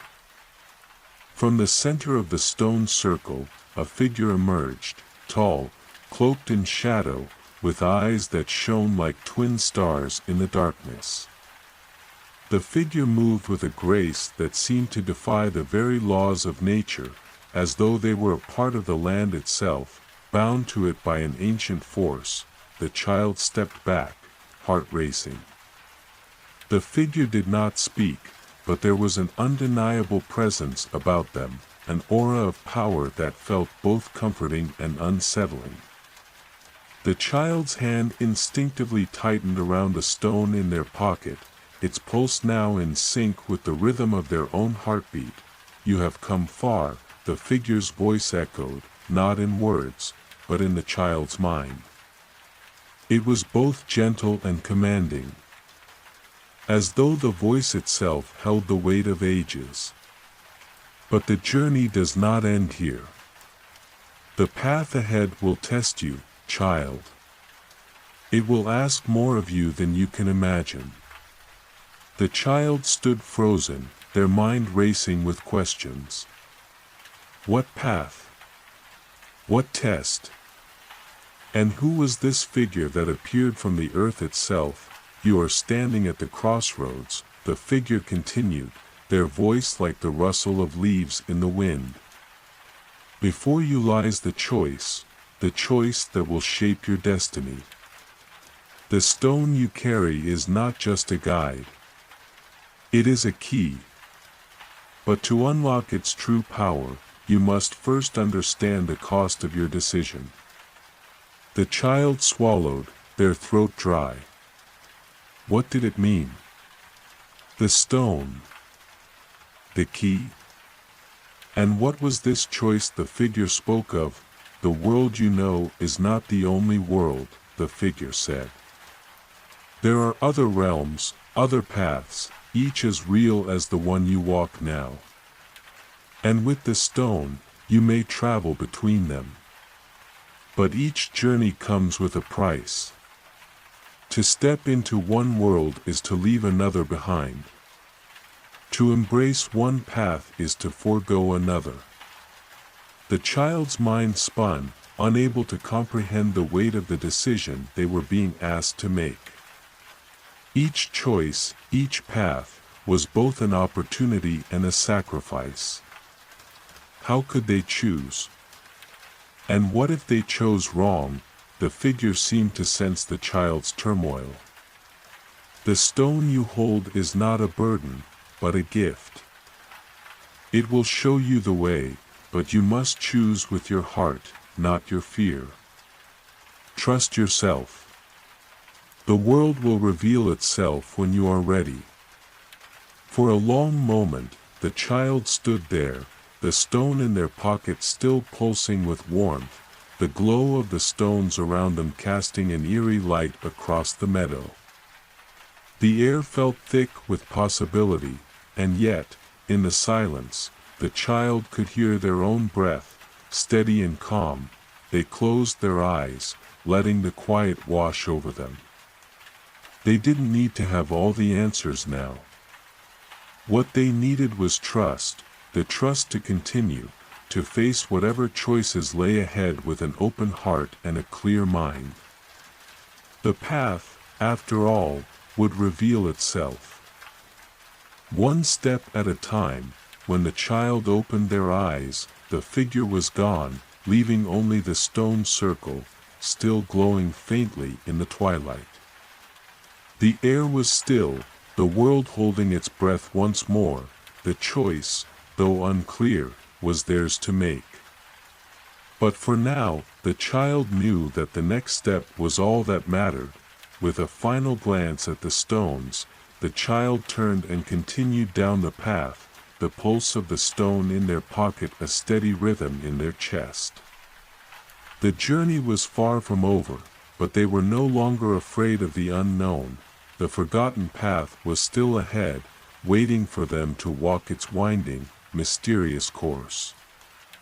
And with each step, they would move closer to understanding the choice that lay at the end of it. The path continued to unfold before the child, the soft twilight deepening around them as they ventured farther into the unknown. The stones from the meadow still glowed faintly in their mind's eye, their energy lingering like an unspoken promise. The weight of the figure's words echoed in the child's heart, each one a gentle reminder of the choices that lay ahead. As the child walked, the forest gradually began to change once more. The trees grew fewer, their trunks thinner and lighter, the air now filled with a crisp freshness. The wildflowers that had once lined the edges of the path now seemed to grow in abundance, their colors vibrant against the fading light. The world felt alive with possibility. Every rustling leaf a whisper of what was to come, the stone in the child's pocket pulsed steadily, as if responding to the shifting landscape. It was warm, comforting, yet mysterious. It had been a companion from the very beginning, but now it felt like something more, something with a purpose that was not yet fully revealed. The child could feel it, the way it seemed to guide their steps, urging them forward. With each passing moment, the air grew thicker with magic, the quiet hum of the world surrounding them. The child's heart quickened with each step. The journey was reaching its turning point, the moment when the choices would need to be made. But the child knew that it was not about rushing ahead. It was about being present in the moment, trusting the flow of time and space, letting the path reveal itself naturally. Ahead, a soft light appeared, shimmering gently against the horizon. It wasn't the same golden glow from the stone circle, but a softer, more inviting light, like the first rays of dawn. The child instinctively began to move toward it, their feet light, their heart full of quiet anticipation. The air around them seemed to shift as they neared the light, becoming filled with a gentle warmth. As the child approached, the light began to take shape, slowly coalescing into a figure standing at the edge of the path. This figure was not like the one from the stone circle, but was smaller, more familiar. It was a woman, with soft features and a serene presence. Her long hair flowed like the winds of the meadow, and her eyes, though kind, held an ancient wisdom. "You've come far, child," the woman's voice rang out, soft yet full of understanding. Her words carried a sense of peace, as though she had been waiting for the child all along. "And now, the time has come for you to choose." The child stepped forward, unsure of what to say, but feeling an undeniable sense of connection to this figure, as though she were a guide, someone who had been walking beside them all this time in ways they could not yet fully understand. "You stand at the edge of a new realm," the woman continued. "The stone you carry is the key, but you must decide where to go next. The world you know, and the worlds beyond, each have their own paths. You are not bound to one alone. But the journey you choose will shape your destiny."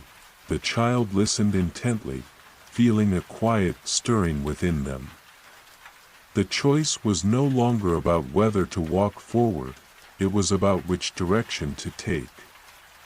It was a realization that both unsettled and comforted them. "Each world holds its own secrets," the woman said softly. "Some will challenge you, others will embrace you. Each choice you make will uncover a piece of the greater puzzle. And with each step, you will learn more of who you are. Of who you were meant to be." The woman smiled, a knowing smile that seemed to carry the weight of countless years. "But you must choose from the heart, not from fear or doubt. The world you seek is within you already." The stone is but a guide, and the journey is yours to make. For a moment, the world around them seemed to stand still, the light of the woman's presence wrapping the child in a gentle embrace.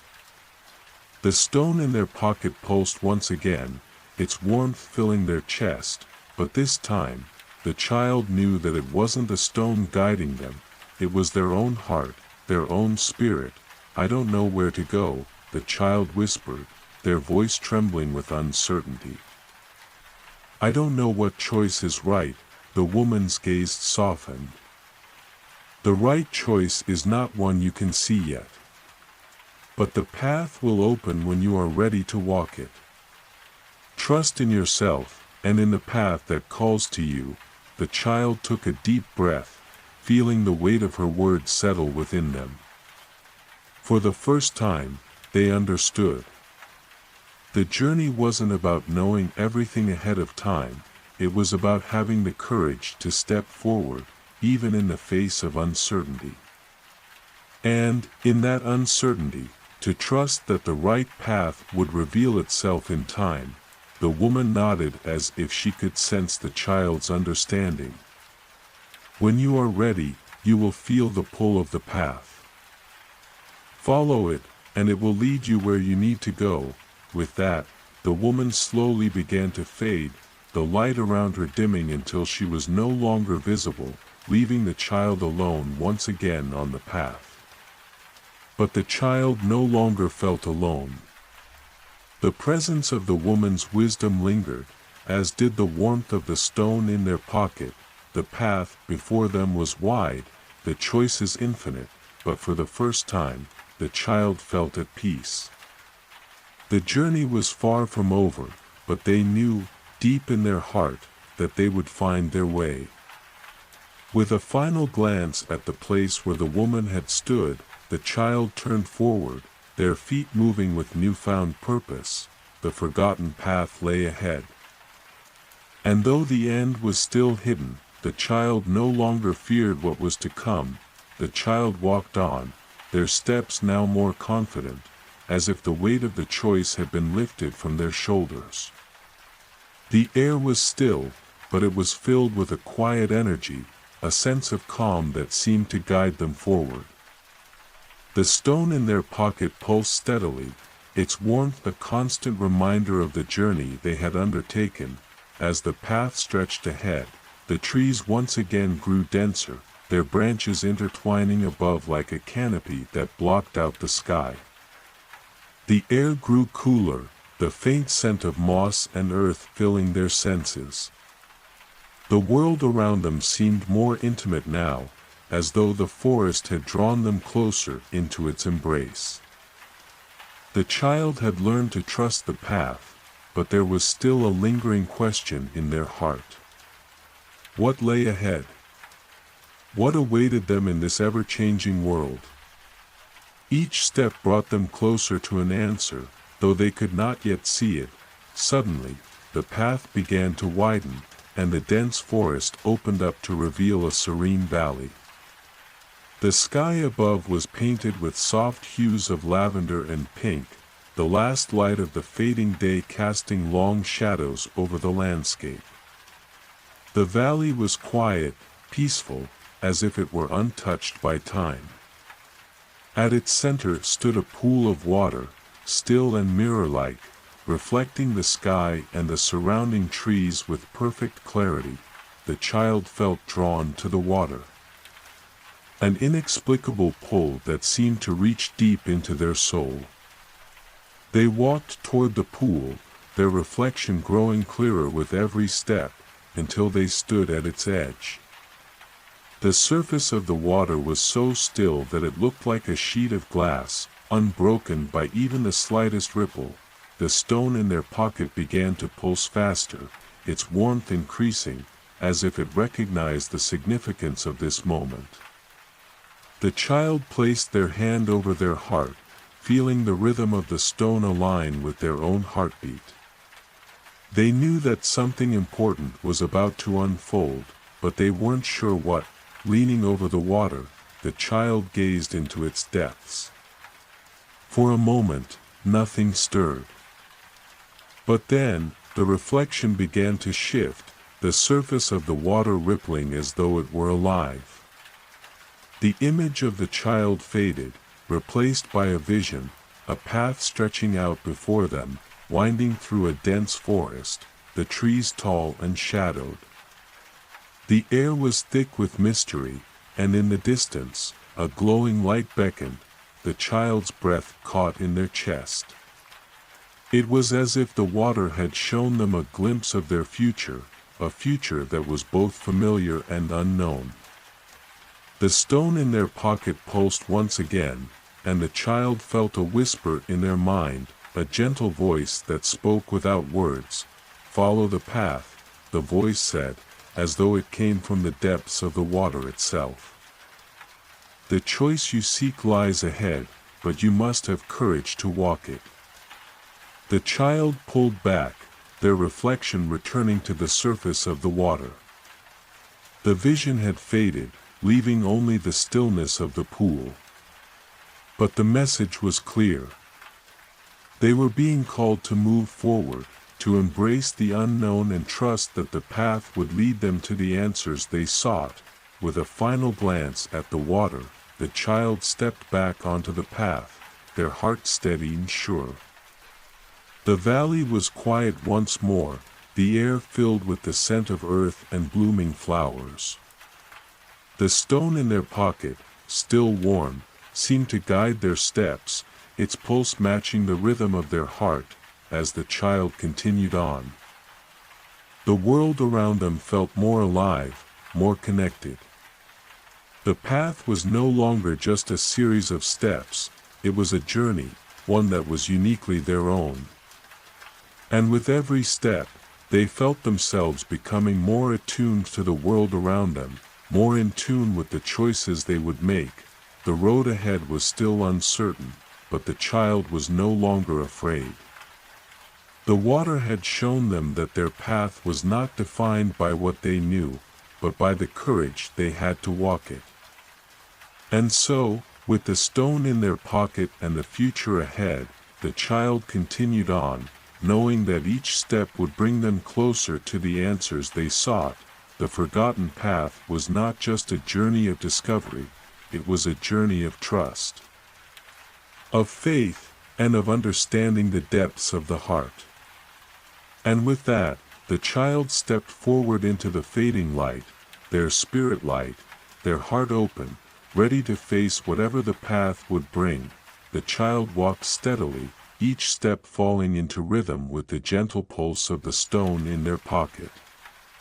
The air around them was growing thick with the scent of moss and earth, and the world felt as if it were holding its breath, waiting for something to unfold. The sky above had deepened into a dusky purple, with only a sliver of the moon peeking through the thick canopy of trees. The stars, too, seemed quieter than before, as though they were listening intently to the child's journey.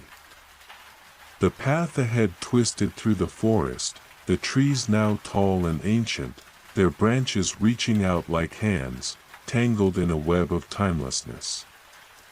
A gentle breeze whispered through the leaves, carrying with it the soft hum of something far away, something forgotten. The sound was familiar, yet distant, like the echo of a memory long past.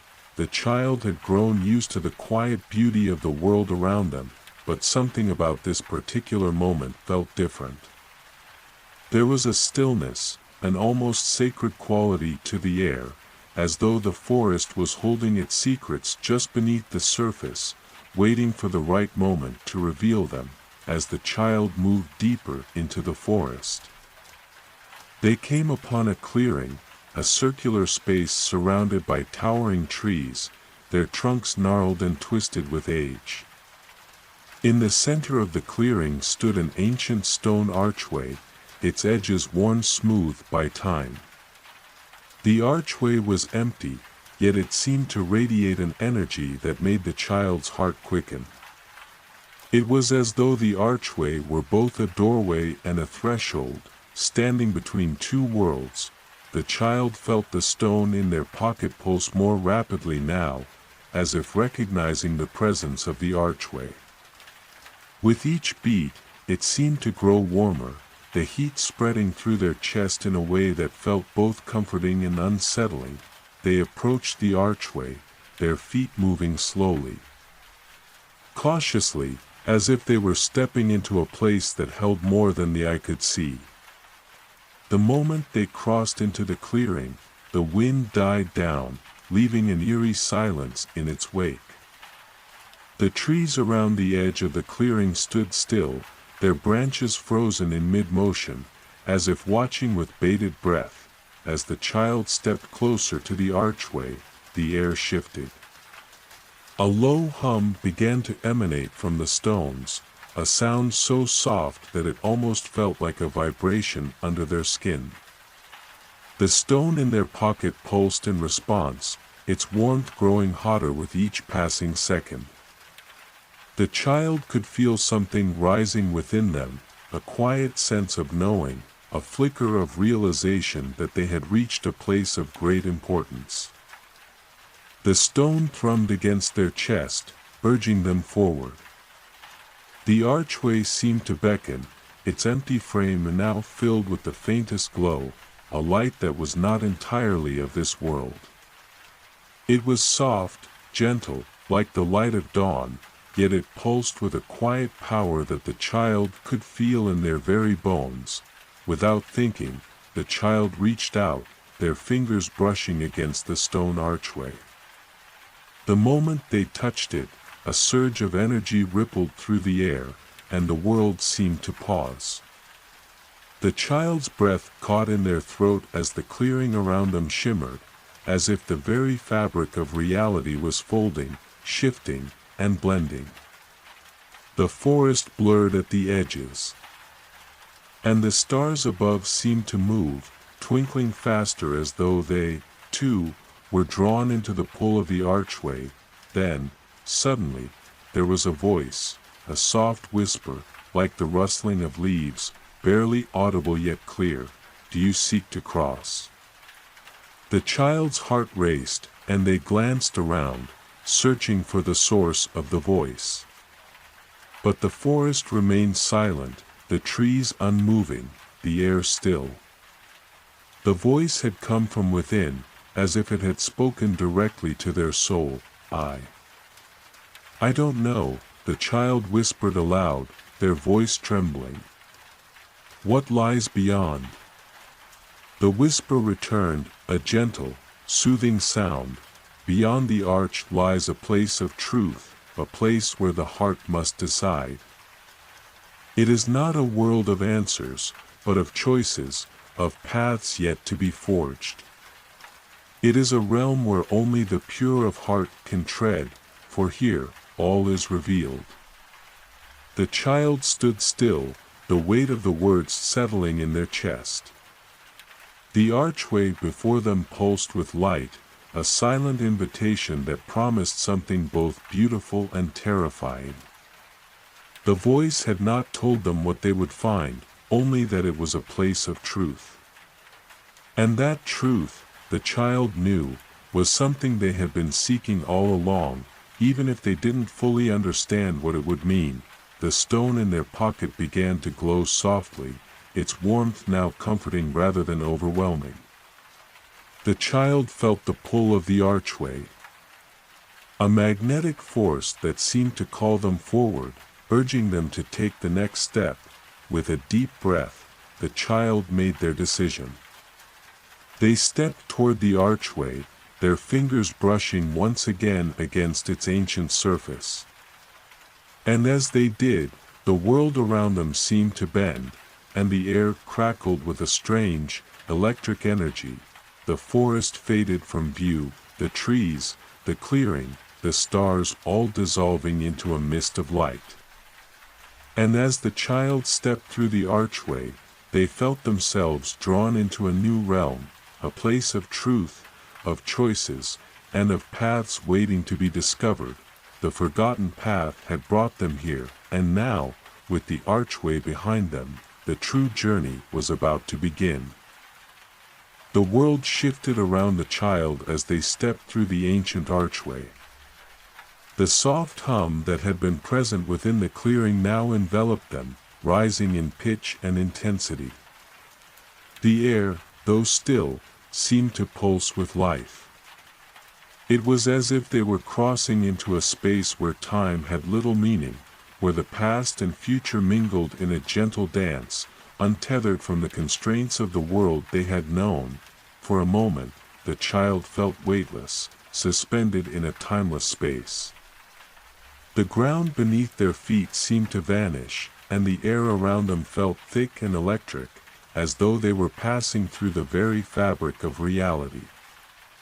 The pulse of the stone in their pocket was now synchronized with their heartbeat, each thrum resonating deeply within their chest.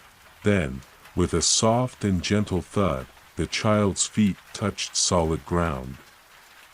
The world around them solidified, and they found themselves standing in a place unlike any they had ever seen. The landscape stretched before them, a vast, open expanse that was both serene and profound. The sky above was an endless shade of twilight, the stars burning brightly in the deep purple heavens. The stars were not still, they moved with purpose, creating patterns and constellations that shifted in a fluid dance, as though the very sky was alive, telling stories of times long past and those yet to come. The moon, too, shone brightly, casting a soft, silver light over the landscape, its light gentle but powerful, illuminating the way forward. The ground beneath the child was soft and smooth, like walking on fine sand, but it was neither warm nor cold. It was a place of balance, of stillness, where every step felt light yet certain, as though the earth itself was guiding them. Ahead of them stood a narrow path, winding and soft, leading into a distant, glowing forest. The trees were unlike any the child had ever seen. Their trunks shimmered with an ethereal light, their branches covered in luminous leaves that sparkled in the soft moonlight. The forest seemed to hum with a quiet, peaceful energy, drawing the child forward, calling them to walk its winding paths. The stone in their pocket pulsed gently, urging them to move forward, as though it, too, recognized the importance of this moment. The child's heart, steady but filled with wonder, quickened slightly. They had crossed through the archway and now stood in a world where everything felt connected, where the very air seemed to hold secrets and stories, waiting to be discovered. As the child took their first step along the path, the landscape around them began to shift once more. The trees along the path grew taller, their trunks intertwining in intricate patterns that seemed to tell ancient tales. The leaves of the trees whispered softly in the wind, though no breeze stirred. It was as if the trees themselves were speaking. Their voices carried in the soft hum of the world, inviting the child to listen. The stone in their pocket pulsed with greater intensity, as though sensing something ahead, something hidden in the folds of the forest. The child felt an overwhelming sense of peace, but also of anticipation. There was something waiting, something important, but the child did not yet know what it was. A soft voice, almost like a whisper in the wind, seemed to come from everywhere and nowhere at once, filling the air with a gentle clarity. To find the truth you seek, you must journey through the heart of the forest. The path may twist and turn, but trust yourself and the world around you. In this place, all things are connected. The answers lie within, waiting to be uncovered. The child paused, taking a deep breath, absorbing the words. They felt no fear, only a deep sense of purpose. The path before them was not just a journey across the land, it was a journey through their own soul, a journey toward understanding and revelation. With a sense of quiet determination, the child continued along the path. Each step seemed to bring them deeper into the forest, where the shimmering trees parted slightly, offering glimpses of what lay ahead. The air was filled with a gentle, melodic hum, like a song that echoed through the leaves, reverberating in the child's heart. The path seemed to wind on forever. But the child never felt lost. The forest, in its quiet wisdom, guided them gently, as if the trees themselves were aware of the journey the child was on. The light of the moon filtered through the leaves, casting long, delicate shadows that danced upon the path, and the stars above continued their slow, graceful movement, as though they were walking alongside the child, lighting the way. In the distance, the child noticed a faint, warm glow, a light that seemed to pulse like a heartbeat, drawing them forward. They quickened their pace, eager to reach whatever awaited them, knowing that it held the answers to the questions that had lingered in their heart. The glow grew stronger as they approached. And soon they found themselves standing at the edge of a small clearing.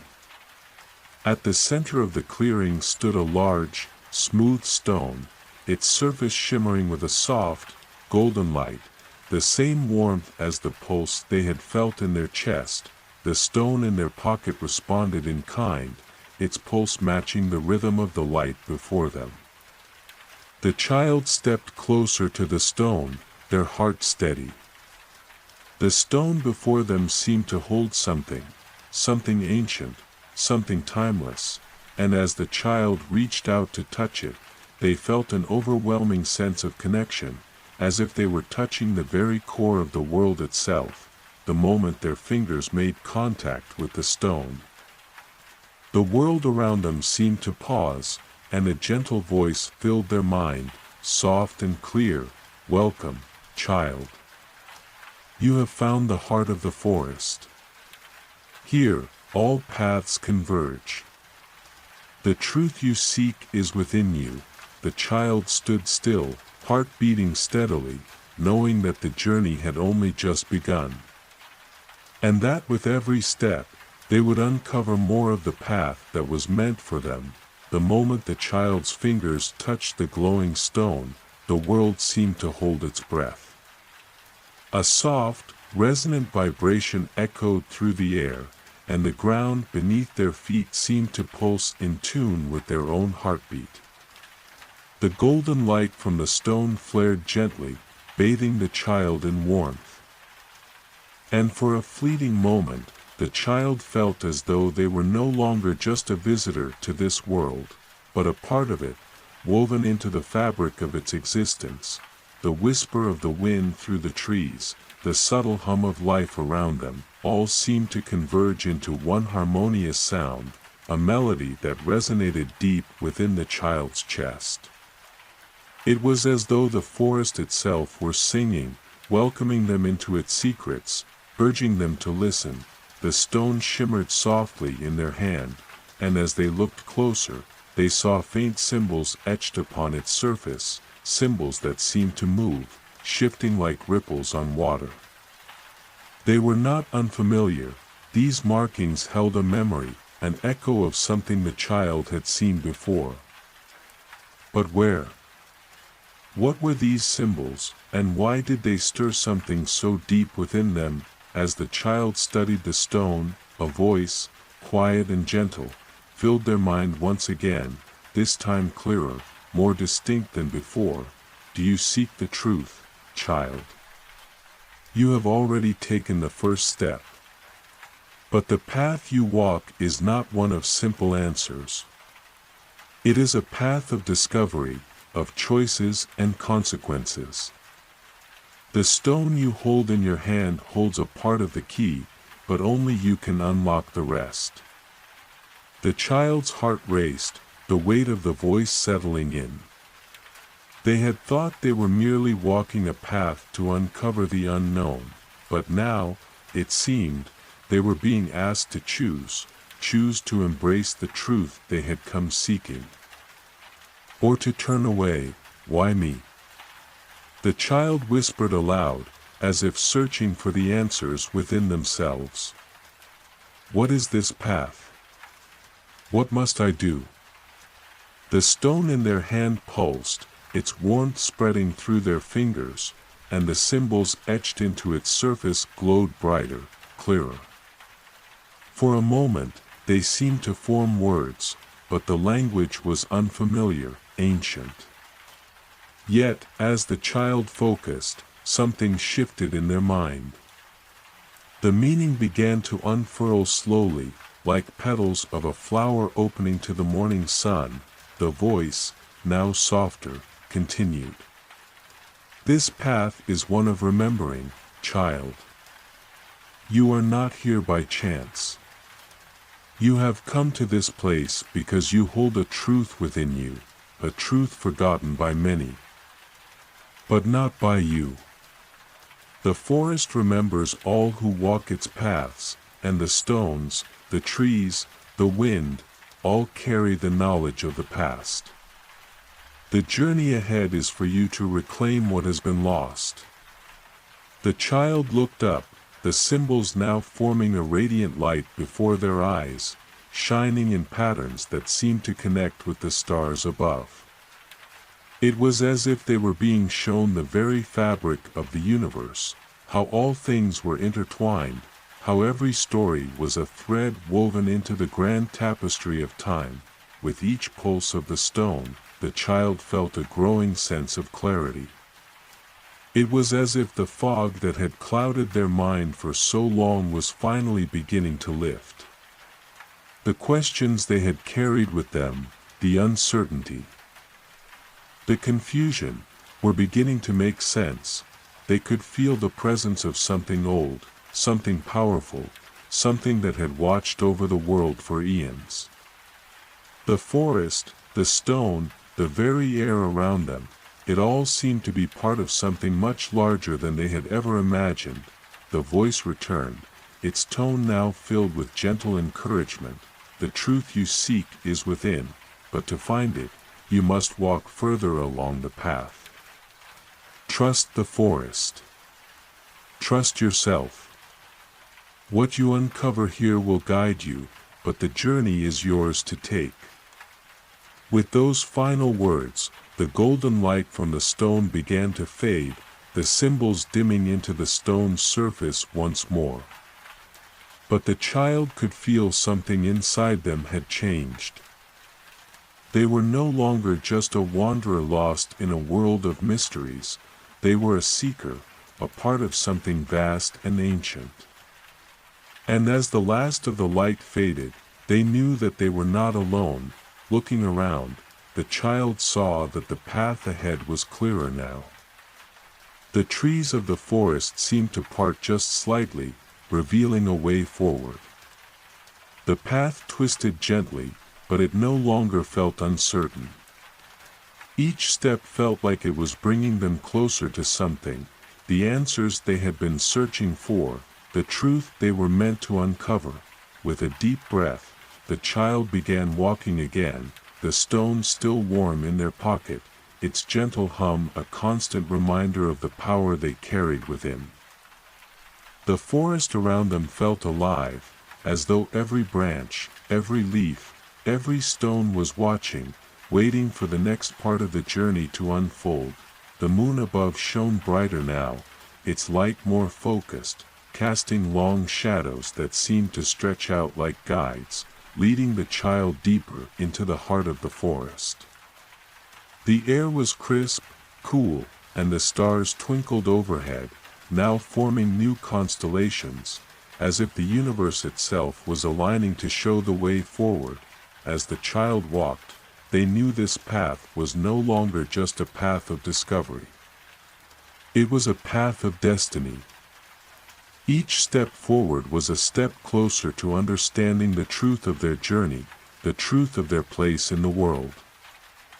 And though the road ahead was still shrouded in mystery, the child felt ready, their heart open, their spirit strong, and their mind at peace. The forgotten path was now their own to walk. And with each step, they would uncover the stories that lay hidden, waiting to be remembered.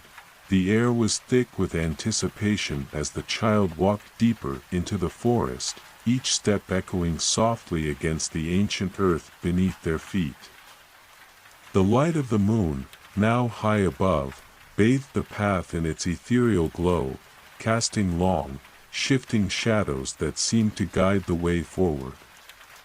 The trees on either side stood tall and still, their branches reaching high into the heavens, as though stretching to touch the stars themselves.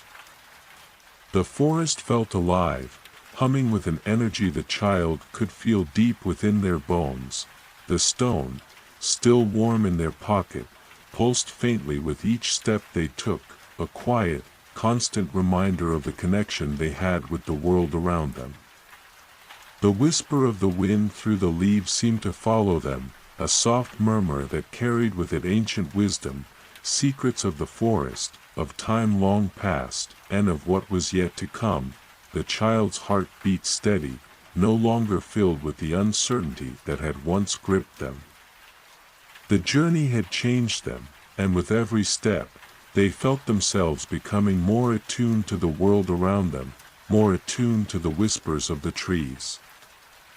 The song of the wind, the rhythm of the earth beneath their feet, the path ahead twisted and turned, but it no longer seemed a maze. Every curve, every bend felt like a new revelation, an opening into a deeper understanding. And with each turn, the forest seemed to reveal more of its mysteries, the light from the stars above growing brighter, illuminating the path in ways that made the unknown feel familiar, the mysterious somehow comforting. In the distance, the child could see a faint, shimmering light. It was different from the soft glow of the moon, brighter and warmer, like a beacon calling them forward. Their heart quickened in response, the stone pulsing in their pocket, as if recognizing the importance of this moment. The child quickened their pace, eager to reach whatever waited for them at the source of the light. As they approached, the forest began to change. The trees grew taller, their trunks broader, their leaves shimmering with colors the child had never seen before. The air was filled with the scent of blooming flowers, sweet and delicate, and the ground beneath them seemed to glow with a faint, golden hue. And then, standing at the center of a large clearing, the child saw it, a magnificent structure, unlike anything they had ever seen. It was a tower of stone, smooth and shimmering, rising high into the sky, its surface covered in intricate carvings that seemed to tell a story. The tower was bathed in a warm, golden light, the source of which seemed to pulse with the same rhythm as the stone in the child's pocket. The child felt drawn to it, as though something within them recognized the tower, as though it had been waiting for them all along. The golden light beckoned them forward, and with each step, they felt their purpose becoming clearer, their connection to the world around them growing stronger. The wind whispered through the trees, its voice now softer, more intimate. "You have come far, child. The path has been long, but you are almost there. This tower holds the answers you seek, but to unlock them, you must first understand the story it tells." The child stood before the tower, their heart full of wonder. The carvings on the stone seemed to shift and change before their eyes, like living illustrations of an ancient tale, one of journeys, of choices, and of destinies entwined. The symbols glowed faintly, and as the child reached out to touch the surface of the stone, they felt a surge of energy course through their fingers, a connection that reached deep into their soul. The stone in their pocket pulsed in response, its rhythm syncing with the energy of the tower. It was as if the two were part of the same pulse, the same rhythm, a heartbeat shared across time, across the fabric of the universe itself. The moment the child's fingers touched the surface of the tower, The carvings shifted, their glowing light intensifying.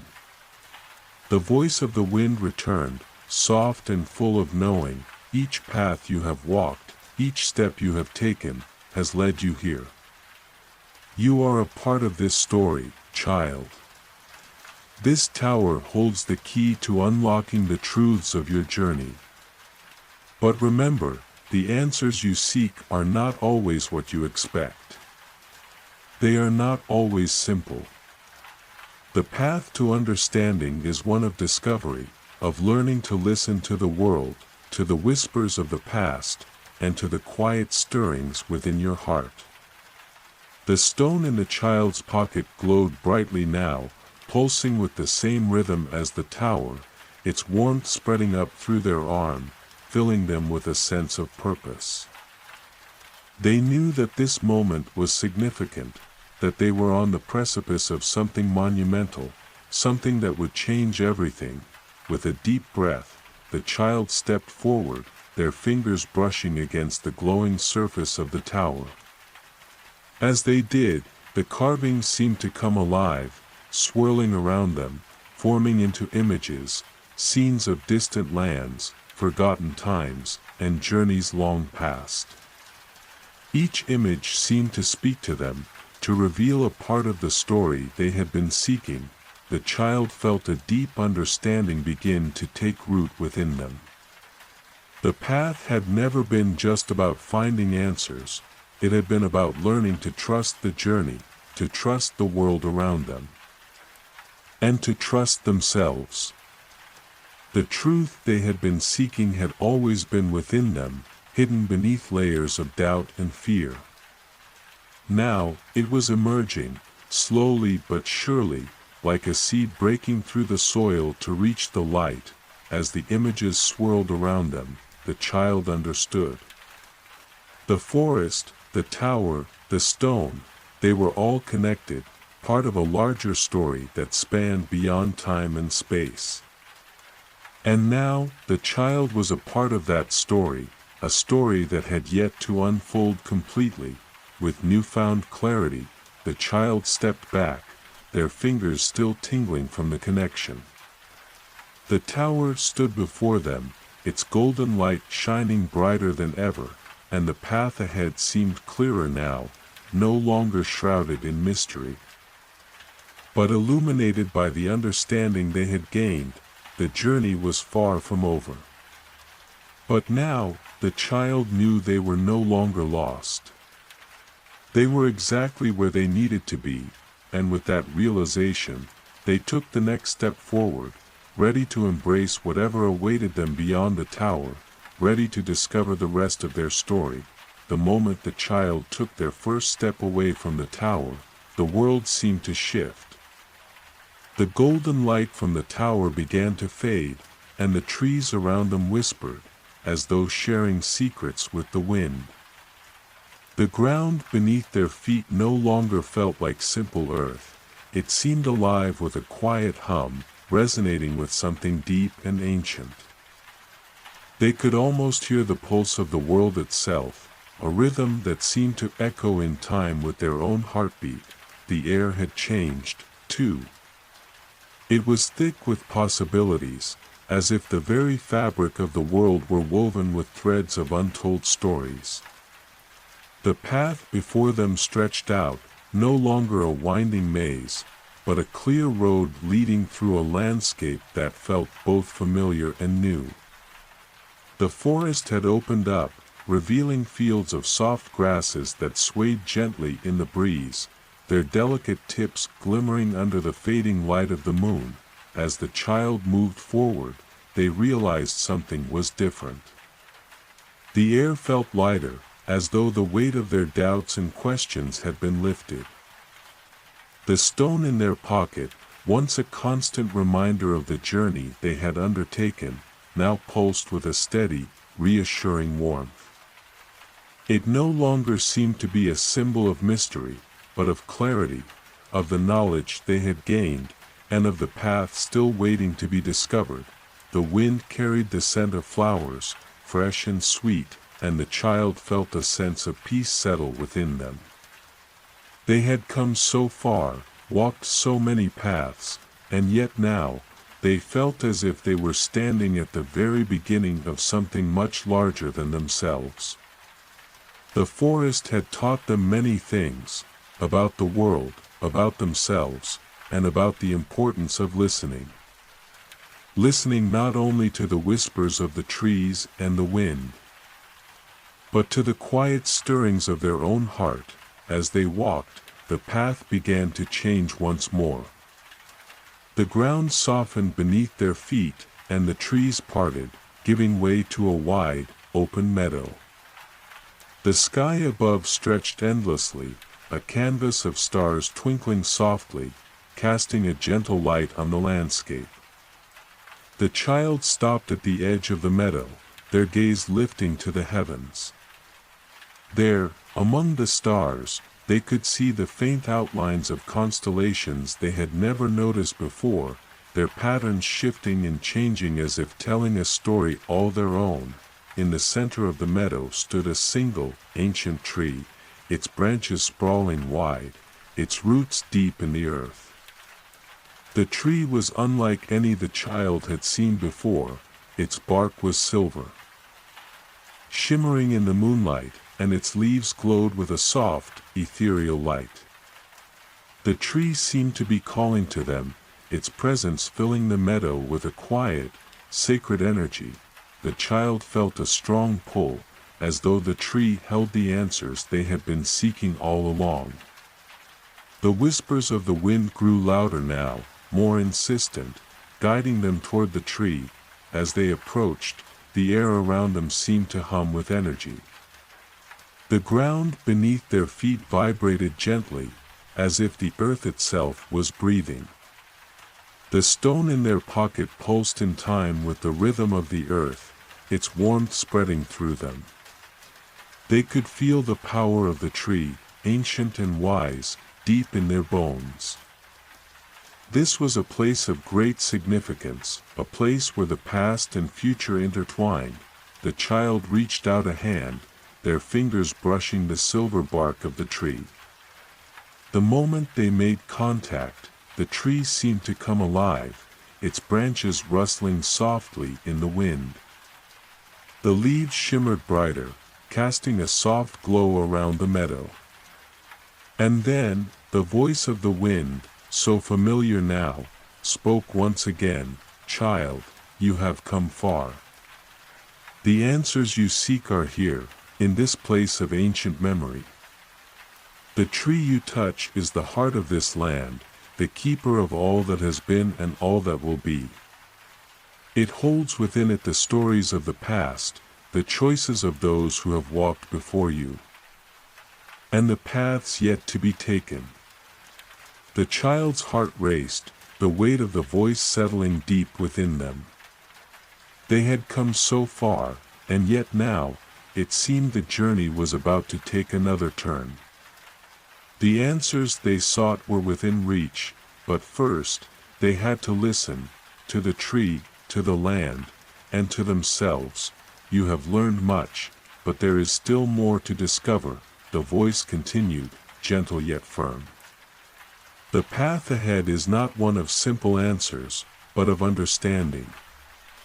The story you seek is not written in the stone or in the stars, it is written in your heart. You have the power to shape the future, child, but only if you learn to listen to the whispers within." The child stood in silence for a long moment. The weight of the voice and the wisdom it carried filling the space between their breaths. They looked up at the tree, its branches stretching toward the sky, its roots deep in the earth.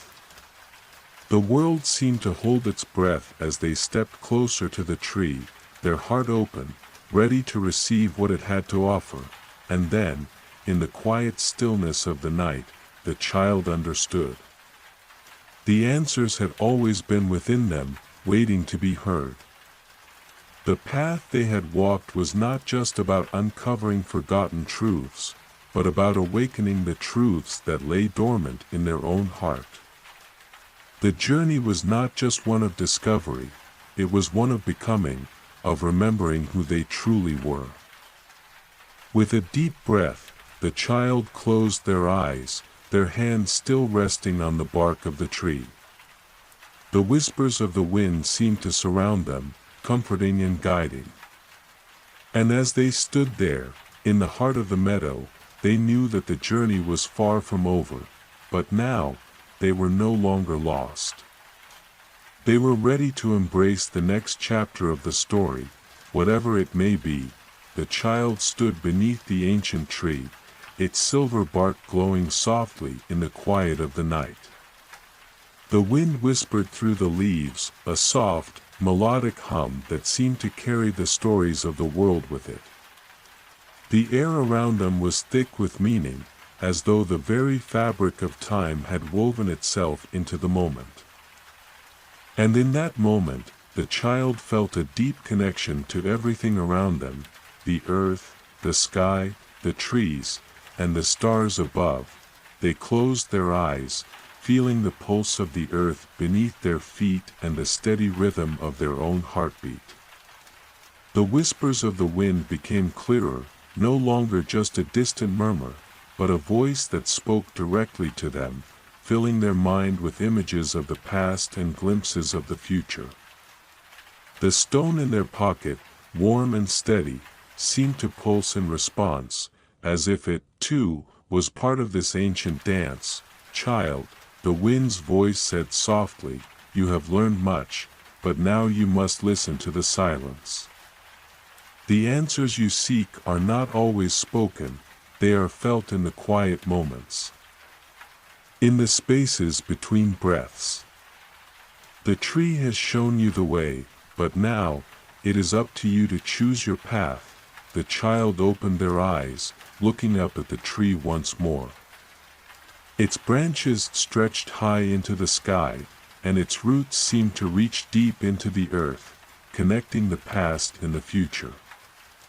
The shimmer of its leaves caught the light of the stars, casting a soft, ethereal glow on the ground below. Everything felt still and yet full of life, as if the world was holding its breath, waiting for them to make the next move. They took a step back from the tree, their feet sinking softly into the earth, feeling the weight of the world pressing gently against them. It was as if the forest, the meadow, and even the stars were waiting for them to decide what came next. The path was theirs to choose, but there was no rush, no urgency. It was a choice that had to come from within. As they stood there, the stone in their pocket pulsed once more, a steady reminder of the journey they had already walked. It was a part of them now, a symbol of everything they had learned, everything they had uncovered. It was a piece of their story, just as the forest and the stars were now a part of their story. The child turned away from the tree and began walking slowly through the meadow, the soft grasses brushing against their legs. The path ahead was still unclear, but that no longer seemed important. What mattered was that they were moving forward, one step at a time, one moment at a time. With each step, they felt more at ease, as though the weight of the past was slowly lifting, replaced by a quiet sense of purpose. The meadow stretched out before them, bathed in the soft glow of the stars, and for the first time in a long while, they felt a sense of peace. They were no longer searching for something outside themselves, no longer seeking answers from the world around them. The answers had always been within them, hidden beneath layers of doubt and uncertainty, waiting to be discovered when the time was right. The child stopped at the edge of the meadow, where the path continued on into a dense forest. The trees here were different, taller, their trunks dark and thick, their branches twisting high above. A cool breeze rustled the leaves, carrying with it a sense of mystery, as though the forest held secrets of its own, waiting to be uncovered. The child hesitated for a moment, their heart beating steadily in their chest. They could feel the pull of the forest, an invitation to explore, to uncover more of the world they had yet to understand. But they knew, too, that they didn't have to rush. The forest would still be there, waiting for them when they were ready. With a deep breath, the child turned away from the forest and continued along the path, following the gentle curve of the land. The stars above shone brightly, their light guiding the way, and the whispers of the wind seemed to follow them, a soft, comforting presence in the quiet of the night. The path was no longer uncertain, for they knew that the journey itself was what mattered. Each step they took, each breath they took, was a part of the story they were creating, a story that was unfolding in its own time. The stone in their pocket glowed softly, its warmth a reminder of the connection they shared with the world. It was a part of them, and they were a part of it. The answers they had sought, the mysteries they had uncovered, they were only pieces of a larger picture, a picture that was still unfolding, still waiting to be completed. And so, the child walked on, the path before them stretching out into the night, the world around them full of quiet wonder.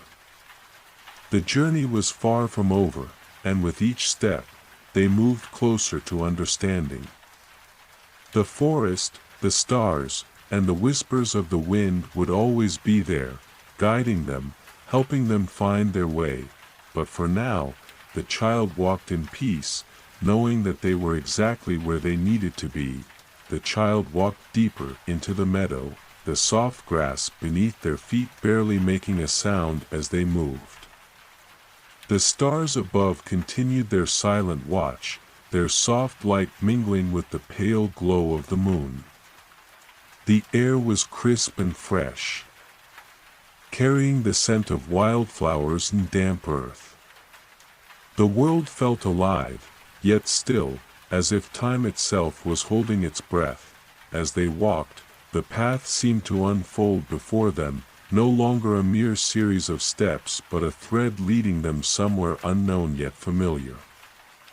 They had long since abandoned the urgency of their journey. There was no need to rush. The path they followed was their own, and each step brought them closer to understanding, to the deep peace that had eluded them for so long.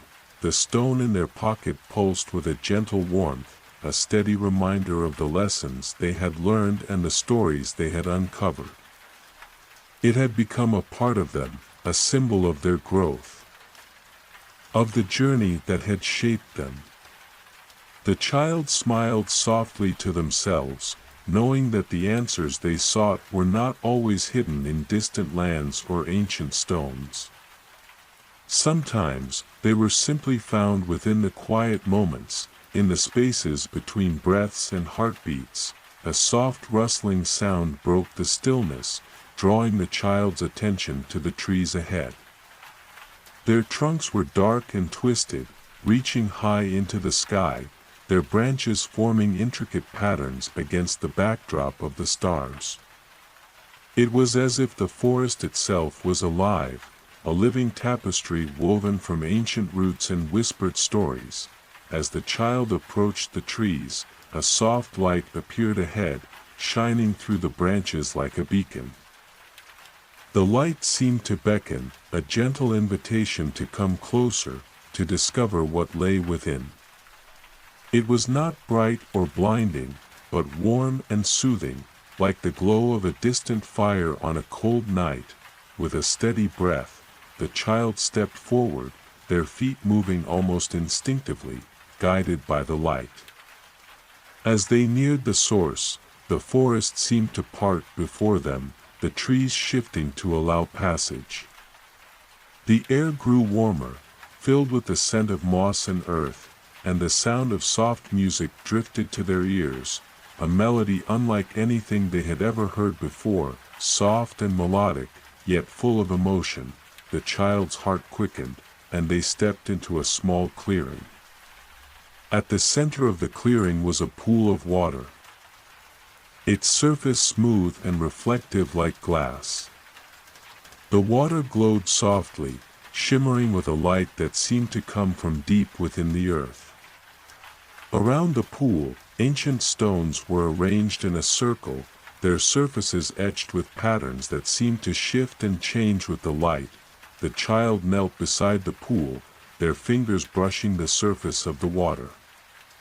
The moment their hand made contact, the water rippled, sending out gentle waves that distorted the reflection of the stars above. For a moment, the world seemed to blur, and the child felt as if they were standing at the edge of something vast, something ancient and eternal. The music that had filled the air grew louder. More insistent, yet still gentle, like the heartbeat of the earth itself. The child closed their eyes, allowing the sound to wash over them, filling them with a sense of peace and wonder. They felt as though they were connected to everything, the forest, the stars, the very earth beneath them. As the last note of the melody faded, the water in the pool began to change. The gentle ripples gave way to a calm stillness, and the reflection of the stars above shifted. In the water, the child saw not just the stars, but images, flashes of memories, of moments they had lived, of paths they had walked. They saw glimpses of their past, of the choices they had made, and of the lessons they had learned. The images shifted and swirled, each one a fragment of their story. The child gazed into the water, their reflection merging with the images, and for the first time, they understood. The journey they had undertaken was not just about discovering the world, but about discovering themselves. The path they had followed, the choices they had made, had all led to this moment, a moment of clarity, of peace.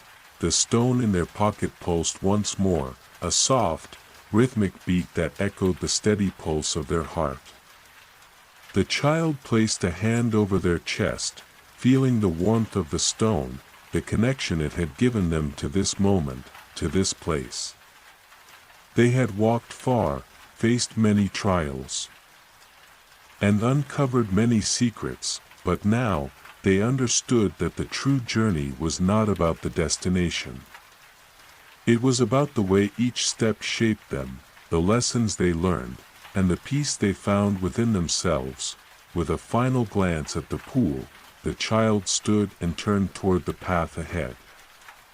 The clearing seemed to fade into the background, the trees shifting to allow them to pass. The forest was quiet again, the soft hum of the world surrounding them. The stars above twinkled softly, as if acknowledging their journey, and the wind whispered through the branches, a familiar voice, gentle and guiding. The child took a deep breath, feeling the weight of their journey settle softly around them, like a cloak of peace. The path ahead was still uncertain, but it no longer mattered. They knew, now, that every path they walked would lead them home, home to themselves, and so, they continued on, the night unfolding around them, the world still and vast, full of endless possibilities. The child walked slowly, the quiet rhythm of their footsteps blending with the soft whispers of the wind.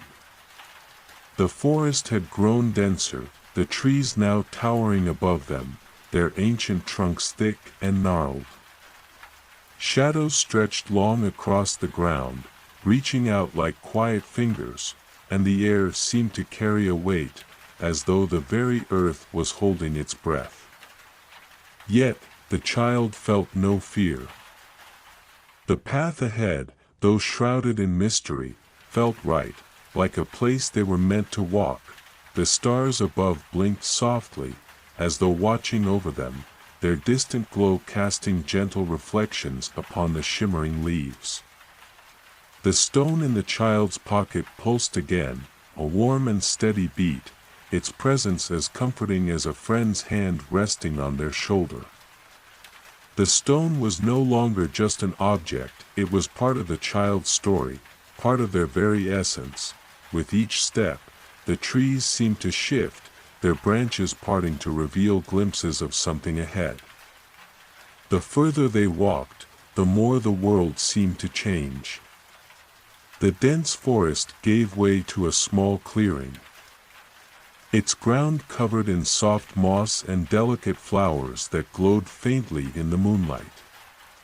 In the center of the clearing stood a single stone, taller than the child, its surface etched with intricate patterns that seemed to dance and move in the flickering light. Drawn to it, the child approached the stone with a sense of quiet reverence. It was as though the stone had been waiting for them, standing silently through the ages, holding its secrets in its weathered surface. The stone's carvings were unlike anything the child had seen before, symbols that seemed to shift and change as their gaze moved, forming patterns that felt ancient and timeless. Kneeling before the stone, the child reached out a hand, their fingers brushing against its cool surface. The moment they touched the stone, a ripple of energy surged through them. It was not painful, but powerful, as if a long-forgotten memory had awakened. Images flashed in their mind, visions of far-off lands, of mountains towering over endless oceans, of cities bathed in golden light, and of people whose faces were familiar yet distant. It was a rush of knowledge, of stories untold, of lives lived long before their time. As quickly as the visions had come, they faded, leaving the child breathless but grounded. The stone pulsed beneath their fingers, steady and strong, as if it had shared something important. The child stood, taking a step back to regard the stone. Its carvings glowed faintly now, and the air around it hummed with a quiet, almost imperceptible energy. For a moment, the child simply stood there, lost in the silence of the clearing. The wind had died down, and the forest was still, as if the world itself was waiting. The stone had spoken to them, and they knew that the next step was theirs to choose. The answers they sought, the understanding they craved, were here, hidden in plain sight, wrapped in the mysteries of the forest, the stone, and the stories that lay beneath. The stone had not given them all the answers, but it had opened a door to something greater. The child felt a quiet resolve settle within them, an understanding that the journey was not about finding all the answers, but about continuing forward, trusting that each step would bring them closer to the truth. With a final glance at the stone, the child turned away, their path now clear. The night was still, but there was a new sense of peace in the air, a sense that they were not alone. The stars above shimmered like old friends, and the wind, though soft, carried the promise of more to come. The path ahead was unknown, but the child no longer feared it. The stone, the forest, the whispers of the wind, they were all part of the same story, a story that was still unfolding. Every moment was a thread woven into the fabric of something larger, something timeless. The child took another step forward, feeling the earth beneath their feet and the cool night air on their skin. They knew that whatever lay ahead, they were ready. The forgotten path was no longer a mystery to be solved, but a journey to be lived. And with each step, they moved closer to the answers they had always sought, and so, they walked on, the night stretching before them, the world vast and full of wonders, each moment a step into the unknown, each step a part of their unfolding story. The air grew heavier as the child continued their journey, each step taking them further into the heart of the forest. The shadows seemed to shift around them, stretching like long fingers, yet the child felt no unease. The soft hum of the earth, the whisper of the trees, and the rhythm of their own heartbeat were all the company they needed. It was as though the forest itself was alive, breathing with them, guiding them forward. The path ahead was less defined now, the ground softer beneath their feet, the trees more scattered. The forest opened up, revealing glimpses of an expanse they hadn't yet imagined, a wide, serene lake glimmering in the moonlight. The water was still, reflecting the stars above in a perfect mirror. Its surface was like glass, untouched by even the faintest ripple. The child paused at the edge of the lake, their reflection merging with the stars in the water. For a moment, they saw not just their own face, but the faces of others, people they had never met, places they had never been. They blinked, and the vision was gone, replaced by the quiet stillness of the lake. The stone in their pocket pulsed again, this time with a softness that seemed to match the calmness of the water. As they stepped closer to the water, a soft sound reached their ears, a voice, distant yet familiar. It was not a human voice, nor was it an animal's. It was the voice of the wind, of the trees, of the world itself. The sound was more than a noise, it was a language, one that spoke directly to their heart. Words that weren't spoken but felt, like an ancient memory buried deep within them. Awakening once again, the child knelt by the water's edge, gazing into the depths. There, beneath the smooth surface, something shifted. A shadow moved beneath the water, not threatening, but purposeful. It was as though the lake itself was alive, aware of the child's presence. The water rippled slightly, the surface breaking for just a moment before returning to its calm stillness. The child reached out, fingers grazing the surface. The moment they did, the water began to swirl, slowly at first, then faster, forming a whirlpool of light and shadows. The stars above seemed to bend toward the water, their reflection now moving with the current. The child could feel the energy, the pull of something vast and ancient, and then, as the whirlpool reached its peak, the water stilled once more, and there, in the center of the lake, something emerged. It was a figure, not human, but not entirely other.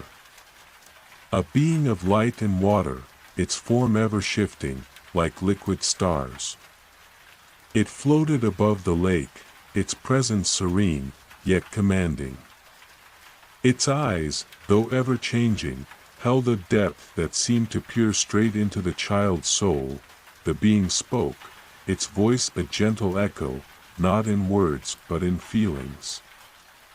It was a voice the child understood instinctively, like the soft murmur of the wind through the trees. "You have come far, child," it said, though no sound passed its lips. The words reverberated within the child's heart. But the journey is not yet complete. The path you walk is one of discovery, not only of the world but of yourself. The answers you seek are within, just as they are without. Do not fear what lies ahead, for the journey itself will show you the way. The child nodded, feeling a deep sense of peace wash over them. They had come so far, faced so much, yet the path had never felt clearer. They had learned so much already, not just about the world they were walking through, but about themselves. This journey, they realized, was as much about inner discovery as it was about the outer world. The stone, the whispers of the wind, the faces glimpsed in the reflections, everything was a part of the story, a part of their story. The being in the water faded as slowly as it had appeared, its form dissolving into the lake, leaving only the soft ripples behind. The stars above returned to their usual positions, their quiet glow unchanged. The lake returned to its calm, mirror-like surface, as though nothing had happened, as though time itself had paused in reverence. The child stood, feeling the pull of the path once more. The forest ahead awaited them, the trees whispering in the distance, inviting them to continue. They felt the weight of the stone in their pocket, its pulse steady, as though acknowledging the next step. The forgotten path was still there, unfolding before them, each step carrying them forward. With a final glance at the still waters of the lake, the child turned and continued on their journey, the night around them quiet and peaceful, full of endless possibilities. The answers, they knew, would come in time, perhaps not all at once, but in the quiet moments, in the spaces between breaths. For now, the journey itself was enough. And so, with the forest behind them and the stars above, they walked forward, embracing the path that was their own, and in the stillness of the night. The world seemed to sigh, a gentle breath of acceptance. As the journey continued, the air had grown colder as the child ventured deeper into the heart of the forest, where the trees stood taller and thicker, their twisted limbs entwining in a protective embrace. The silence here was profound, the kind of stillness that seemed to echo in the soul. Each step they took was deliberate, as though the very ground was aware of their presence, holding its breath as they passed. The moon had risen higher, its silver light filtering through the dense canopy above, casting shadows that danced like fleeting spirits. The child's breath was visible in the crisp air, mingling with the mist that seemed to rise from the earth itself. The path ahead appeared to narrow, the trees pressing in on either side, but the child felt no fear. There was something comforting in this place, something familiar, as though they had been here before, long ago. The stone in their pocket pulsed once more, a steady rhythm that resonated in their chest. The child's hand instinctively reached for it, fingers brushing the cool surface, grounding them in the moment. It was as if the stone was guiding them, its energy leading them forward, urging them to continue despite the growing sense of mystery that surrounded them. After what felt like hours, the path opened up once again, revealing a small clearing bathed in moonlight. At the center of the clearing stood a figure, cloaked in shadows. The child stopped, sensing the presence before they could see it clearly. The figure stood still, unmoving, yet the air around them seemed charged with energy. The child took a step forward, curiosity overcoming their hesitation. As they approached, the figure slowly turned to face them. It was a woman, though not entirely human. Her skin was the color of the earth, dark and rich, and her eyes shimmered with the brilliance of the stars. She wore a crown of delicate flowers, their petals glowing softly in the moonlight, and her long hair cascaded down her back like a river of silver. "Welcome, child," the woman said, her voice soft but clear, carrying an ancient wisdom that seemed to echo through the very air. "You have traveled far, and you have learned much. But there is still more to discover." The child felt a sense of recognition wash over them, as if they had known this woman in another life, or perhaps in a dream. There was something deeply comforting in her presence, something that made them feel both safe and alive with possibility. "Who are you?" the child asked, their voice barely a whisper, as if speaking too loudly might break the magic of the moment. "I am the keeper of this path," the woman replied, her gaze steady and knowing. "I have watched over it for ages, waiting for those who seek the truth. I guard the way to what is hidden, what lies beyond the veil of the known. But not all are ready to walk this path. Some must turn back. The child felt a shiver run down their spine, but it was not from fear. It was the weight of the woman's words, the gravity of what she was offering. The journey had always felt like something they were meant to do, but now, standing before this mysterious figure, the child realized there was more at stake than they had understood. This path was not just a journey through the forest, but a journey into something much deeper, a journey that would challenge everything they thought they knew. "Am I ready?" the child asked, their voice filled with uncertainty. The woman smiled, a gentle curve of her lips that softened her fierce beauty. "Only you can answer that question," she said. "The path is not for the faint of heart. It requires courage, patience, and a willingness to face what is hidden within. But if you are ready to continue, the next part of your journey will be revealed." The child looked down at the stone in their hand, its warm glow now pulsing more brightly. It felt alive in their palm, and for the first time, the child understood that the stone was not just a guide, it was a key. A key to unlocking the mysteries that lay ahead, to understanding the deeper truths of the world and themselves. Taking a deep breath, the child nodded. "I am ready." The woman's smile deepened, her eyes shining with approval. "Very well," she said softly. "The path you seek lies ahead, but first, you must face the darkness within.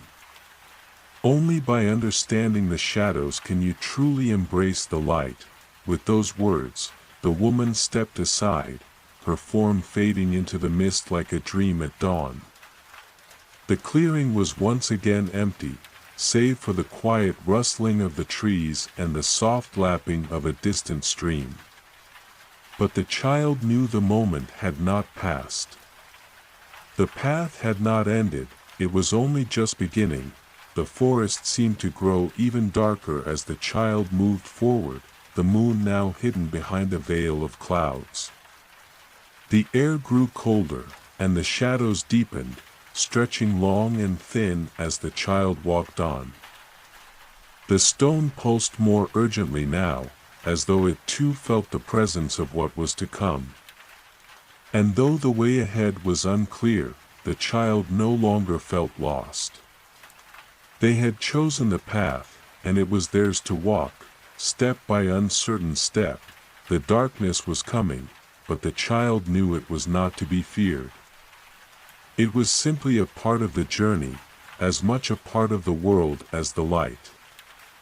And in that quiet certainty, they continued forward, ready to face whatever awaited them, for the forgotten path had not been forgotten for long. It was simply waiting to be rediscovered, one step at a time. The night had deepened, and the forest around the child seemed to breathe with an ancient rhythm. The air was thick with the scent of earth and moss, the soft hum of the world around them now carrying an almost palpable energy. The path ahead was no longer visible in the same way, it had become less defined, as though the forest itself had started to blur the edges, obscuring what lay beyond. It was a test, the child realized. A challenge to see if they could continue, even when the way forward was uncertain. The stone in their hand had grown warmer, its light now a soft, steady glow, like a heartbeat. The child felt it, pulsing in their chest, a quiet call that seemed to echo through the very air. They held it close, its presence a constant reassurance, a reminder that they were not truly alone on this journey. The trees above stretched high into the night, their branches interwoven like the threads of an ancient tapestry. Shadows danced along the trunks, flickering in the shifting light as the wind whispered through the leaves. The further the child walked, the more the world around them seemed to change. The forest was no longer a place of shadows, but of living, breathing magic. The sounds of the night, an owl's call, the rustling of leaves, now held an almost musical quality, as if the very forest itself was singing a lullaby. Suddenly, the child's foot caught on something hidden beneath the underbrush. They stumbled forward, catching themselves against a tree, and looked down to see what had tripped them. Beneath their feet was an old, weathered stone, partially buried in the earth. It was not the stone of their journey, but something else, something different. Etched into its surface were markings, runes that seemed to pulse with a faint, otherworldly glow. Curious, the child knelt beside the stone, brushing the earth away to reveal its full form. It was a circle, smooth and round, with intricate patterns spiraling inward, like a labyrinth of ancient wisdom. The child's fingers hovered over the markings, tracing their shapes with a sense of reverence, as if the stone was something sacred, and then, as their fingers brushed the surface, the ground beneath them trembled. It was subtle at first. Just a slight vibration that passed through the earth, like a whisper too soft to hear. But soon it grew stronger, more insistent. The air around the child thickened, and the whispers of the wind grew louder, almost as if the forest itself was holding its breath. The stone in the child's hand pulsed in response, its glow brighter now, syncing with the vibrations in the earth. The markings on the stone seemed to shift and change, the labyrinth opening wider, revealing something beneath, something hidden for ages, waiting to be found. A crack appeared in the ground beneath the stone, a seam running through the earth. The child stepped back, eyes wide, as the crack widened, revealing a darkened passage beneath the surface.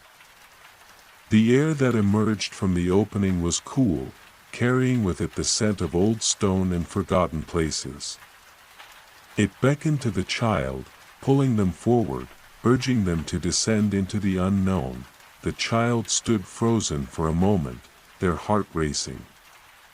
This was it, the moment of choice. The path ahead had changed once again, shifting into something deeper, more mysterious. The forest, with its whispers and its secrets, had led them here. But what lay beyond the opening? What would they find if they stepped into that darkness? For a moment, doubt flickered within them. They had already traveled so far, faced so much. But then they thought of the woman by the lake, her words echoing in their mind. "The journey is not for the faint of heart," she had said. "It requires courage, patience, and a willingness to face what is hidden within." The darkness, they realized, was not to be feared. It was simply the next step. The forgotten path had always led forward, and it would continue to do so, even if the way was not clear. Taking a deep breath, the child stepped closer to the crack in the earth, their hearts steady, the stone pulsing gently in their hand. The air around them seemed to hum with anticipation, the very world alive with energy. They crouched down and peered into the passage below. It was narrow, winding, and dark, but there was something inviting about it, something that whispered to them in a language older than time. The child knew that this was the next part of the journey. The next chapter. The next mystery to unravel. With one final glance at the moonlit forest above, the child descended into the darkness, the stone glowing softly in the palm of their hand. The path had once been forgotten, but no longer. It was clear now. The journey was far from over, and as they moved deeper into the earth, the whispers of the forest faded into the background, replaced by the quiet rhythm of their footsteps, the steady pulse of the stone, and the knowing sense that they were exactly where they needed to be, for the forgotten path was waiting.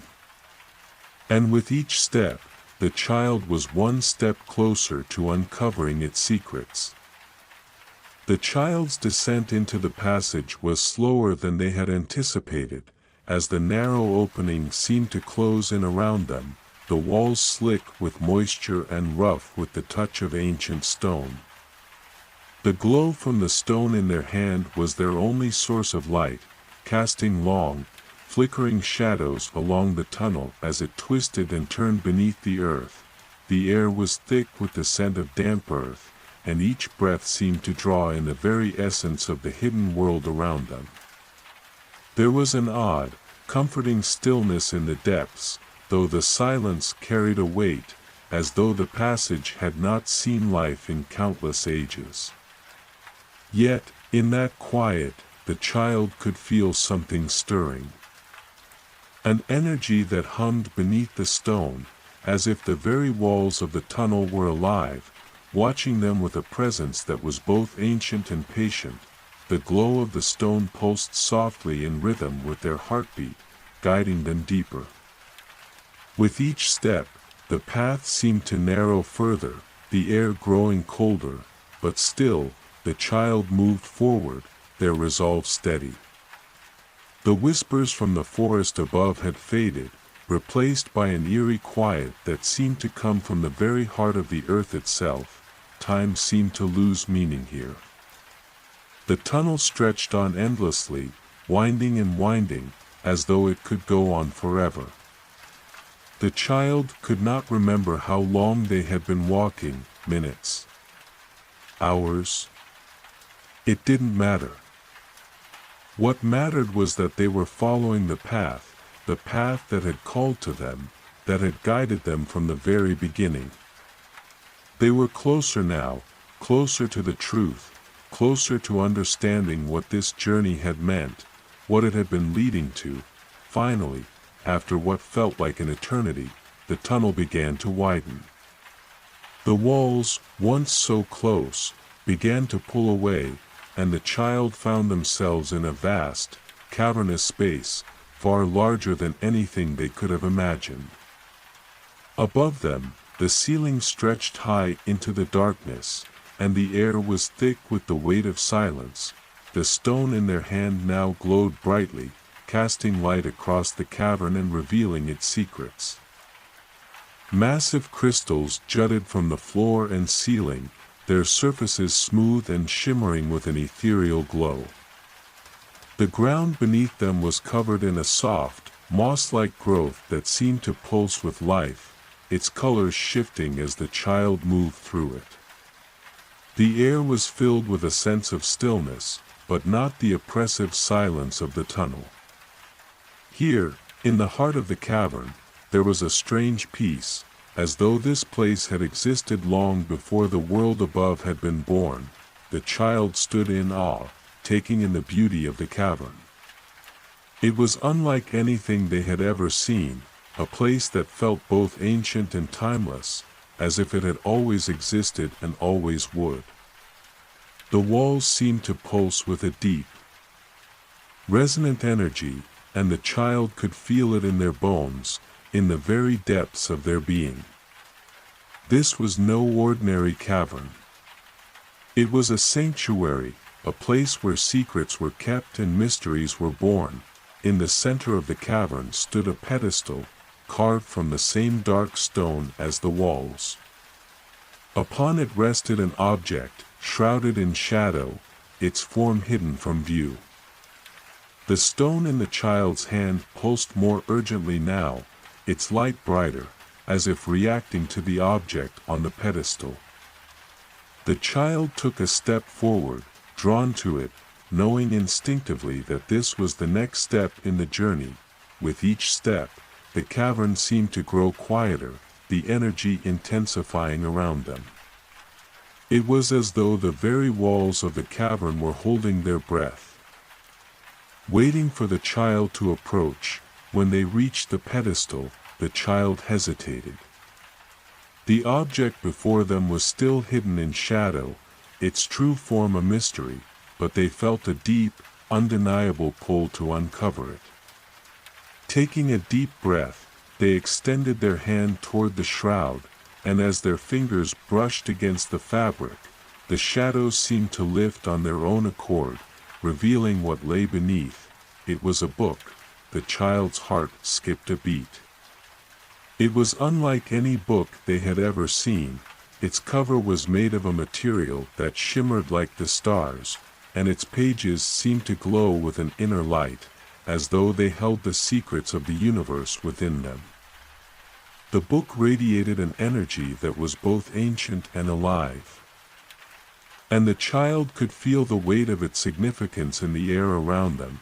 As they reached for it, the stone in their hand pulsed one final time, and the cavern seemed to come alive with a low hum, as if acknowledging the child's discovery.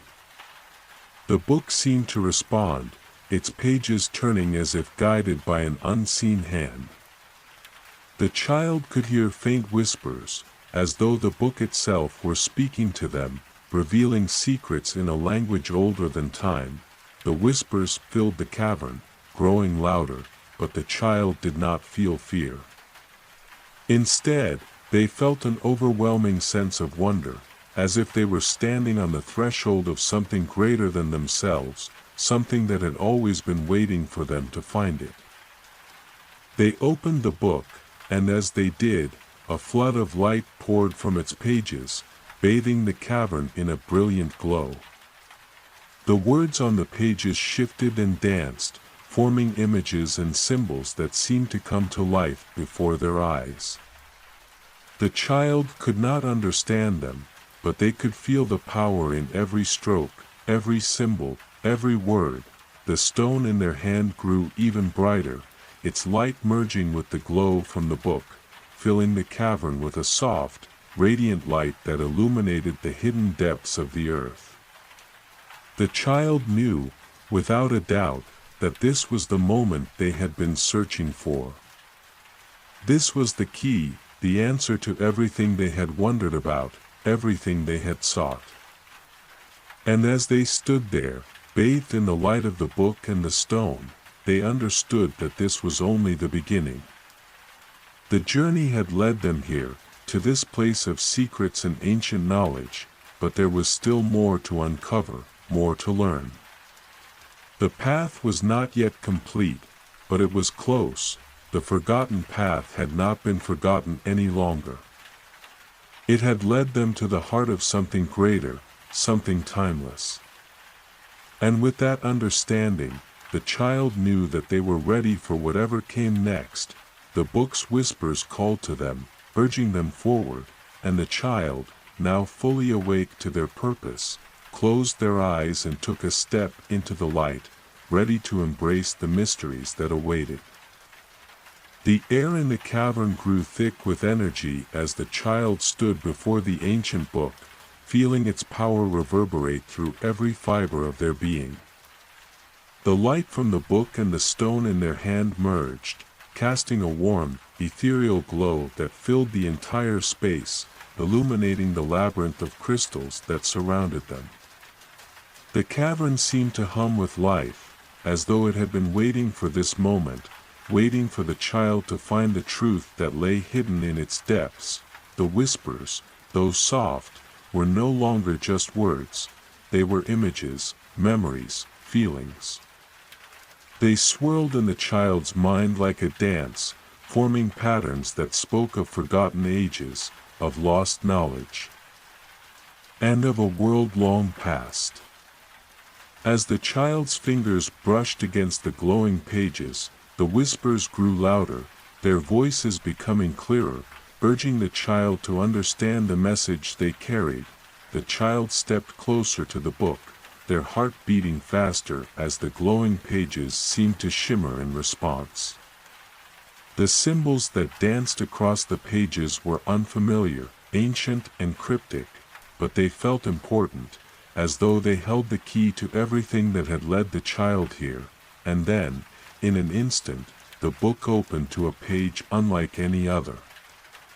The symbols were clearer now, and though the child could not read them, they could feel the meaning behind them, a knowledge that transcended words. A wisdom that resonated deep within their soul. The stone in the child's hand pulsed once more, and the ground beneath them trembled. The cavern seemed to shift, the walls whispering with ancient voices.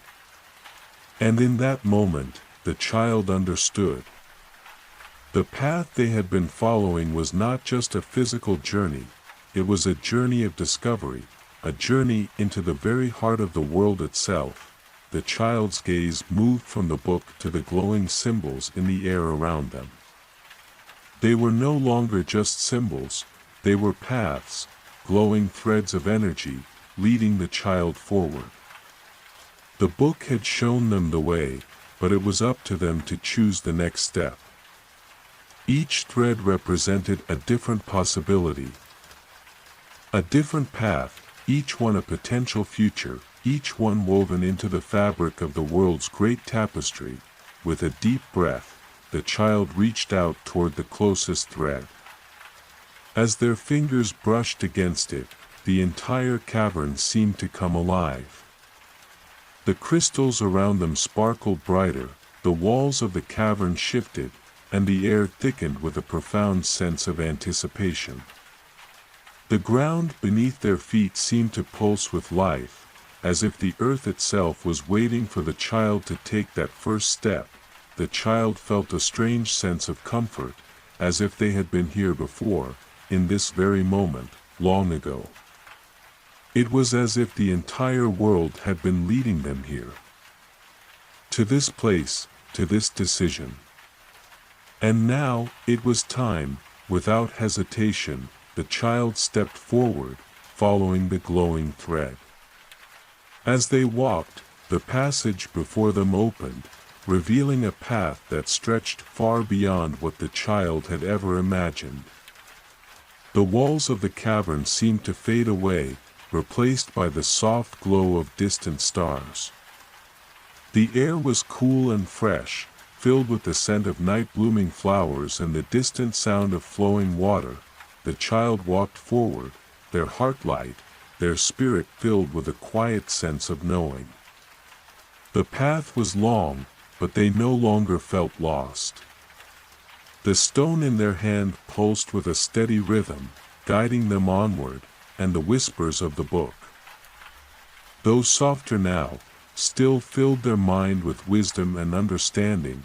They had come so far, and yet the journey was far from over. Each step felt like a new beginning, a new chapter in the story of the world, and the child knew that this path was leading them somewhere important. Somewhere they had always been meant to go. As they walked, the stars above seemed to shine brighter, their light illuminating the path ahead. The air shimmered with the magic of the world, and the child felt an overwhelming sense of connection to everything around them, the earth, the sky, the stars. It was as if all of life had converged in this moment, as if everything that had come before had led to this. And then, as the child reached the end of the path, they found themselves standing at the edge of a vast, open landscape, a place unlike anything they had seen before. The ground was covered in soft, glowing grass, and in the distance, a great river flowed, its waters sparkling with the light of the moon. Beyond the river, mountains rose high into the sky, their peaks dusted with snow. The stars above seemed closer now, as if the very heavens were within reach. It was a place of peace, of quiet beauty, and the child felt a deep sense of belonging here, as though they had finally arrived at the heart of the world. In the distance, a figure stood, watching them approach. It was a figure the child had seen in their dreams. A figure that had guided them along the forgotten path. It was the woman from the lake, her silhouette bathed in the soft glow of the moon. She smiled as the child approached, her eyes filled with wisdom and warmth. You have come far, she said, her voice soft but clear, as if the very world was listening. You have followed the path, and now, you are ready. The child stepped forward, the stone in their hand still glowing softly. They had no words, but the weight of everything they had learned, everything they had experienced, settled in their heart. They were ready, the woman nodded, her smile deepening. The journey does not end here. There is always more to discover, more to learn. But now, you have the knowledge, the wisdom, and the strength to move forward. You are the keeper of the path, the one who carries its secrets. And with that, the child stepped forward into the light, ready for whatever came next, knowing that the path would continue to unfold before them, ever changing, ever growing, and that they were no longer alone. The forgotten path had been remembered, and it was now theirs to follow, for as long as they chose.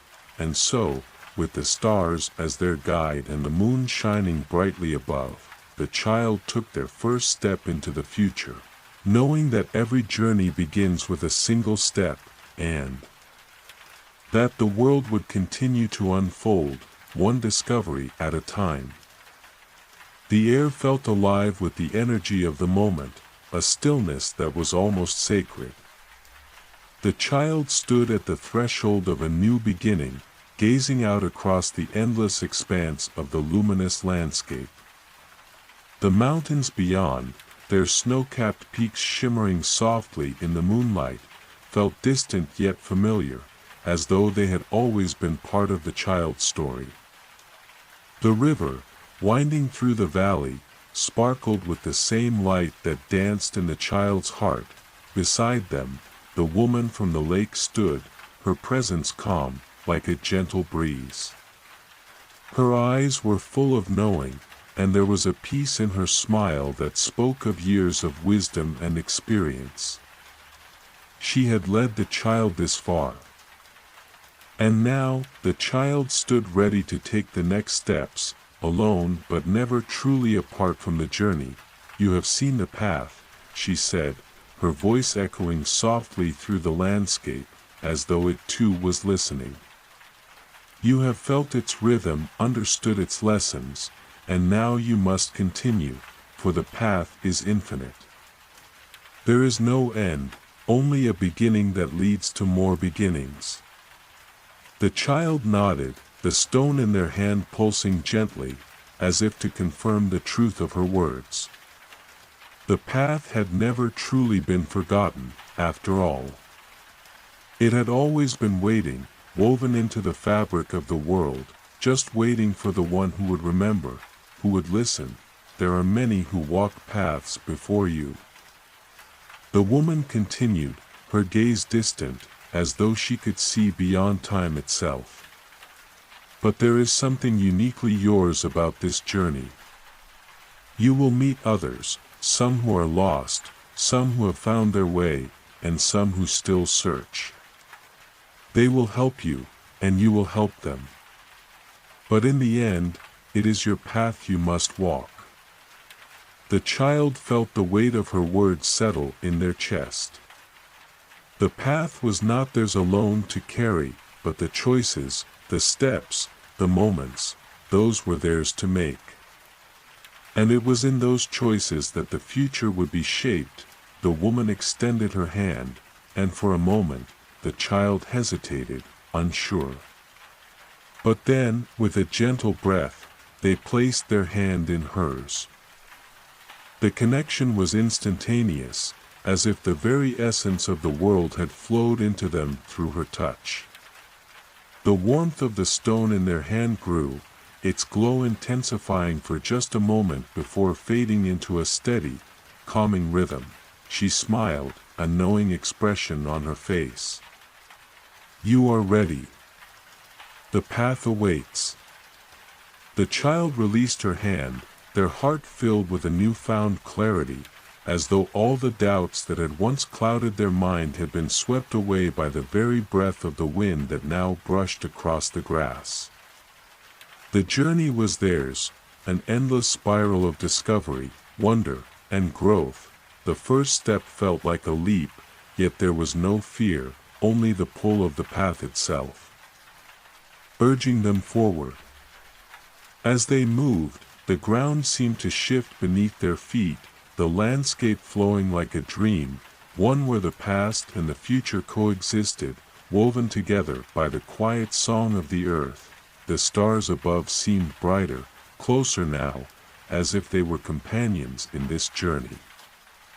They twinkled, casting their light over the path, guiding the way with a quiet, steady brilliance.